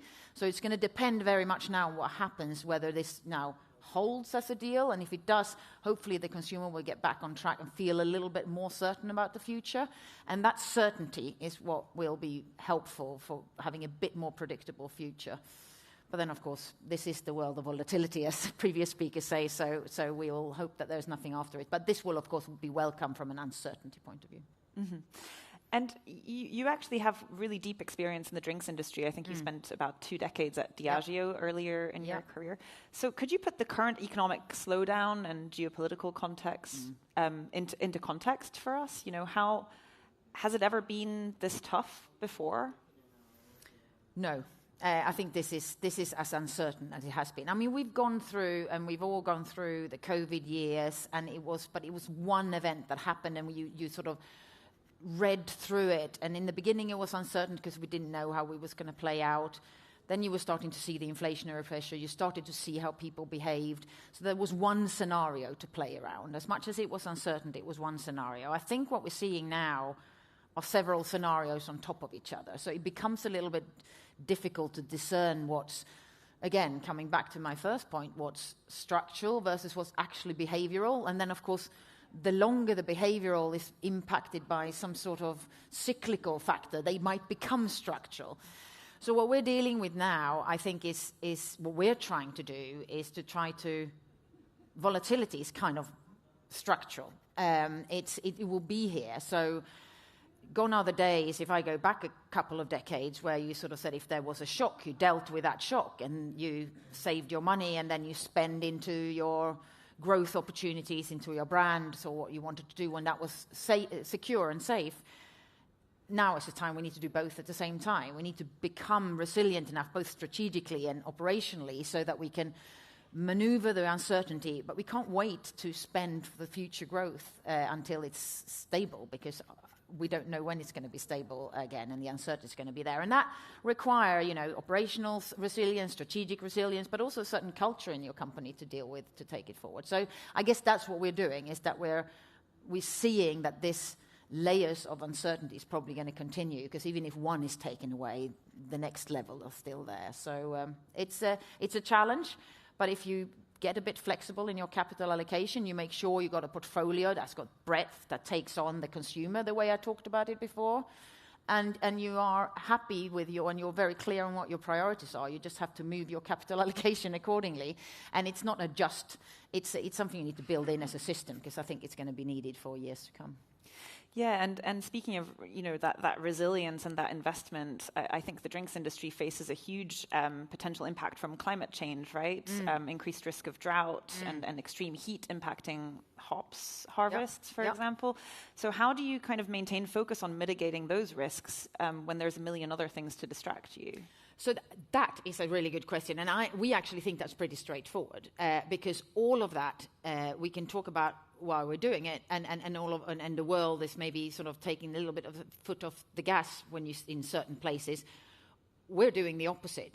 We feel that gives us resilience. The less we know there is weather shocks coming, we know there are geopolitical uncertainty, we know there's economic certainty. Being flexible around your energy system, being flexible on how you grow hops, being flexible in your supply chain, and more resilience comes with the environmental investments we're doing. And we've always looked at it as two sides of a different coin. It's good for the world, but it's also good for resilience. So we will be leaning into, we've seen some benefit of being flexible in terms of energy supplies just throughout this last few months. So being able to swap from one to the other depending on what it looks like, being sure you've got flexibility and resilience in your crops, as you say, that's going to be part of being resilient into the future, and not just good for the world as we see it. Mm-hmm. There is one positive that might be coming for the drinks industry this summer. The World Cup is usually a bit of a boost. Yeah. So although Carlsberg isn't an official sponsor, do you expect it to benefit you? And how do you kind of go about predicting how many pints are going to be poured? So this is now you get into our forecasting models, which often says that World Cup is a big football event. But it depends on which teams are winning, it depends on what country is playing and what time it is. And of course, you were saying up front, we're mainly in Europe and in Asia. And when the games are played in another time zone and it's in the middle of the night, we have a little bit of less of an impact. But it is exciting times for football and for beer. And it becomes good promotional windows to put promotions out, or put communication out, which connects with people. There's a huge excitement. Football, in a way, goes straight into that consumer occasion that I talked about up front. It's an experience. People get together outside, or they go to arenas. So it fits right into the future of the consumer. So as an occasion, it's very relevant. The problem is just, as I said, when the times are, and if it's the right teams to play. So we are a bit careful with our forecasts around World Cups, because if all of those three are there, it will be great. And if not, it will be a little bit helpful. That makes sense. We've got a few questions that have come through. So I'm just going to go for the one about, I guess, have you been thinking about getting involved with THC and other psychoactive substances in your drinks? Is that something you're exploring? So we're a brewer, and what we do is brewing, and getting into this multi-beverage approach is because it requires roughly the same skill sets, it requires the same supply chains, it meets the consumer need in a beverage point of view, and that's what we do, and that's what we focus on. So I guess that's a no to those other substances. Yeah. Okay, interesting, because it seems like that's a kind of a growing market in the US. But it's also very US focused, and we're in Europe and Asia. And again, we focus on our skills and the needs that we very well can serve to the consumer. I suppose there's a whole regulatory framework that would need to change as well to enable that. That is a whole different category that doesn't. It's not a multi-beverage. It's not part of multi-beverage. Yeah, fair enough. How do you see emerging markets in general and the demographic acceleration in Africa specifically impacting your business model? I mean, Africa is a big beer and beverage continent. It's an interesting continent. There is a lot of players in Africa. So Africa is an interesting place where we have been, and we are, indirectly in here and there. So that is interesting. And other emerging markets as well. If you look at something like, depends on the big countries. You look at somebody like a Vietnam and an India, very interesting beer markets, very much growing beer markets. Population in India is very much moving from spirits into beer, so it's very supportive of that. It's in a way the low alcoholic version, and in a very warm country, it's a very good drink, and we are very much wanting to play there and continue to push there. In Vietnam, it's a very young population. It's a big population. Premium beer is a little bit less growing than mainstream beer, but the whole market is growing, high single digits, so very exciting. And you can if you look in Africa, and we're not in Latin America, there are some nice growing beer businesses there. So it does depend on where you are in the cycle, where you are. Western Europe beer is the one that is probably the most challenged across the world, and the US, where we're not. Yeah, I was going to ask about India, actually, because it seems like a lot of alcohol companies are sort of pinning their hopes on that as the next big growth engine. Do you think it has that potential to sort of deliver? We do, yes, absolutely. And we do think that there is a supporting population. We do think that the trends that I talked about for the consumer do also appear there, but from a different context. It's an emerging market. There is a lot of wealth being accumulated into the drinking age, and that helps, which means that premium is starting to really drive forward as well. And then there is this shift, health and moderation, drinking a little bit less alcohol. Beer can play a big role there in India in another way than it does in other countries, as well as lower beverages than beer. So we are playing very hard in India, and it's a very good growth market for us, and will continue to be. And in this world, they live in their own little ecosystem, and seems to be continuing to do very well. And I think you were planning to potentially IPO your India business. Is that still on the cards? So we've said we're going to do a strategic review of it, and that we're still doing. Okay, brilliant. Thank you so much, Ulrika. Thank you very much. Really appreciate it. Great. Thank you very much indeed, Helen. Thank you, Ulrika. Look, right now there's an interactive skills building workshop led by RADA Business on the engagement stage, which is next door.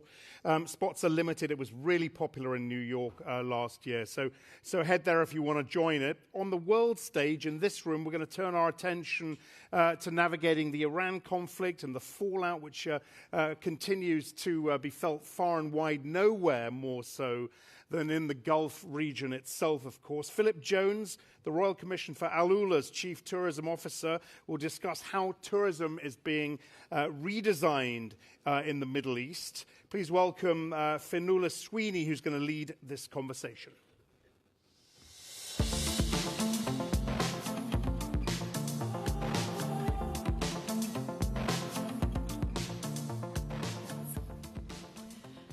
Thank you very much. You're very welcome.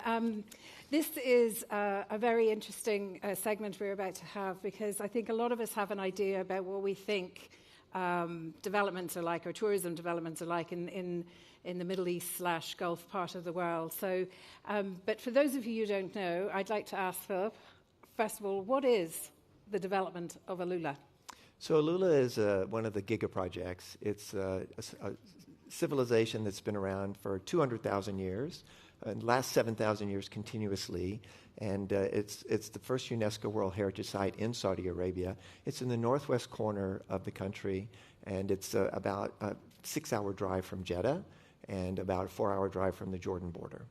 And how did a man from Louisiana in the deep south find himself in Saudi? So I was, after I left, I was the Minister of Tourism for Louisiana, and then I left to be the CEO of what's known as Visit Dallas. And I got a call, and they said, we have this amazing opportunity in Alula.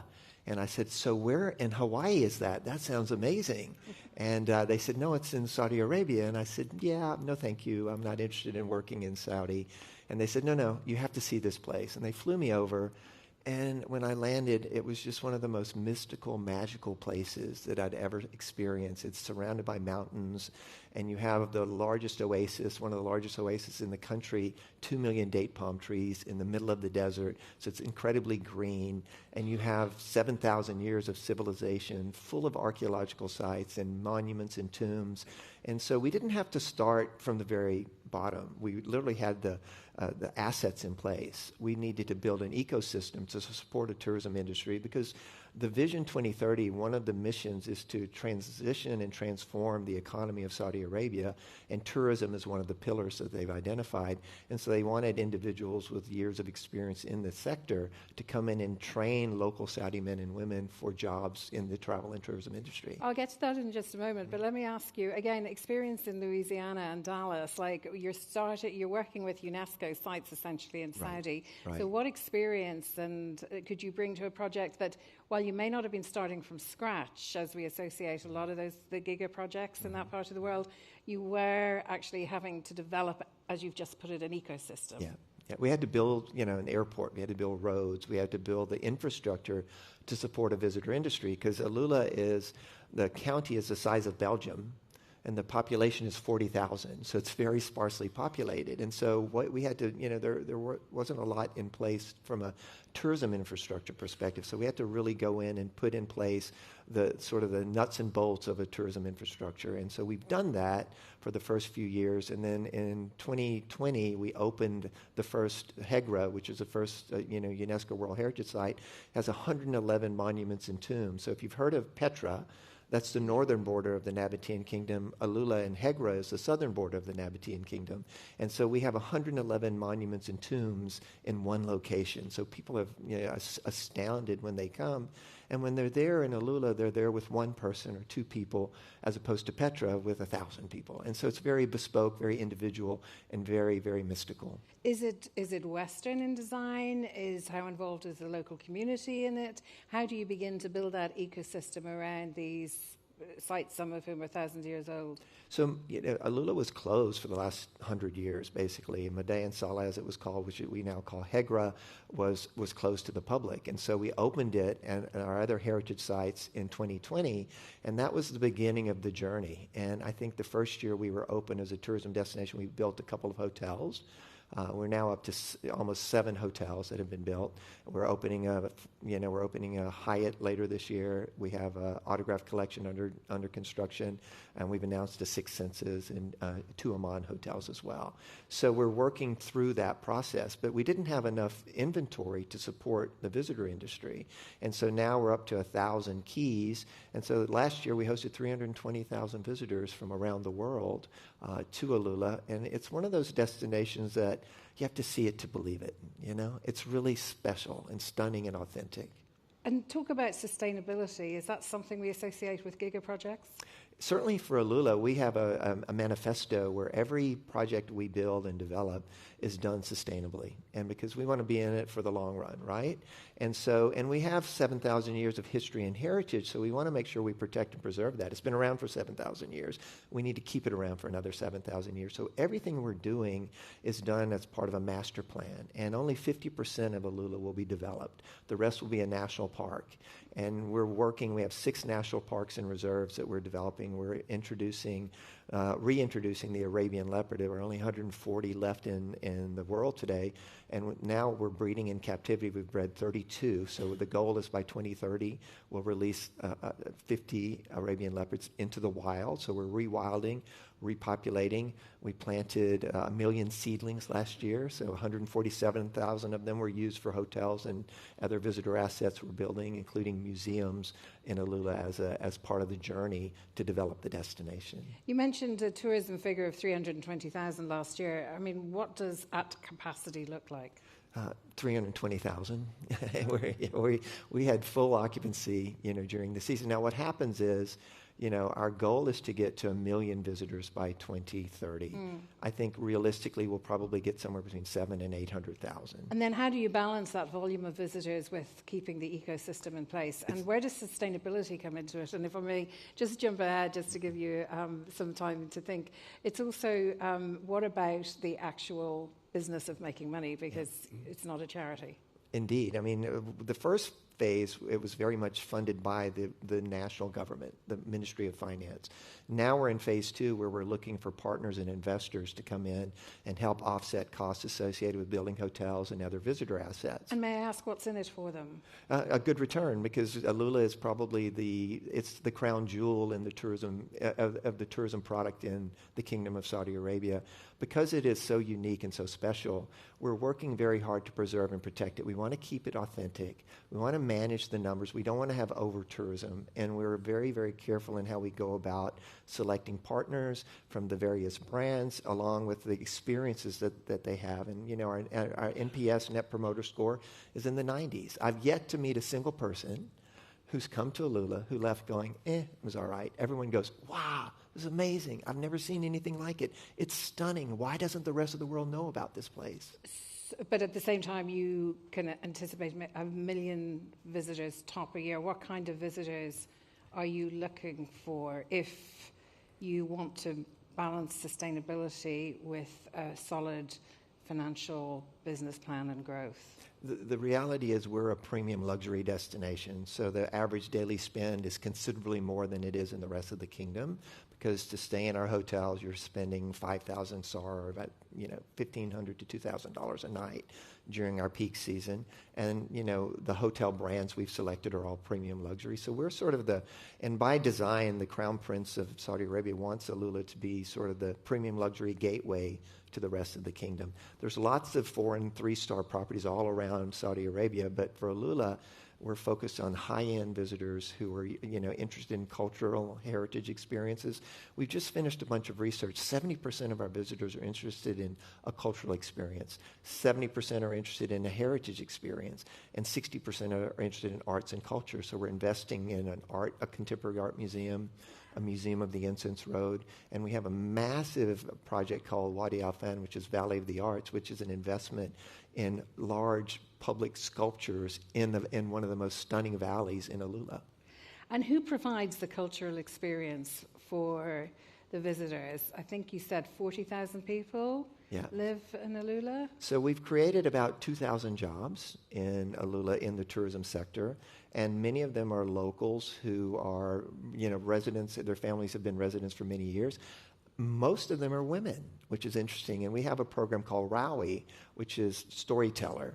And a lot of the visitors who come in they are exposed to the Rawis, and they tell them the stories of their families, but also they're wonderful ambassadors for us. In fact, we have an event this week in Paris with UNESCO showcasing the Rawis as a role model for other sort of destinations that want to use authenticity as part of the storytelling process. We've been talking a lot today, and various speakers have been talking a lot about, obviously, the backdrop of uncertainty in our world. And I know that, the western part of Saudi isn't exactly the Gulf, but it's not exactly immune, as indeed not many parts of the world are immune at the moment from the continuing uncertainty. I mean, in terms of its location, what are your concerns about that? So let's put this in perspective. Saudi Arabia is the 12th largest country in the world. Right? It's a large geographic area. We're on the coast with the Red Sea. We're 1,000 miles away from where all the action is happening on the East Coast in Dubai and Qatar and even in Dammam, which is on the eastern side of Saudi Arabia. So we're far removed from that. So it's business as usual for us. Now, are we impacted by it? Yes, we see a lot of international visitors all think the Middle East is one area when it's a very large geographic area. So we are suffering from that from an international perspective. But what we've done is we've focused now and pivoted to the domestic market, because you're 30 plus million Saudis who are open to traveling to destinations like Alula, and we're seeing a lot of that slack being taken up by Saudi visitors or visitors from Dubai or visitors from Qatar or Kuwait or elsewhere in the Middle East. But I mean, put this in perspective, the difference between Alula and the East Coast is the distance between New Orleans and Chicago, roughly. So that's how removed we are, and the flights on that side of the western side of Saudi Arabia are open. Jeddah is a major hub, and you can fly in and out of Alula on 20 different flights a week. And essentially, do you have any concerns about an energy crisis, or is it that the kind of visitor that you're hoping to attract doesn't have those kind of, pocketbook concerns? Very few. I mean, we hosted 400 private jets last year for visitors flying in because they wanted to be among the first to experience this amazing destination. Now we're seeing more visitors who are also interested in sustainability. And so they want to support destinations that embrace sustainability. They want to support destinations that are doing it right. Our goal is to be net carbon neutral by 2060. And so a lot of the work that we're doing, everything we do is done in a sustainable way so that we, again, can support this transition from just an oil-based economy to a multifaceted aspect from an economic perspective. Well, if we look forward to sustainability, I'd like to just take a step backwards first and ask you, in terms of the phase that this project has currently undergone, what changes or what was the unexpected, event or trajectory in the project that forced you to have to think a different way, and maybe was something positive that you learned from rather necessarily, a setback? I would say that the support from the local community and the fact that so many of the jobs we're creating are for young females. And so a lot of the businesses we have in Old Town, which is one of our heritage sites, are female-owned. We have a project called Madrasat Adira, which is a project that has 100 local women who are making arts and crafts, lovely jewelry, lovely weavings, lovely art that are being commissioned by major hotel companies and major department stores because they're so unique. All Saudi. Beyond Saudi. Beyond Saudi, globally. And they are, they're truly the artisans of Alula. And 100 of the 102 working in this program, 100 are women. And they're so proud to be able to showcase their skills and their arts and crafts and their product to global visitors who then come and buy this amazing product in Alula. And across the industry, women are in... 50% of the jobs, if not more, in Alula are held by women. In fact, the CEO of the Royal Commission for Alula is a young woman. She's in her early 40s. And so that's the thing that people don't realize is that there's been a massive transformation and transition in the country of Saudi Arabia. And, it's so different than what I thought it would be like when I was approached 7 years ago. And I can talk about it all day, but the best thing you can do is come see it for yourself. I promise you won't be disappointed, and you'll leave having learned something about a culture and a history that you probably knew nothing about.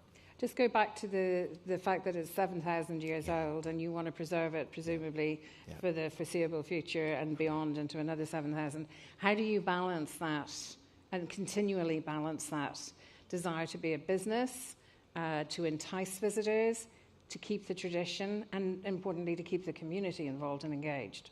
Well, step one is you have to keep the community involved, because when visitors visit a destination, they want to engage with the locals. They don't want to, they want to feel like they're part of the local community, and so they want to be exposed to the markets and the experiences that the locals enjoy. So that's one thing.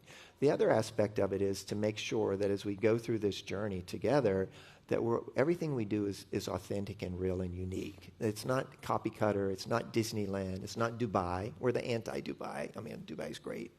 So if you're looking for that, don't come to Alula. If you're looking for authentic cultural heritage experience, if you're looking for a majestic setting, if you're looking for some of the most stunning scenery that you can imagine, then come to Alula and enjoy it. And people who come, they really, take a deep breath and they sort of recharge. And we're putting a lot of emphasis on wellness as one of the next pillars we'll be developing. So in terms of development, I'm wondering, would it be possible to have developed this particular area without the support of UNESCO and international partners and the experience that international partners can bring to bear on this kind of tourism? No, international partners are key to our success, right?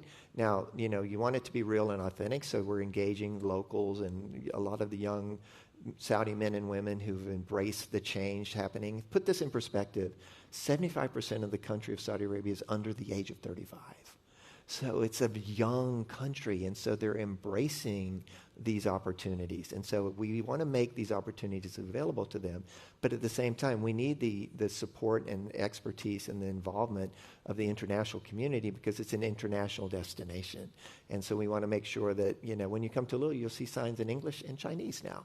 So we're really doing everything we can to be open to visitors from around the globe to ensure that they understand that, we value their business, we want them, but we're also looking for investments. So if anyone's interested in building a hotel or another visitor asset, come see us because we'd love to talk to you. Let me ask about the 7 years you've been there, building this not from scratch, but presumably working with partners. What do the next 7 years look like? And again, I'm kind of conscious of the sustainability balance. I think, we're going to see more development of the cultural assets. So we'll see the opening of the Museum of the Incense Road, the only one of its kind, because we were on the incense route from Yemen to Turkey basically back in the day, thousands of years ago. And so we're going to have a museum dedicated to that. 40% of the artifacts have already been acquired. Asif Khan is the architect for that project. Then we have a contemporary art museum because we have a big investment in arts and culture. And so we have a huge acquisition, a partnership with the Pompidou that we are engaged with. And so we'll be opening a contemporary art museum that Lena Gottman is designing. So we have star architects designing some of our assets.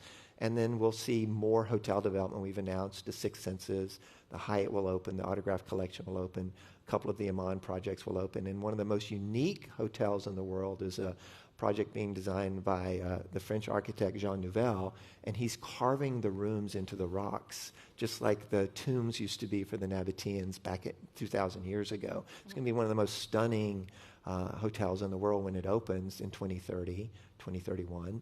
And again, we'll have very unique offerings that can't be found anywhere else in the world. I mean, we talked about the local community's involvement, and we've talked about, partnership, international involvement.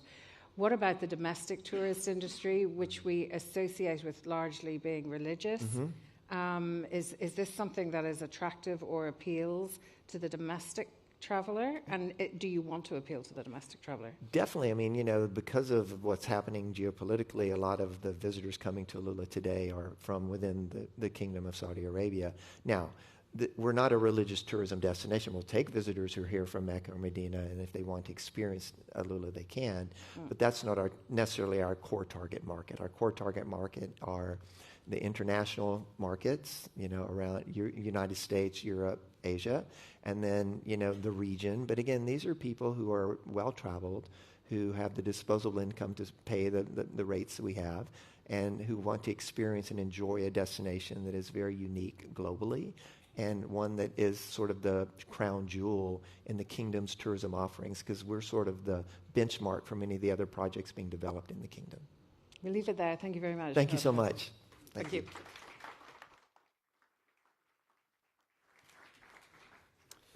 Thank you both. We're going to take a break, and then after that we're going to move into the final 2 or 3 sessions.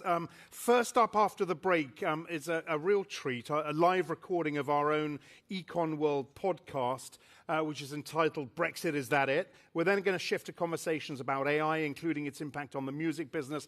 Boy George will join live from New York for that discussion. We will see you back here in about 20 minutes. No, 4 o'clock, I'm told, 4 o'clock.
All right, welcome back, everybody. 2 or 3 really good sessions to finish up the day.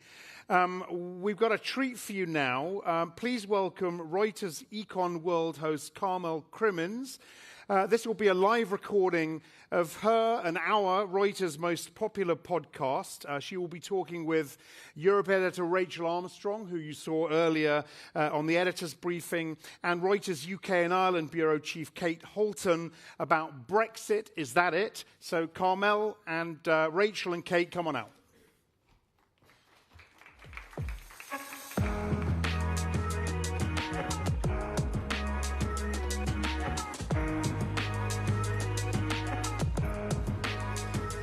Good afternoon, London. How are we doing? Are we all caffeinated? I'm glad to see there are some people who actually want to engage in a discussion about Brexit. I actually thought we were going to have to drag people off the street for this one because, let's be honest, this can be a triggering topic.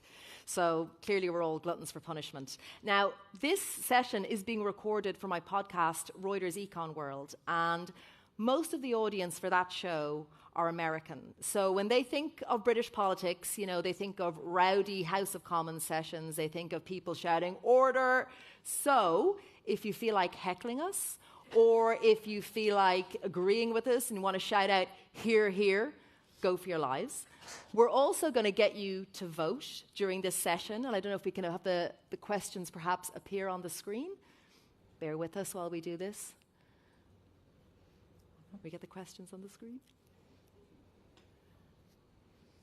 I'm glad to see the lights are a little bit lighter in this room. Actually, earlier on, it was like a nightclub. I thought I was just going to see the whites of your eyes. So the questions are, the first one will be, will Britain rejoin the EU in the next 25 years? So that's the first question. And to vote, you just use your phone with this QR code. Second question, will Nigel Farage ever be Prime Minister? And then the third question, will England win the World Cup? So we're going to find out how you voted at the end of the session. And let's get into it. I'm delighted today to have 2 wonderful people on stage with me, 2 people who, for their sins, have been at the front seat of all the machinations of British politics over the last 10 years. And that is Kate Holton, our UK bureau chief. Sigh from her. Rachel Armstrong, our Europe editor. So I've got to ask, guys, is this topic triggering for you? I was going to say it is a bit triggering.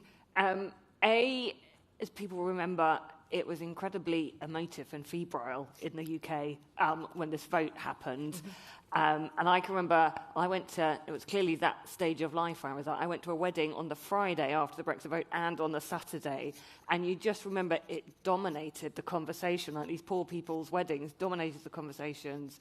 Families were falling out, tables were arguing. So it brings back those memories. And then it just dominated all UK coverage that we did for the next 4 years. And I'd forgotten some of it, but I was trying to remember what was all those terms we were talking about. We were talking about hard Brexit, a soft Brexit, the backstop, the Northern Ireland Protocol. Yes. All of that. I had a look, I was saying to Kate earlier, you can look at the Brexit glossary on the House of Commons website, and there's 40 pages of very arcane terms which dominated our life for about 4 years. I'd say that page doesn't get a lot of hits somehow. Kate, you were kind of wincing over there as Rachel was mentioning some of those terms. Yeah. This is a tough one for you. Have we got the support animal outside waiting for you after this? I met a new European diplomat who's just moved to London the other day, and he said, "I can't believe you're all still talking about this 10 years on." And it was Ouch. Like, welcome to London. Ouch. Well, on that note, I think we'd probably be talking about it this month because it's 10 years. But it does feel like it's back up on the agenda again. Is this all down to a potential leadership race in the Labour Party? So, it's 10 years, as you say, and one of the interesting things about Brexit is that when Britain eventually came to leave, it was very quickly followed by a pandemic and then the war in Ukraine, which had a huge impact on the economy. So in some ways, it's taken quite a long time for people to really be able to see what the impact of Brexit was, and so that's an element. But yes, the Labour Party, the Labour government is struggling. It needs to find some economic growth from somewhere, and it also wants to set itself apart from other parties, and so the one lever it has is saying it wants to be closer to Europe. On that kind of international backdrop, that's also important too, isn't it, Rachel? I mean, we've seen a lot change in the last 10 years. We've got, war in Europe, we've got kind of global trade kind of stuttering, and then tensions with the US. I mean, in a way, President Trump and President Putin are kind of advertisements for maybe finding friends in other quarters, right? I mean, I think, if you're Keir Starmer, you will look at Europe and think, these are more reliable people to talk with. These are people who I can have, trustworthy conversations with. They're all at the G7 today. The European leaders will have conferred going into that. If you look at the security backdrop on Ukraine, you hear a lot about the E3, Germany, France and Britain meeting, and perhaps at the moment, diplomatically, they feel they can push a bit more than the EU can. So you definitely feel there is that dynamic. I also feel probably Merz, Macron and Starmer are having terrible times at home. It's probably quite good therapy for the three of them to talk to each other quite often. So there is definitely that dynamic, but I think the UK is definitely not in the club. When it comes to spending money, when it comes to trade, it is still very much out in the cold. The UK desperately wants to be part of the EU's defence programme, where you can get cheap loans to rebuild your militaries, and the EU has told Britain in no uncertain terms that will cost you €6 billion, to which Britain has said no thank you. So there's definitely more of a meeting of minds between them, but there's not a meeting of wallets in any way. Got it. I mean, people in this room will know the reasons why Brexit happened, why the vote went the way that it did, and there wasn't one particular overarching reason. But Kate, for people on the live stream, for people maybe who watch this podcast later, what were the reasons? So, I mean, that whole element is really interesting in itself, because you had very different people with different backgrounds. You had people from very modest backgrounds, and you had some of the wealthiest people in society who all felt that leaving the EU would solve all Britain's problems. And for some, it was that they wanted it was dubbed Singapore on Thames, a free market, freewheeling. I think the word swashbuckling was used. Kind of country that would go out and trade with everybody. And then you had others who hoped that leaving the EU would bring an end to globalisation, that there would be more state protection, and they're very different outcomes. So what that meant is, it meant that you had enough people in the country who wanted to vote for it, and that gave you 52%. But it also meant that once the vote had happened, you had a lot of people who expected a very different outcome, and that's pretty problematic. And that's still the case now. That no one, when they voted for it, no one had really articulated what it meant other than not being in the EU.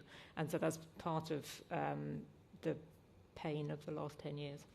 And how did that work out? I mean, is it fair to say the consensus is that Brexit was bad for the British economy? I mean, that seems to be the consensus, right? There was a big loss of economic output. I saw an estimate of between 6 and 8% of GDP. Yeah, well, I mean, like everything, it's contested, but I don't think anyone actually disputes that it's been a problem for the economy. So the official forecast by the government's official budget forecast is it's 4% of productivity, but for sort of imports and exports, it's 15%. I mean, that's pretty enormous. There was an American think tank which produced, and they said 6 to 8%. Lots of people dispute some of the way they worked it out. But, Brexiteers would say there are big problems in the country to start with, very high energy costs. They would say there's too much regulation, lack of investment, etc. And all those things are true. But also there's been 10 years of, for a large part, staring and talking about one issue. It's massively deterred investment, which is really bad for the economy. For a long time, Parliament didn't talk about anything else.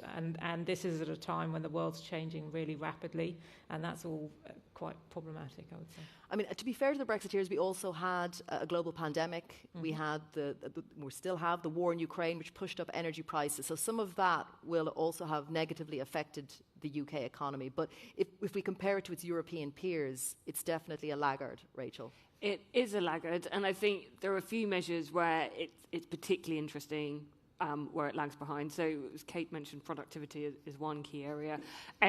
Another area that I think is really interesting is real income growth, which I think can go quite a long way to explaining where Britain is as a country. And Britain has had slow real income growth since the 2008 financial crisis, and you'd probably argue that was one factor why people voted for Brexit in particular.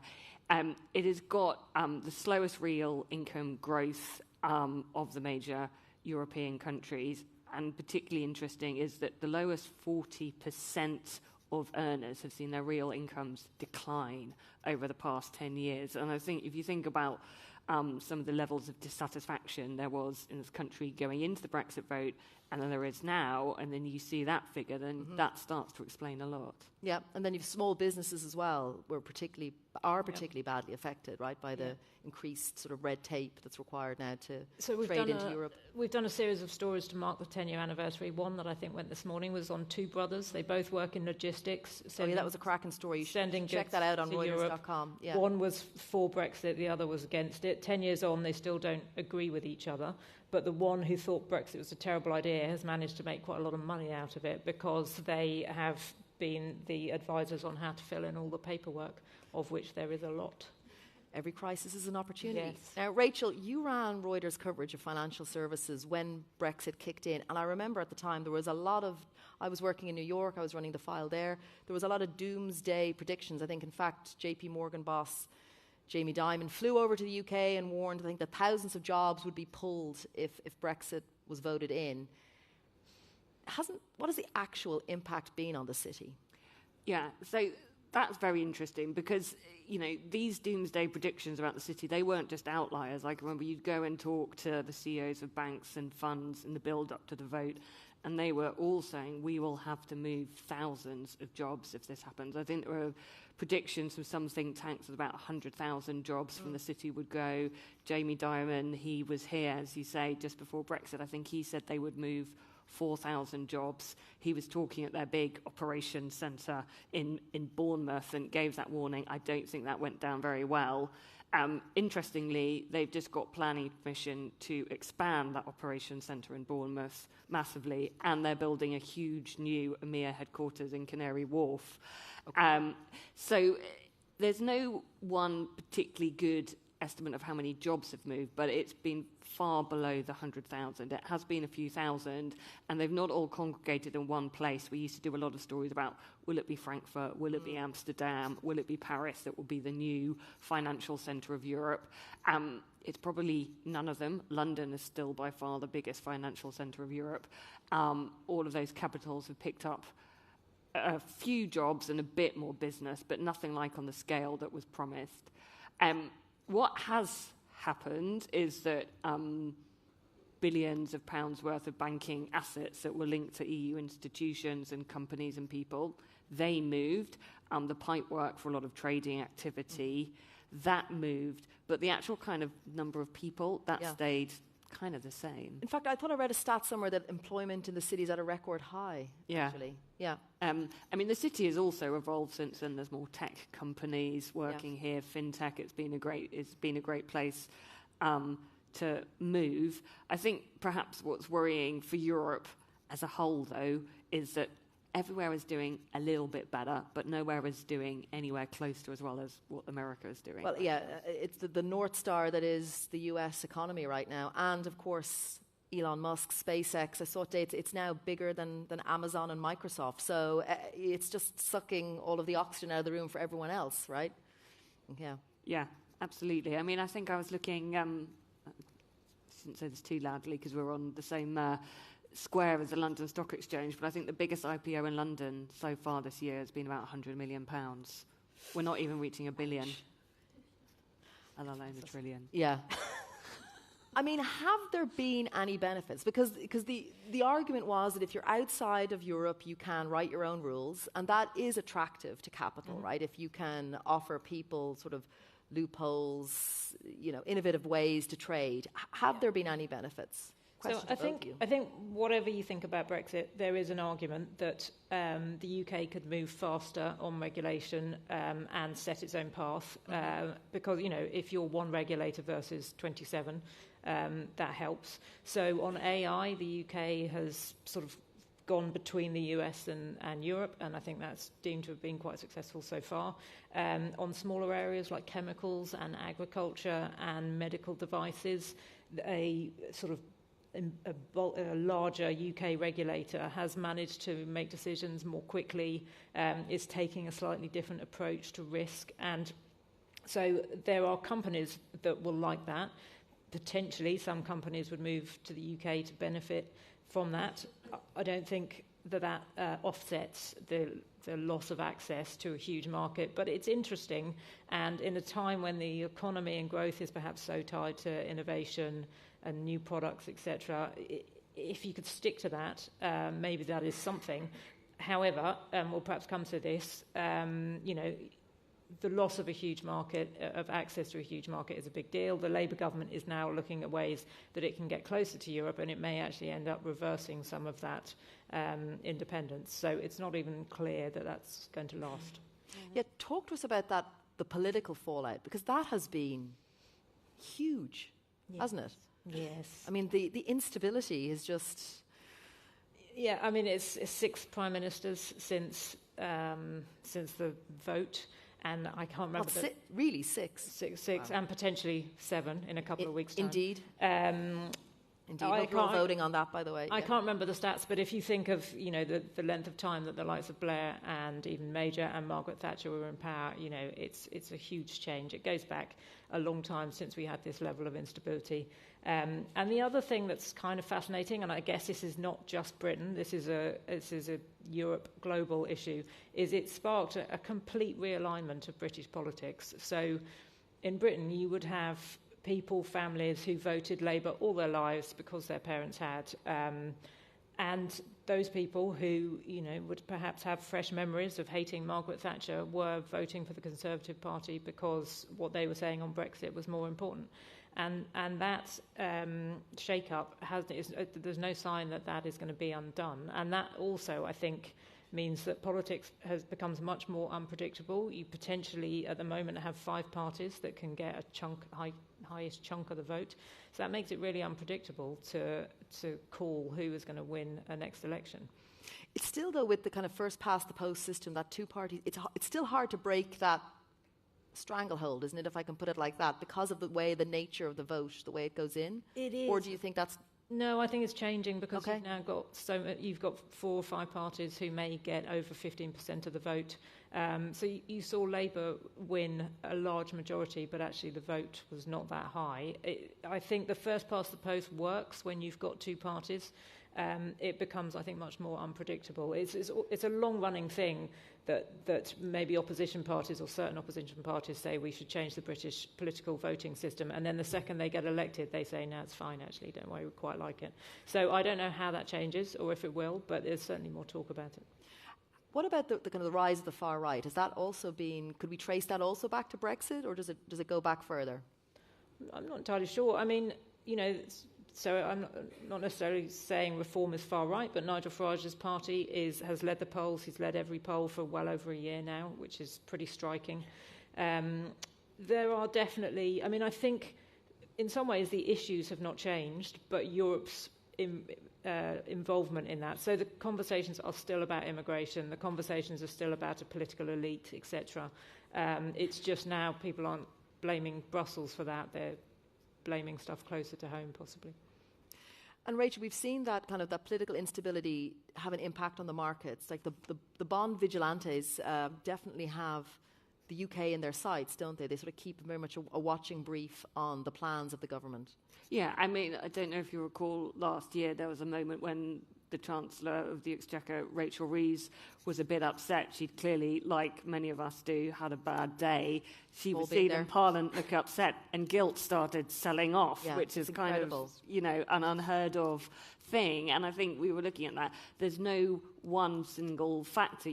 Obviously, France, German government bonds, you always have the ECB, you have that backstop. I think the UK not being in Brexit, not being in the EU, has contributed to that volatility. But it is also the sense that Kate noted that, the markets don't know who might be Prime Minister in 1 year's time, in 1 month's time. They don't have that kind of sense that there'll always be a chancellor who will always stick to a certain set of fiscal rules. You know, the Liz Truss moment kind of looms large in the minds of many bond investors, which does make the UK market more and more febrile. Right, and that Liz Truss moment, for anyone who as again, I think everyone in this room is well aware of it, for people on the live stream or maybe people who are watching, is that moment when the then British Prime Minister was looking at increasing spending without bringing forth any tax cuts, and then there was this sharp reaction, to put it mildly, on the bond market, and that was the end of Liz Truss.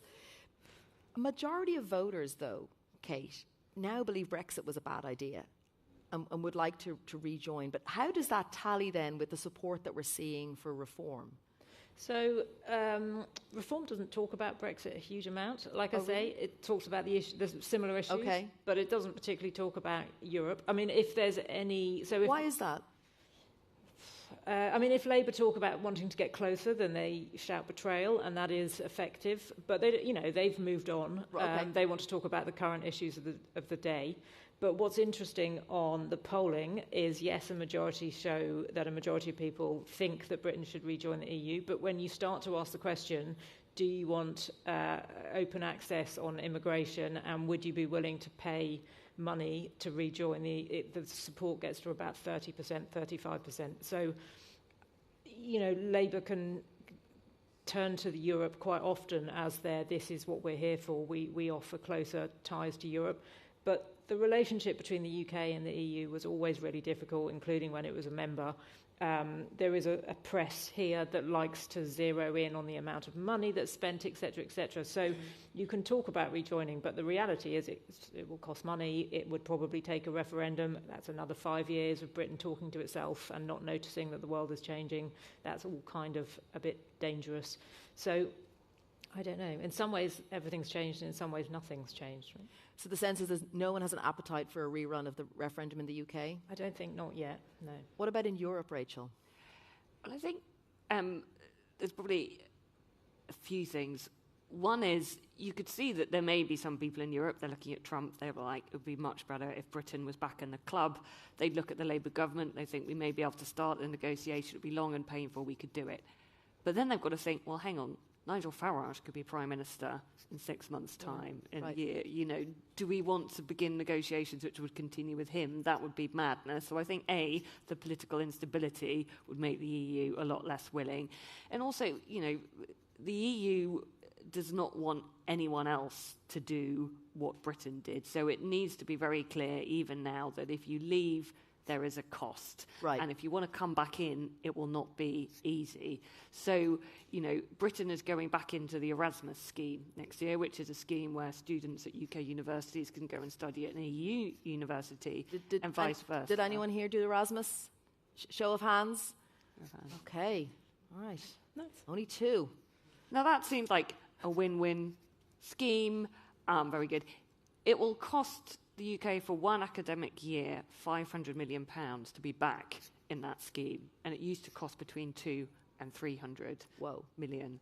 So, and as I mentioned earlier, the UK wanted to be part of the EU's defence spending subsidised loan plan, and the EU was setting a very high charge for that. So the EU at the moment, I think it is saying, if Britain wants bits and bobs of access to EU stuff, it can have that, but it is going to sell them at a very bespoke price. And I think if you start to add those up, the bill will suddenly become quite unpalatable. Is that because they don't want to set an example for others who might be tempted to leave?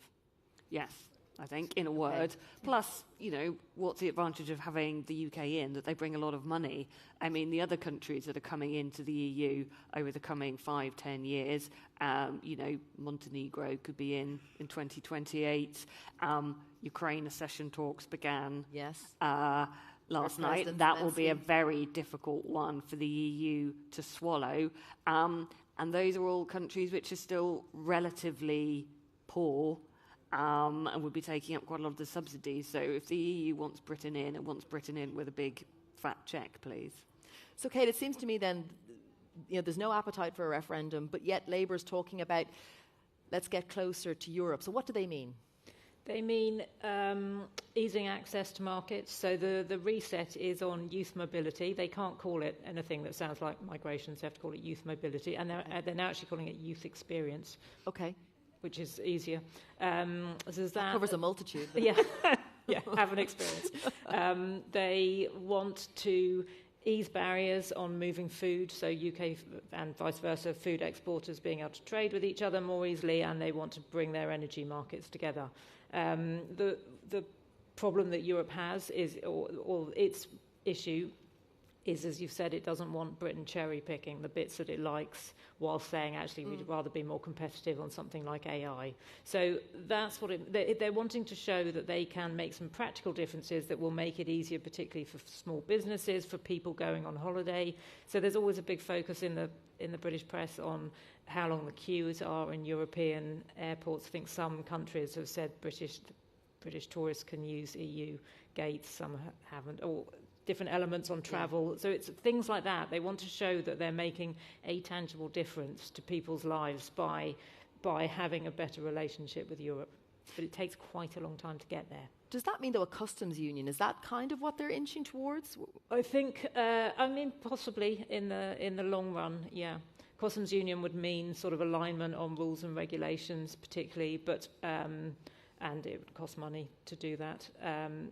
I think maybe over time you'll see a steady, unless Nigel Farage becomes Prime Minister, you will potentially see them get closer in different ways. Now, how do the kind of the shenanigans, if I can put it like that, in the Labour Party play into that? Right, we've got a by-election coming up. If Andy Burnham wins, if he actually ends up running the Labour Party, being the next Prime Minister, does that change anything in terms of Labour's offering on Europe? There's two potentials. There's Wes Streeting, who was the Health Secretary. He said he would like to see Britain back inside the EU. Burnham had said that previously, but he's running in a seat that I think is more pro-Brexit, so he's toned that down. But they will face the same challenges that Starmer has faced, which is you can talk about these things, but when you get to the reality of what it costs, what it looks like, what you have to give up in return, sometimes politicians think, well, I have to stand tough on this and can't be doing that. So where does this all leave us? Like, if I could maybe take that question, and we will find out how you guys voted, the idea that Britain would rejoin the EU in the next 25 years. Rachel, do you think it's possible? How would you vote on that? I think it's possible. I think if I had to vote one way or another, I would probably vote no, though, partly because of all the difficulties we've set out, and also because it's going to be a very rocky next few years for the EU. You could have the RN in power in France. You still have the AfD ahead in the polls in Germany. Now, interestingly, neither of those parties now are talking a lot about we would leave the EU. You don't hear about a Frexit or a Dexit anymore, but they are talking a lot more about we will reform the EU from within, and you do think it is going to become an even less collegial place, potentially, Brussels, over the next 10 years, if you have either or both of those parties in power in France and Germany. And I think against that backdrop, it might then actually mean that there'll be more people in Britain who actually don't fancy it, given all of that. Kate, how would you vote? In terms of whether I think it'll happen, I think I don't think it would unless the EU restructures and you somehow, there's sometimes talked about having an outer core of countries who don't particularly want to be there but like the benefits, are not going to commit to a currency, to all the rules. So if somehow it was restructured because it was to its benefit, then I could see Britain playing a role, but otherwise I'd probably think it's unlikely. So let's see how you guys voted. Maybe could we get the results up on the screen and see? Yes. Wow. Oh, wow. 61%. Wow. There they go. Still going. Oh, can I say it? You've convinced the ayes have it. That's as close as I'll ever get to be Speaker of the House. The ayes have it. Okay. All right. The second one. Can we get the second question, which was, will Nigel Farage ever be Prime Minister in the UK? How do we vote? Drum roll. Oh, quite close. Very close. Oh, come on. oh my goodness. What's going on? We need to get to 48-52. Yeah, there we go. Okay, stop the voting. Okay, 52% said. Oh. Someone's having a laugh. Okay, they're tied. I can't say either the ayes or the noes. Okay, final question. Will England win the World Cup this year? Honestly, I think they're a tidy-looking team. Go Harry Kane. Let's see. Oh, come on, London. Oh, thank you, everyone, for your time. Big round of applause for Rachel and Kate.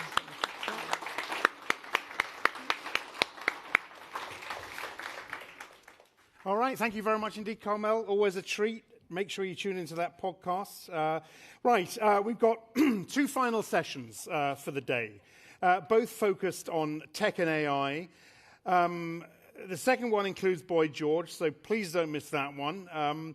This one is also extremely compelling. It's in partnership with LSEG. It's going to explore European competitiveness and AI, so sits well on the back of what we've just heard. Please welcome Arturo Briz, the director of the IMD World Competitiveness Center, and Arturo will introduce his panelists. Come on out.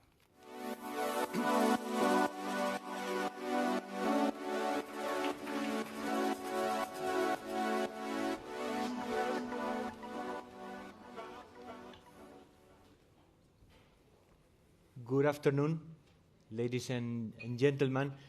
It's a pleasure to be moderating this panel, which I think is going to be highly interested with two speakers and contributors of a super high caliber. My name is Arturo Briz. I am the director of the IMD World Competitiveness Center, based in Lausanne, Switzerland. We're in an interesting period for the center because in 2 days we are announcing the World Competitiveness results, the ranking of the year, which basically establishes which economies are the most successful in the world, out of 70 economies. And I want to start with that for our discussion today, because obviously when we look at Europe, for many years, the top 20 most competitive economies of the world have included European economies, from the Netherlands to Austria, Switzerland, and even the UK. In the last years, this has been changing, and we have been losing the race in the prosperity journey, as, for example, Mario Draghi has introduced. And certainly, artificial intelligence may be at the root of it. Okay? To discuss the role of artificial intelligence in the sovereignty of Europe and the future of Europe and its prosperity, I'm going to introduce to our speakers Nesh Jalal. He's the group head of workflows at the London Stock Exchange. Thank you. And Kaveh Portneimour, who is the Chief Digital Information Officer at Rolls-Royce. And the discussion that I want to have with them is in the context of a European prospect. Okay? Let me start, Nesh, with you. Talking about the current mantra about Europe, we usually hear the US innovates, Europe regulates, and China copies. Okay? I have written about this, and I think that this is completely wrong in the three places. But recently, the United States has formulated AI regulation that is what they call light touch, compared to the European approach that is much more controlling. How do you see these differences, and do you see opportunities for Europe of our regulatory approach? Thanks, Arturo, and great to be here. And so the context from my perspective is we serve financial professionals across various sectors in the form of banking, wealth management, traders. And these individuals, as this group appreciates, they manage risk and they take opportunities every day, and therefore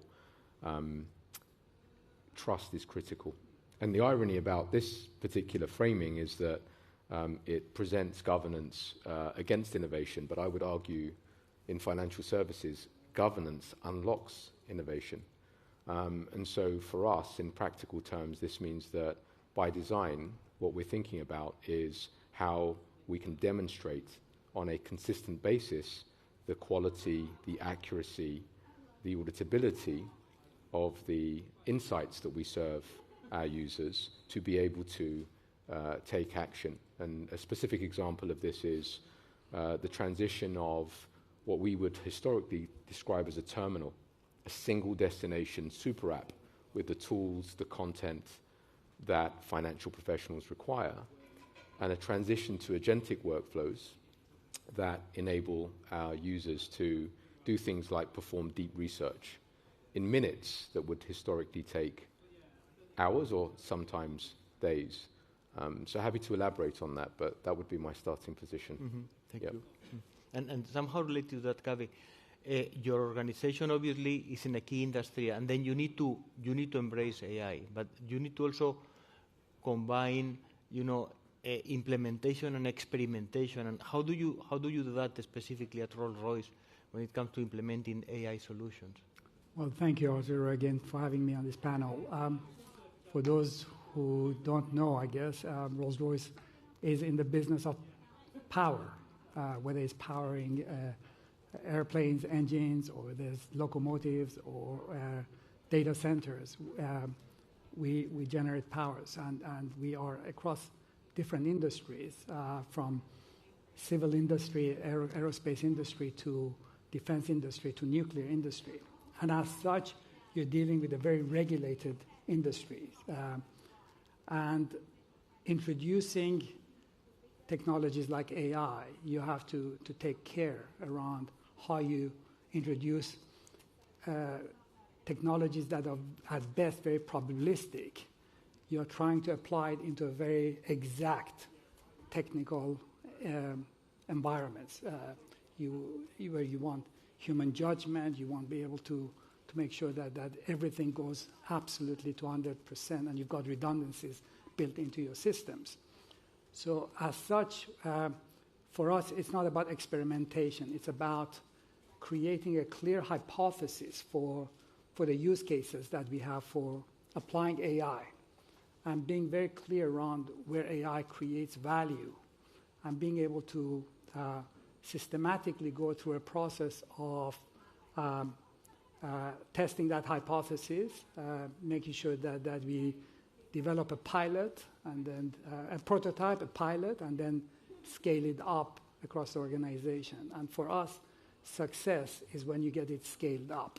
So if you're just getting into the prototype and pilot, and you don't go into the scaling it up, you haven't realized the value. So this is why, for us, we are putting quite a lot of emphasis around the exactness of how we apply AI into our business.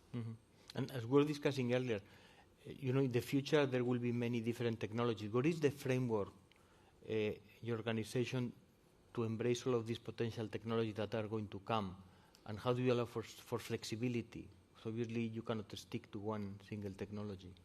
So we've recognizing the fact that technologies, will evolve. The players that may exist today that are providing AI may not exist tomorrow, or there may be companies that may be coming in very shortly, become the biggest players. So the framework we've created, we call it AIR, AI for Rolls-Royce. And within this framework, we've looked at starting with the guardrails that you build around here, so that you do not accidentally also make a mistake by doing the wrong things, whether it's the product safety, AI around our product safety, or AI around our organizational safety. We have created very clear policies that have surrounded this AIR platform. And within that AIR platform, we have created an architecture that is flexible enough that you can create and insert the right LLMs at the right point. And recognizing that LLM that you use maybe outdated, and then you create another one. And it's not also the large language models, but in an organization like us, where we have a heritage of data, we have so much data, 100 years of data.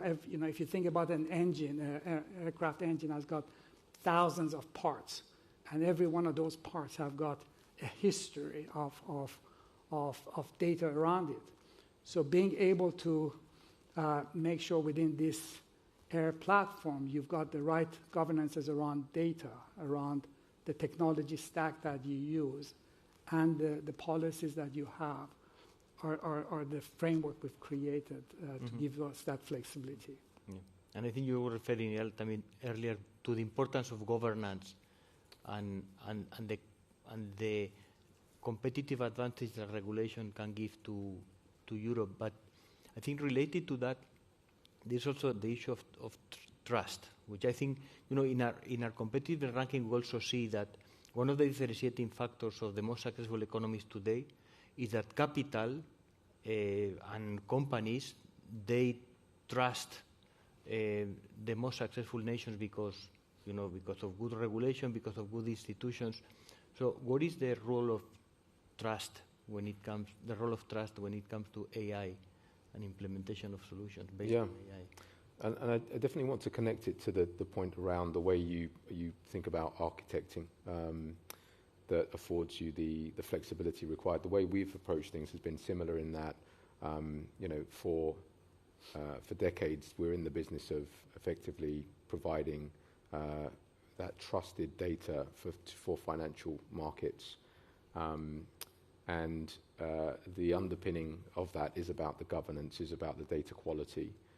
In the AI era, what we've done is it's not just about our proprietary data, it's where we partner with others and we make sure it goes through a system that ultimately adheres to our quality standards and its license, so that when we serve that information, whether it's proprietary or manufactured data or it's third-party data, again, it's regulatory grade. The next kind of layer of the stack is about making sure that from a large language model perspective, I fully agree. I'd go as far as saying you could say that there's a commoditization in that there isn't that much of a difference. There are some leading players now, as well as the point regarding the uncertainty of how things pan out. So you want that optionality. Where we see a differentiation opportunity is at the decision layer. The ability to combine the probabilistic magic that comes with AI, which is great at thinking, but it's not very good at remembering. And so where we can bring those deterministic frameworks, whether it's a watch list, whether it's a portfolio, whether it's the numbers that we serve that are predefined, in actual terms or derived through our analytics, balancing that information in a coherent way that helps a user complete their job, to put a trade on, to manage risk, to adjust the portfolio, is where we think that is pertinent. And the other kind of trend that is relevant for LSEG is that we signed a long-term agreement with Microsoft. And again, this ties back into the paradigm shift of single terminal to delivering our insights everywhere. And what that means is, through the Microsoft ecosystem now, whether it's Teams or it's their M365 product suite, or indeed Copilot, what we're doing is we are embedding LSEG agents that complete jobs associated to financial goals. And that's certainly another element. So just to kind of wrap it, the trust element is being able to deliver these governed agents that come with the licensing, the governance, the entitlements, and so on, that can be delivered in any of these surfaces. If I may also build on this concept of the trust, because it is quite an important element. There is obviously a school of thought out there that says, AI, you need to have a speed of delivery, get the AI agents, they're out there faster and faster and quicker. In a company like ours, in an organization like us, it's not about the speed, but it's the quality that you deliver, because any AI agents you're trying to deploy are going to be are working on very important matters. So you want it to be exact. So that's why the governance as you build, there's a lot of rigor of testing of these things. So there's not an element of let's just release it there for people to figure this out. You have to we test it a lot before we actually get it into the production, because that's the element of the trust, that if you are releasing a product that has got quality issues, you are eroding the trust of your employees, your customers, your suppliers, your partners, and that's where you don't want to get into.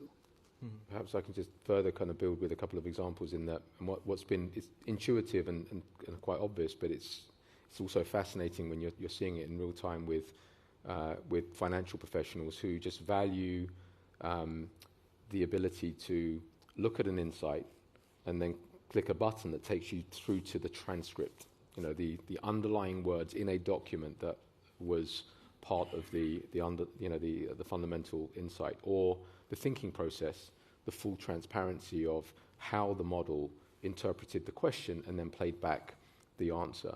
And so there's a user experience element that by design it's a critical juncture to ensure that we deliver on that trust.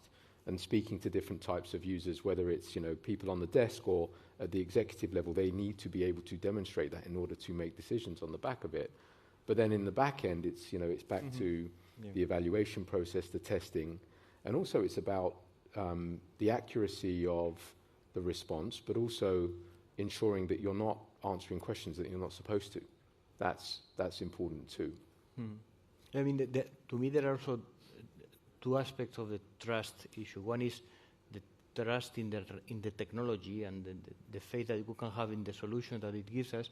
I think also one of the advantages that I think Europe can have on that front is that, for example, vis-à-vis China, I think given a regulatory framework, but also given our democratic systems, I think we can trust much more in the use of AI for non-spurious reasons. And I mean, it has been some evidence recently showing that China is using artificial intelligence to enhance the autocratic power of the state, which I think we never think about that, but it gives us a very important competitive advantage, including the United States, that is becoming more autocratic as well in the use of AI. I mean, the recent decisions with Anthropic, I think, prove that point. But we have talked about governance, trust. We have talked about framework. Kaveh, I think in Rolls-Royce you have a large ecosystem which involves customers, of course, partners.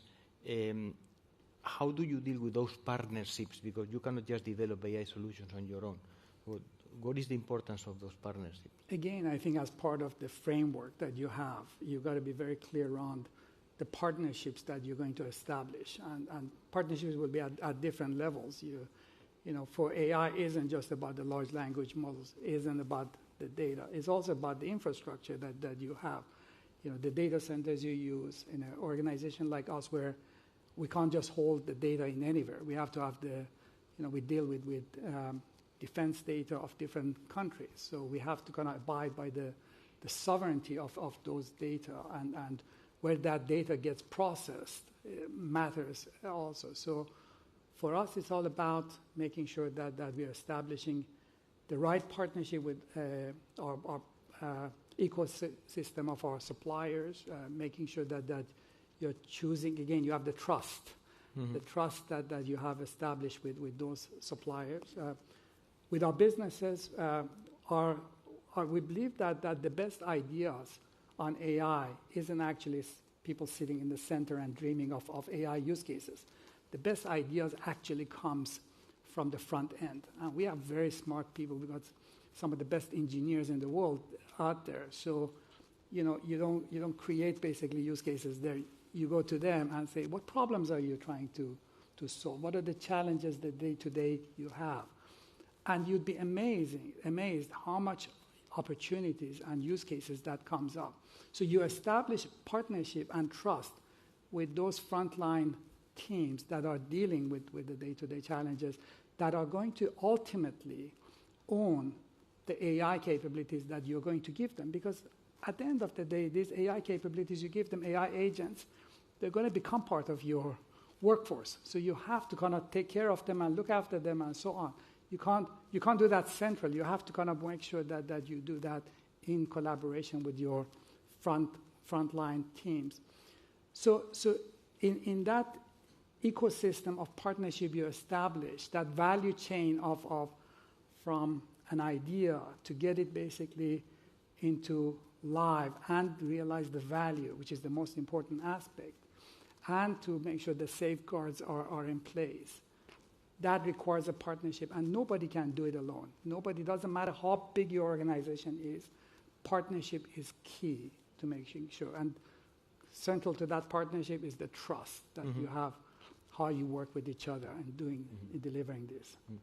Obviously, we will be welcoming questions from all of you through Slido, and you will see the QR code in a second. But as we continue the conversation, you can also pose your questions. I have a question for you related to that. So I think having these open ecosystems and then these partnerships is very, very relevant. But what about the commercial use of it? That is, would you agree that they have a commercial basis much more than this isolated AI implementation? Yeah, look, yes. I think certainly from an LSEG perspective, both commercially, architecturally, we are open. And we believe in that because you can bring the right specialists, the best of breed, so to speak, depending on the problem that you're solving. So whether it's other data providers, it's the frontier model providers of which we have optionality, and also the way in which we distribute our data, we're very much an open ecosystem in that regard.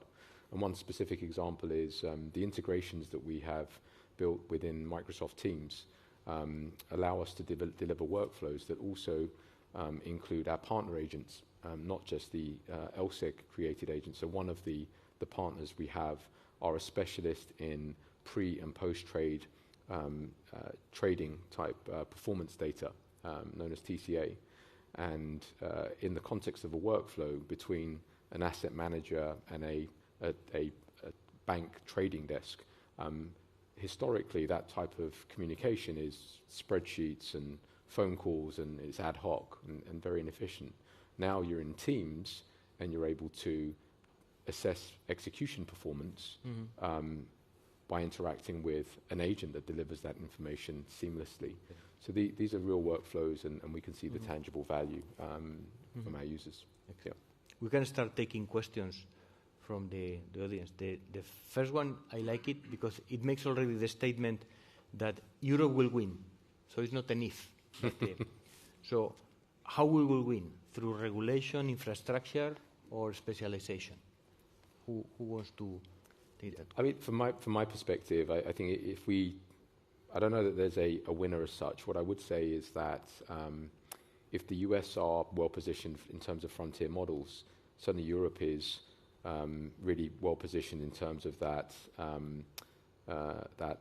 governance around the deployment layer. For me, the edge comes from how you combine the two. And so I think Europe is very well positioned in that regard, but clearly to scale and to drive adoption, you need to be able to create and drive the innovation and that feedback loop. I mean, I think that Europe is well positioned, and I put UK into that also, well positioned in terms of the AI. And it's not, again, one winner, one loser. I think there is sufficient investments going in Europe, Asia, in China, in US, that the AI agenda is going to advance significantly. But I think one thing that we have in Europe, which is actually a key asset, to make AI work, you need to have data. And imagine the industries that we have in the legacy of industries that we have in Europe. How much data that we have. If we can kind of harmonize that and get that data, then, even take our national health service here, how much data we have there that can be leveraged. That's what AI needs, data. Yes. I like the question at the bottom. I'm a finance professor myself, and I'm confronted with this problem today with AI. I teach a corporate finance class to MBA students, and I teach them free cash flow valuation, Markowitz, diversification. And at the end of the class, and right before the exam, I tell them, unfortunately, everything that you have learned from my course is totally useless. You still need to pass the exam. But I think I go to that question, how will financial services look like in 5 years from now? Because we, at least from my perspective, will not even have a theory of financial markets. I'll frame kind of the present, and then I'll compare it to that.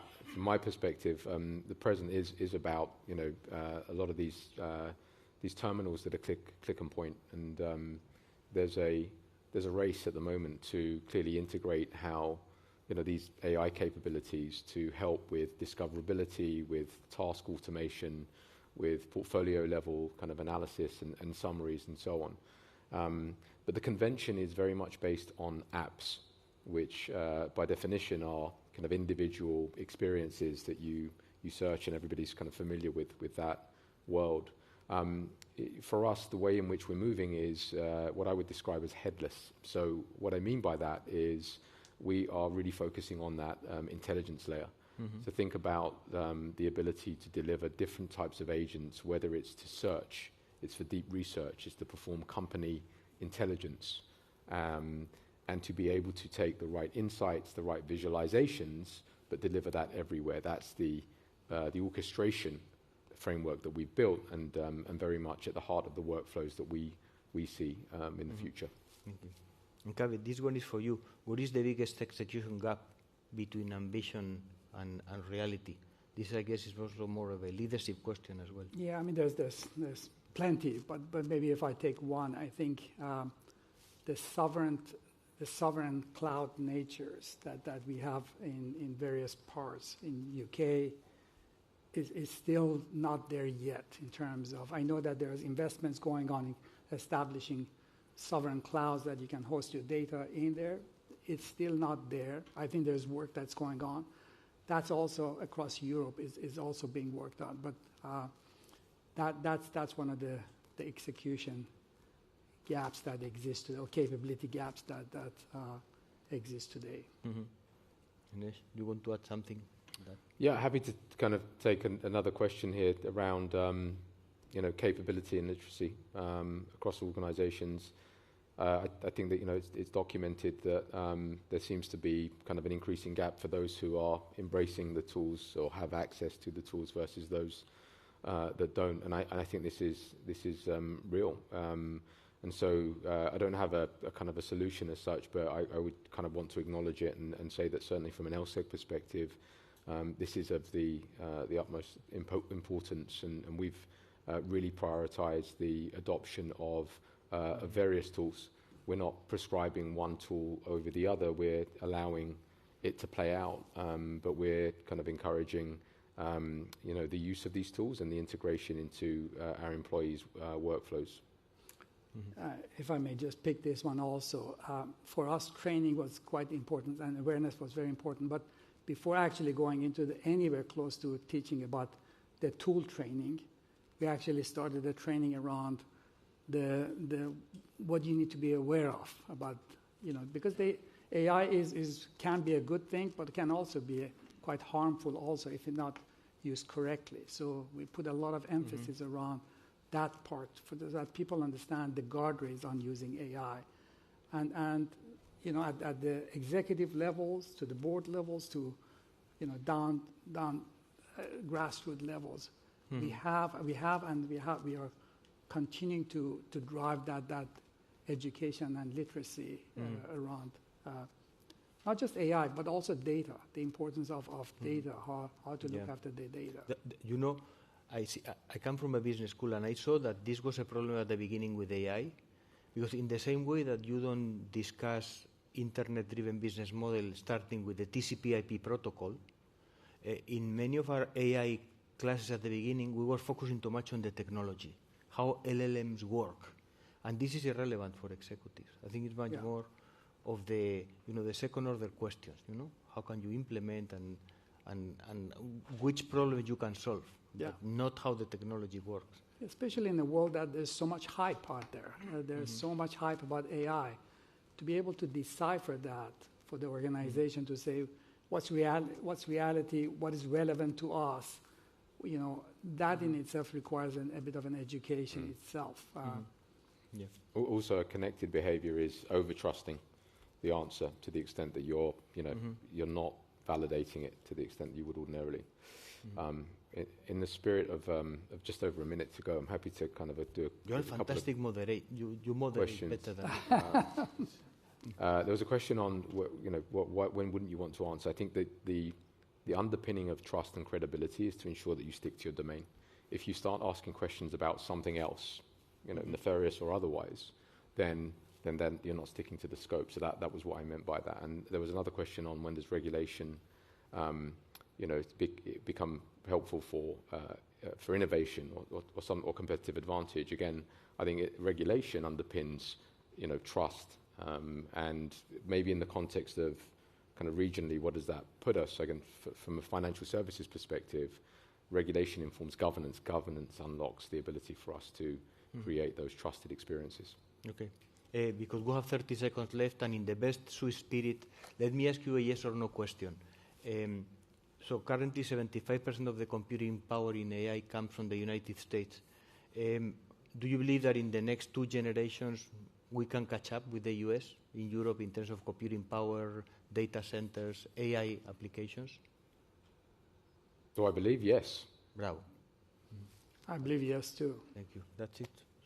Approve. Thank you. Thanks so much. Thank you. Thank you. Thank you all very much indeed.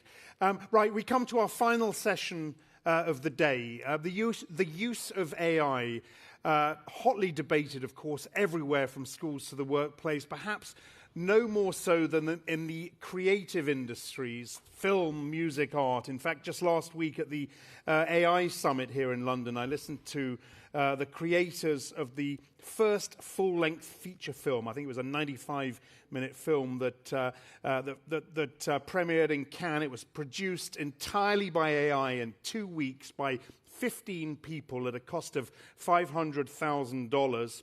There was a mix of a depressed audience and an elated, excited audience there. To discuss the role of AI in creating and disseminating music, please welcome Reuters correspondent Andy Bruce, and he will introduce this final panel of the day. Come on out.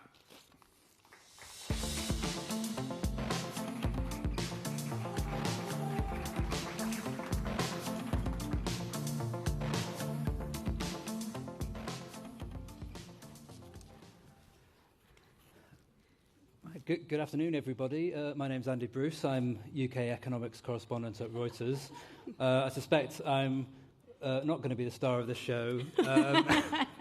But although I'm a journalist, music's very close to my heart. My second career, in a way, is playing piano for people and various albums and tours and things like that. So I volunteered to do this panel, and it's a great pleasure to be joined by everybody here. So I'm here with Carlita Higginson, who is the Chief Digital Officer at Warner Music, a global record company with lots of different record labels under its wing. And also I'm here with Victoria Oakley, who is the Chief Executive Officer of the IFPI, which is an umbrella body for record labels. And, of course, Boy George, who's joining us from New York. And I thought I'd get the conversation going with you first, Boy George, if you don't mind, about you are launching an initiative about, and it's called Artist Included, and it focuses on artists and AI. So tell us about that first. What is it, and why are you passionate about it? Well, it focuses on hit songs that artists like myself have lost absolute control of. When you start your career, this is not me even moaning, but when you start your career, you're not thinking long term, right? You're not thinking of the future. And, nowadays, the kind of things that we would have agreed to 30 years ago would just be an outrageous contract now. So, a song that I go out every day and promote constantly, it's like the song that I take everywhere I go. It gives me a lot as well. This is me saying I get a lot from it, but perhaps I need a little bit more.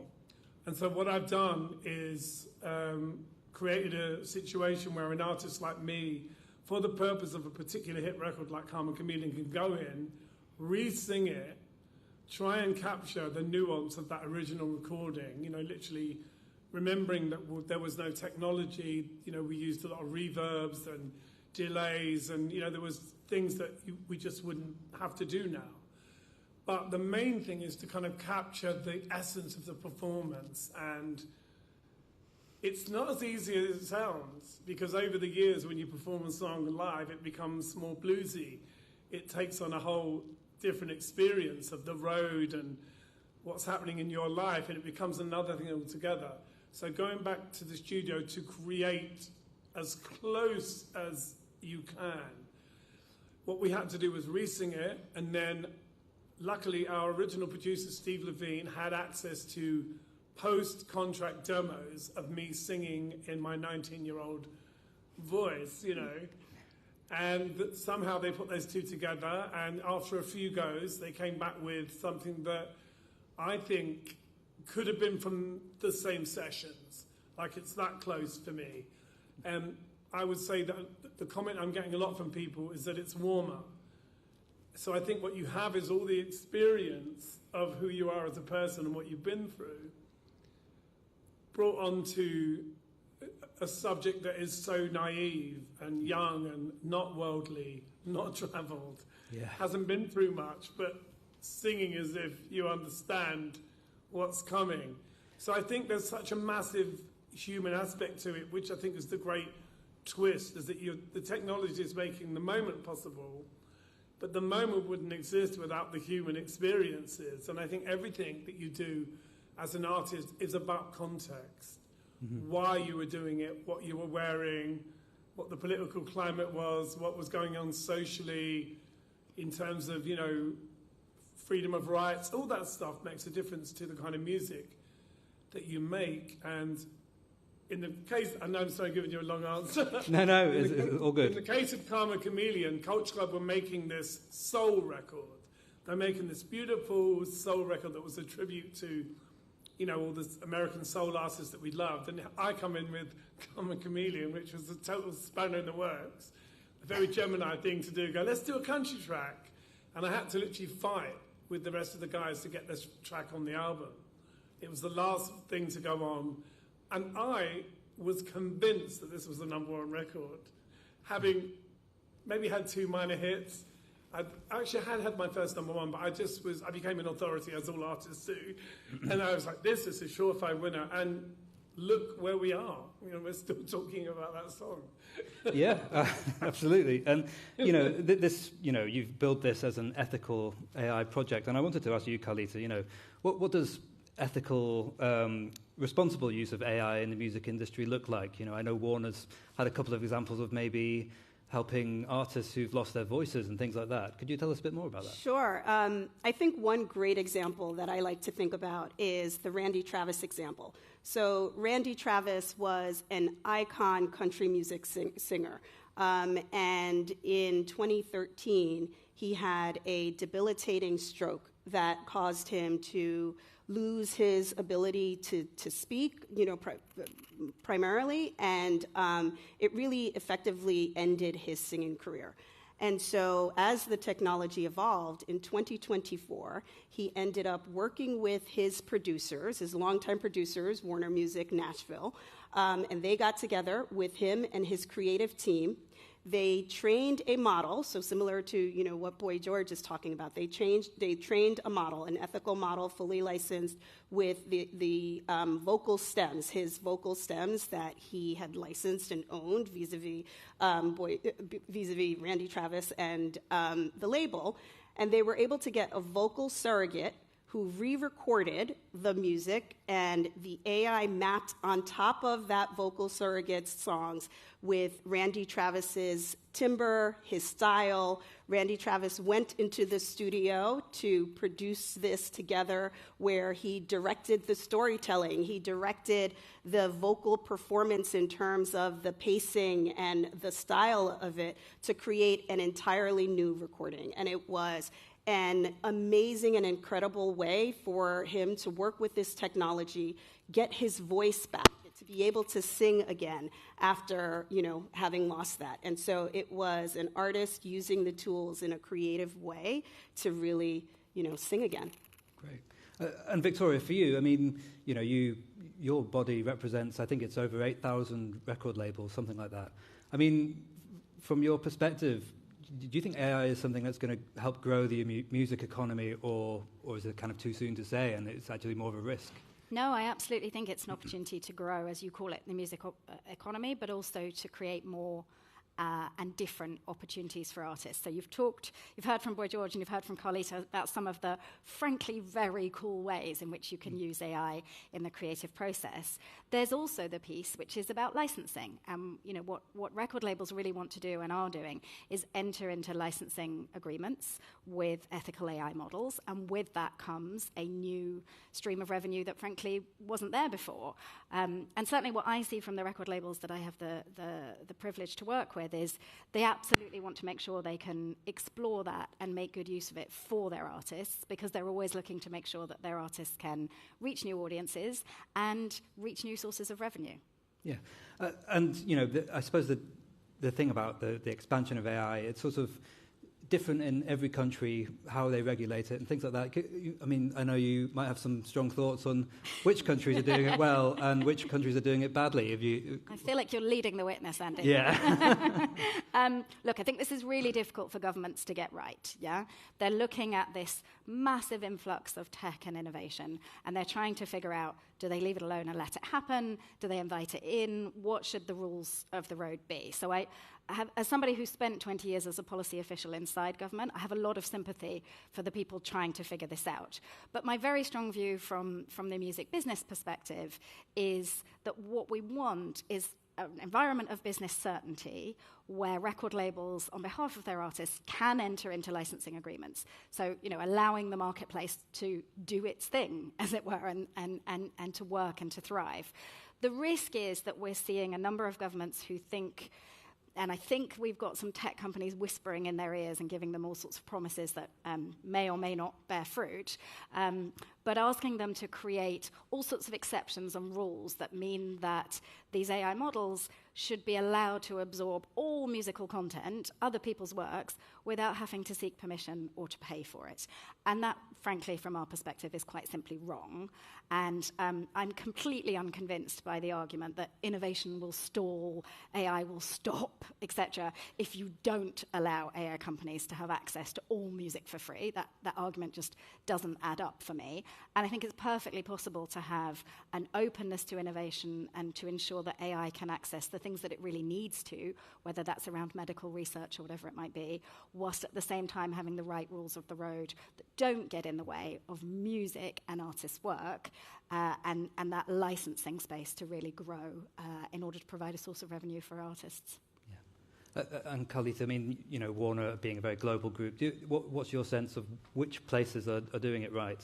Sure. Well, I'll start first by saying, I completely agree with Vicky and the approach, and obviously, we work very closely with IFPI. I think the way that we think about it is kind of in these 3 L's, if you will. There is the legislation piece, which, we think that it's critical that we set up and work with different bodies and different organizations in different countries to figure out what are the right guardrails that should be in place. And obviously there's, legislation that needs to happen state to state, country to country, and it's important that, we have lobbyists and people on the ground doing the right, guardrails. Litigation is another key component because there are sometimes just bad actors who are going to test the bounds with respect to those guardrails. And it's important that we take punitive actions against those bad actors, and there's a deterrent effect. But most fundamentally, and the most sort of powerful component of it all, in my opinion, is the licensing. Because the licensing allows us to proactively figure out what the right economic framework should be, that shows what the right guardrails should be with respect to these services who want to come to us and do it properly.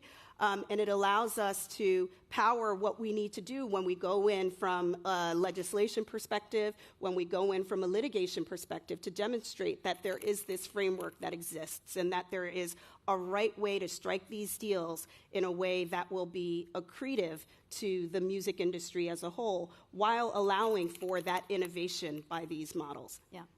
And if you want me to name and shame, then Please I'm do. there to do it. Go for it. I think there are countries that have been trying to square this circle, as I said, and the UK is quite an interesting example. So is Australia, having had a really good look at it. Initially thought they were going to go for what we call this TDM exception, which would essentially be a free-for-all, and then have consulted widely with stakeholders across the creative industries and beyond, and have decided to step away from that. So I think you've got the UK, Australia, Canada, Hong Kong and China, not necessarily natural bedfellows, who have chosen that path. You've got some countries that have that unhelpful free-for-all exception in place already, in Japan and Singapore. Now, they passed that legislation well before we really had our knowledge of what generative AI can do. And so I think what we're encouraging is for them to look again at those rules, given that we now know some more about the scope of this. You've also got countries that haven't decided one way or the other yet.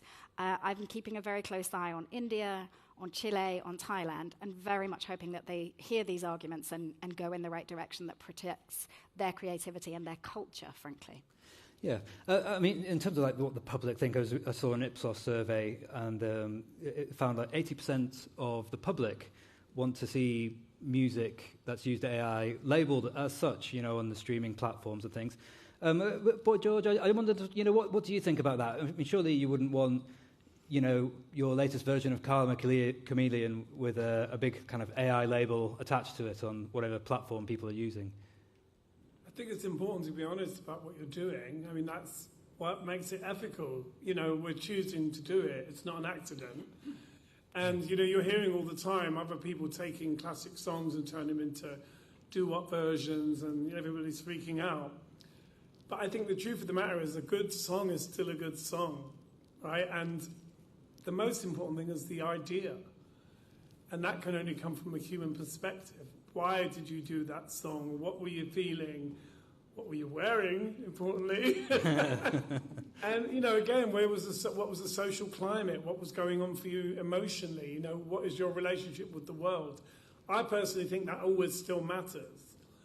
And what AI can do is kind of grant you the permission to use all those ideas that are in your head in a sped-up version. It cuts out the small talk. Yeah. No, I mean, I've sort of met a lot of songwriters myself and had a chat to some of them about what their thoughts are on AI just ahead of this panel. And, they're kind of, most of them that I spoke to agree with you, George, and kind of, it doesn't they're not worried about it in a creative sense. It might even be helpful in some circumstances, using it as a little songwriting tool, but they do worry about, their songs just being fed into a big machine and then regurgitated in a different way and not getting kind of any money back for it, basically. I mean, and that's already happened to a large degree. I mean, is there a meaningful remedy for that, Carlita, or was that ship sailed completely now? I definitely do not think that ship has sailed. And in fact, if you look at some of the deals that we've done, Suno being a good example of that, where they had been, out there infringing. We had sued them ourselves, along with Universal and Sony had sued them. But yet they were ready and willing and able to sort of strike a licensing deal. And as part of that licensing deal, there was a settling out of the issues from the past, but there was also the guardrails for the go forward, which they had to adhere to shutting down their old unlicensed model, which they're working on doing, to launch a new fully licensed model where it's only going to be cleared content.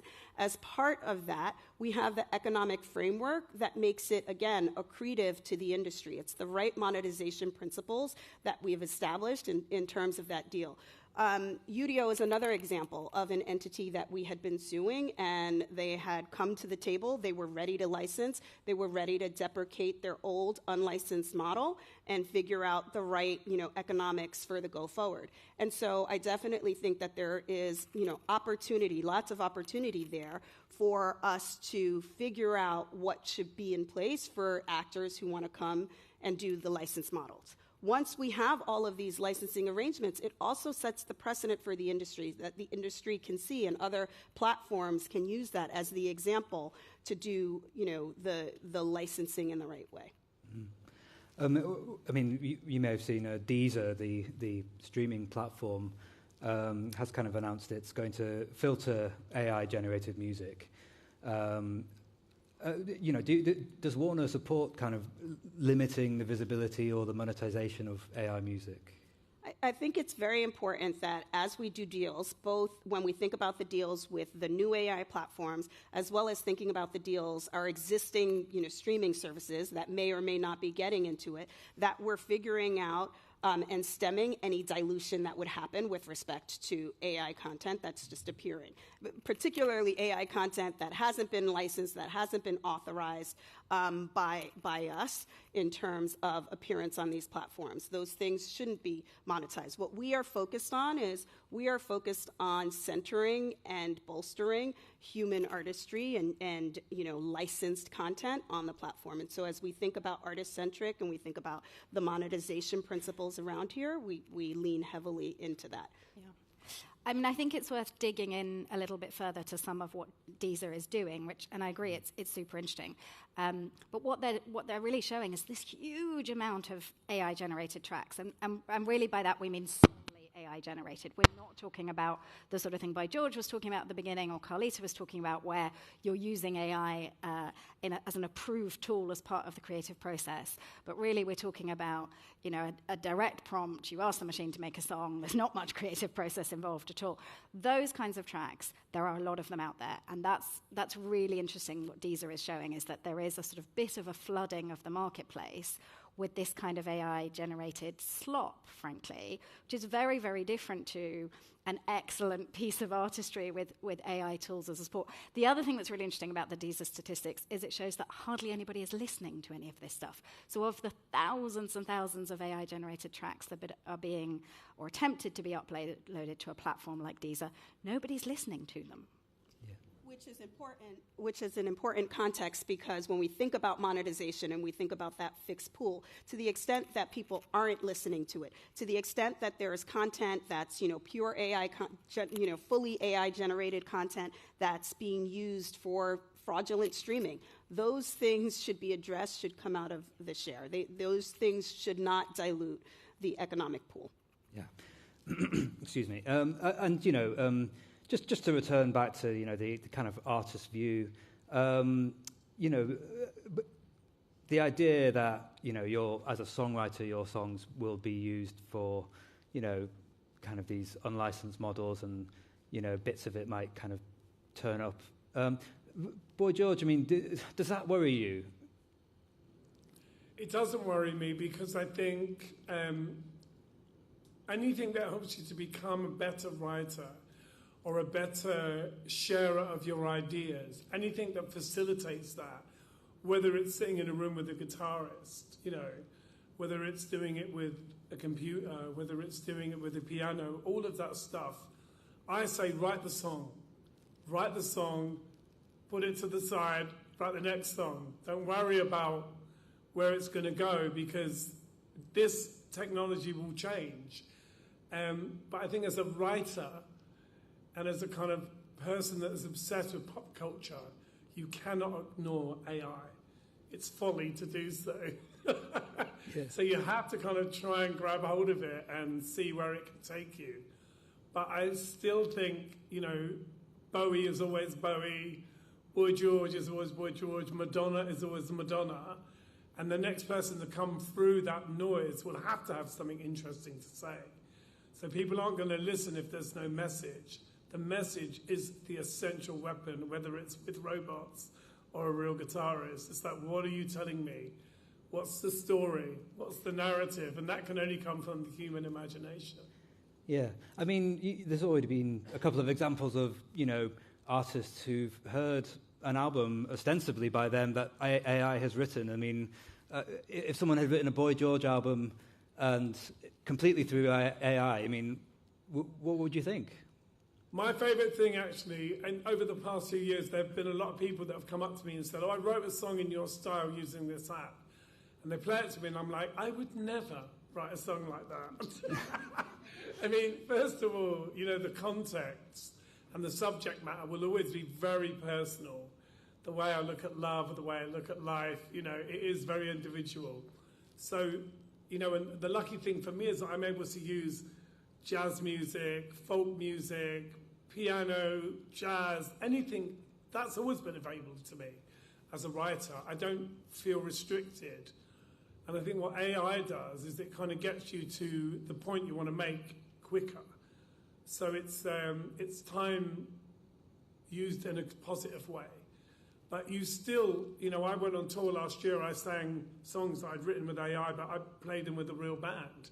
And it takes on another level of humanity because there's nothing that can compete with free live brass players. Do you know what I mean? And when they've got a strong melody to play, you're always back to the human aspect, Even a band like Kraftwerk, even though they're kind of not seen as a kind of pop band, if it wasn't them there playing it, people would have an issue. Yeah. Even they can't divorce themselves from, in a way, they were the beginning of this. They started this whole conversation. I think we've got time for a couple of audience questions as well. If anyone here would like to talk, we've got a couple online that have come in already. I think I'll start with the online ones. So maybe this would be a good one for you, Carlita. Who captures the value in AI-generated music? Artists, tech, or the platforms? So I think that what we're seeing and what we are going to see is with respect to AI music and these tools that's really sort of democratizing the creation, is that you're seeing a growing of the pie. So in terms of the capturing of the value will happen with respect to all of those stakeholders, right? The way that we think about it in terms of the deals that we're doing is we are only doing deals that reflect the proper value of music, and that proper value of music is really being driven towards something where we're looking at incremental revenue based on higher subscriber tiers that we're putting these tools will be behind paywalls that grow that ultimate pie, both from a revenue that's happening on that subscription platform, but also revenue that's flowing back to our artists and our songwriters. And so, I think the important thing is that this is not substitutional or dilutive. It's providing a new and different way to engage with content for which we are charging more. We're having users charge more to pay for the privilege of being able to do, this creativity. And it'll also lead to more consumption of content in terms of the growth of that pie that we're talking about. I think in my role as scaremonger in chief, however, the concern I would have is that there is a worrying answer to that question, which is that tech can capture the value of AI-generated music if we don't get the rules of the road out there correctly. And so again, to go back to my worry and the argument that we're making to governments is they mustn't allow this sort of free-for-all where any new AI tech invention can use anybody's music for free to generate new music that then indeed competes with the original music. That is a world in which there is a wrong answer to this question, but I think in the places where we're getting it right, we will absolutely see the growing of the pie and the appropriate sharing across different players. And that is why it is fundamental for us to have a seat at the licensing table and really structure the deals that become the basis and the framework for that incrementality that I'm talking about. Yeah. And one for you, Boy George. Would AI have been able to create Karma Chameleon, do you think? Yes and no. I mean, if you take the view that all words exist, all possible melodies exist, all rhythms exist, of course it could be created, but as a song on its own, without me and my dramas, I'm not sure if it would have the gravitas. It's about, again, we're back to the human story. David Bowie, yes, could be created by default, but without the essence of that person. And this is something that I'm sure Bowie would have jumped all over because he was ahead of everything. And, I use them always as my kind of go-to. Whenever I'm doing anything, I always think, what would Bowie do? What would his position be on this artistically? And I use a lot of those processes anyway. But I think that AI is, when I play it to my musician friends, they look scared. Yeah. They go white. Whereas for me, I'm beaming because I'm like, oh my God, this is so exciting. But again, playing it with real people is so fun as well. It's all about the song. And I would say any way you get the song, a bit like when you're making art, there's no logic to art. All art is absurd, because if you take the view that technology is only giving you what you already know is out there, when you sit with a guitarist, you're going to say, oh, make it a bit bluesy. Are you stealing from someone when you start suggesting that? Or, you say maybe a bit more 70s. And we use literal references in bands, make it more Bowie, do a bit of Smiths, but add a bit of Fleetwood Mac, because all music, as all style, is interchangeable. And what AI has given you is this big, massive pantry of these ideas that you can now choose to put together. I'm not sure if it's easy now for anyone to create something that is unusual, and possibly it will be an AI-only pop star or an AI-only band that they don't want any human interaction with. I hope I write that song. Yeah. Well, I know it was your birthday the other day, and I had this idea, perhaps a rousing happy birthday to you from all these executives in the room might be a slightly weird way to end the day, but I'm going to chicken out of that. So I'll just finish with the last question. When's your next album coming up? I'm actually working on an album called Fear of an AI Planet, which is something I've been working on for the last few months. And again, it's full of different types of music that I have tampered with in the past, but then, as an artist, you get stuck in a groove sometimes. And I've been using the AI to kind of question, what would I have done had I had absolute artistic freedom? What would I have said as a gay man if I didn't have three semi-straight people saying, might be a bit too gay, So I think that in terms of, guiding where you want to go spiritually and emotionally and intellectually, there is a freedom in this that you don't have someone looking over your shoulder, putting sometimes their point of view could be really helpful. Two angry men in a rock band, there's nothing better than that, Oasis. You can't recreate that. But, if you've got enough love for music, you're always going to draw on the classics. Yeah. And they already exist. There's no soul song you can write that, you can only write about it in a modern context. Sort of deconstructing what was there before, but also respecting. You're always, jazz is jazz, right? It's always jazz, and there's always got to be a story. And without the feeling, rock and roll isn't rock and roll. You have to have that anxiety and that animosity and indifference. Yeah. And the question is, can you get that from technology? This is where it'll get interesting. I think you can write it with technology, but you can't. You can only feel it in a human experience. Well, thus far. That's great. Well, thank you very much. We are out of time. Just one last very quick question. Do you fear the AI planet? Kalita?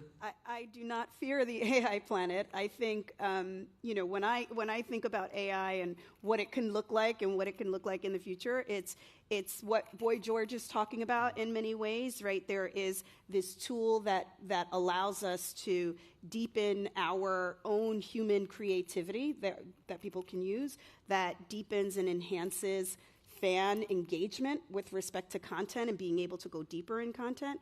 And then, this tool that, again, provides the opportunity for accretive revenue streams and incremental revenue across the music industry as a whole. And I think that's a very exciting place to be when I think about AI and the AI planet. And a quick yes or no from you, Victoria. I don't fear it. I embrace it as long as we get the right rules in place.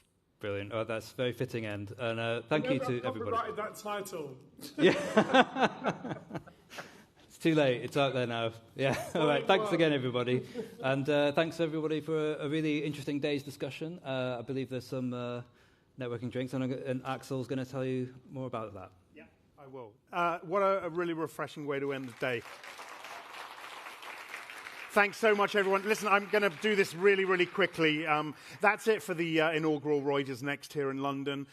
Thanks really to all of you here in person, online as well. We've had about 3.5, 4 million live stream views, 9 million impressions. It's been really superb, the support that we've got online. I just took a quick look at the Reuters wire. If exclusive breaking news is anything to go by, we did a really, really good job today. Of course, it isn't all about making headlines, though. This is about compelling, organic conversations like the one we just heard that get us thinking and that spark debate. So I think as AI continues to be embedded in pretty much everything we do, in a year when we can safely say that we've made the jump from experimentation to execution, the conversations we have over coffee, the conversations we have over lunch on the back of these sessions are invaluable and mustn't lose that energy of human interaction and the sharing of ideas. So look, thank you for helping us create the buzz that makes these events so important and so memorable. And thank you for making the time to be with us today. Safe travels home. We'll see you at Next in London, Singapore, Abu Dhabi or New York, or indeed all four. Let's grab a drink.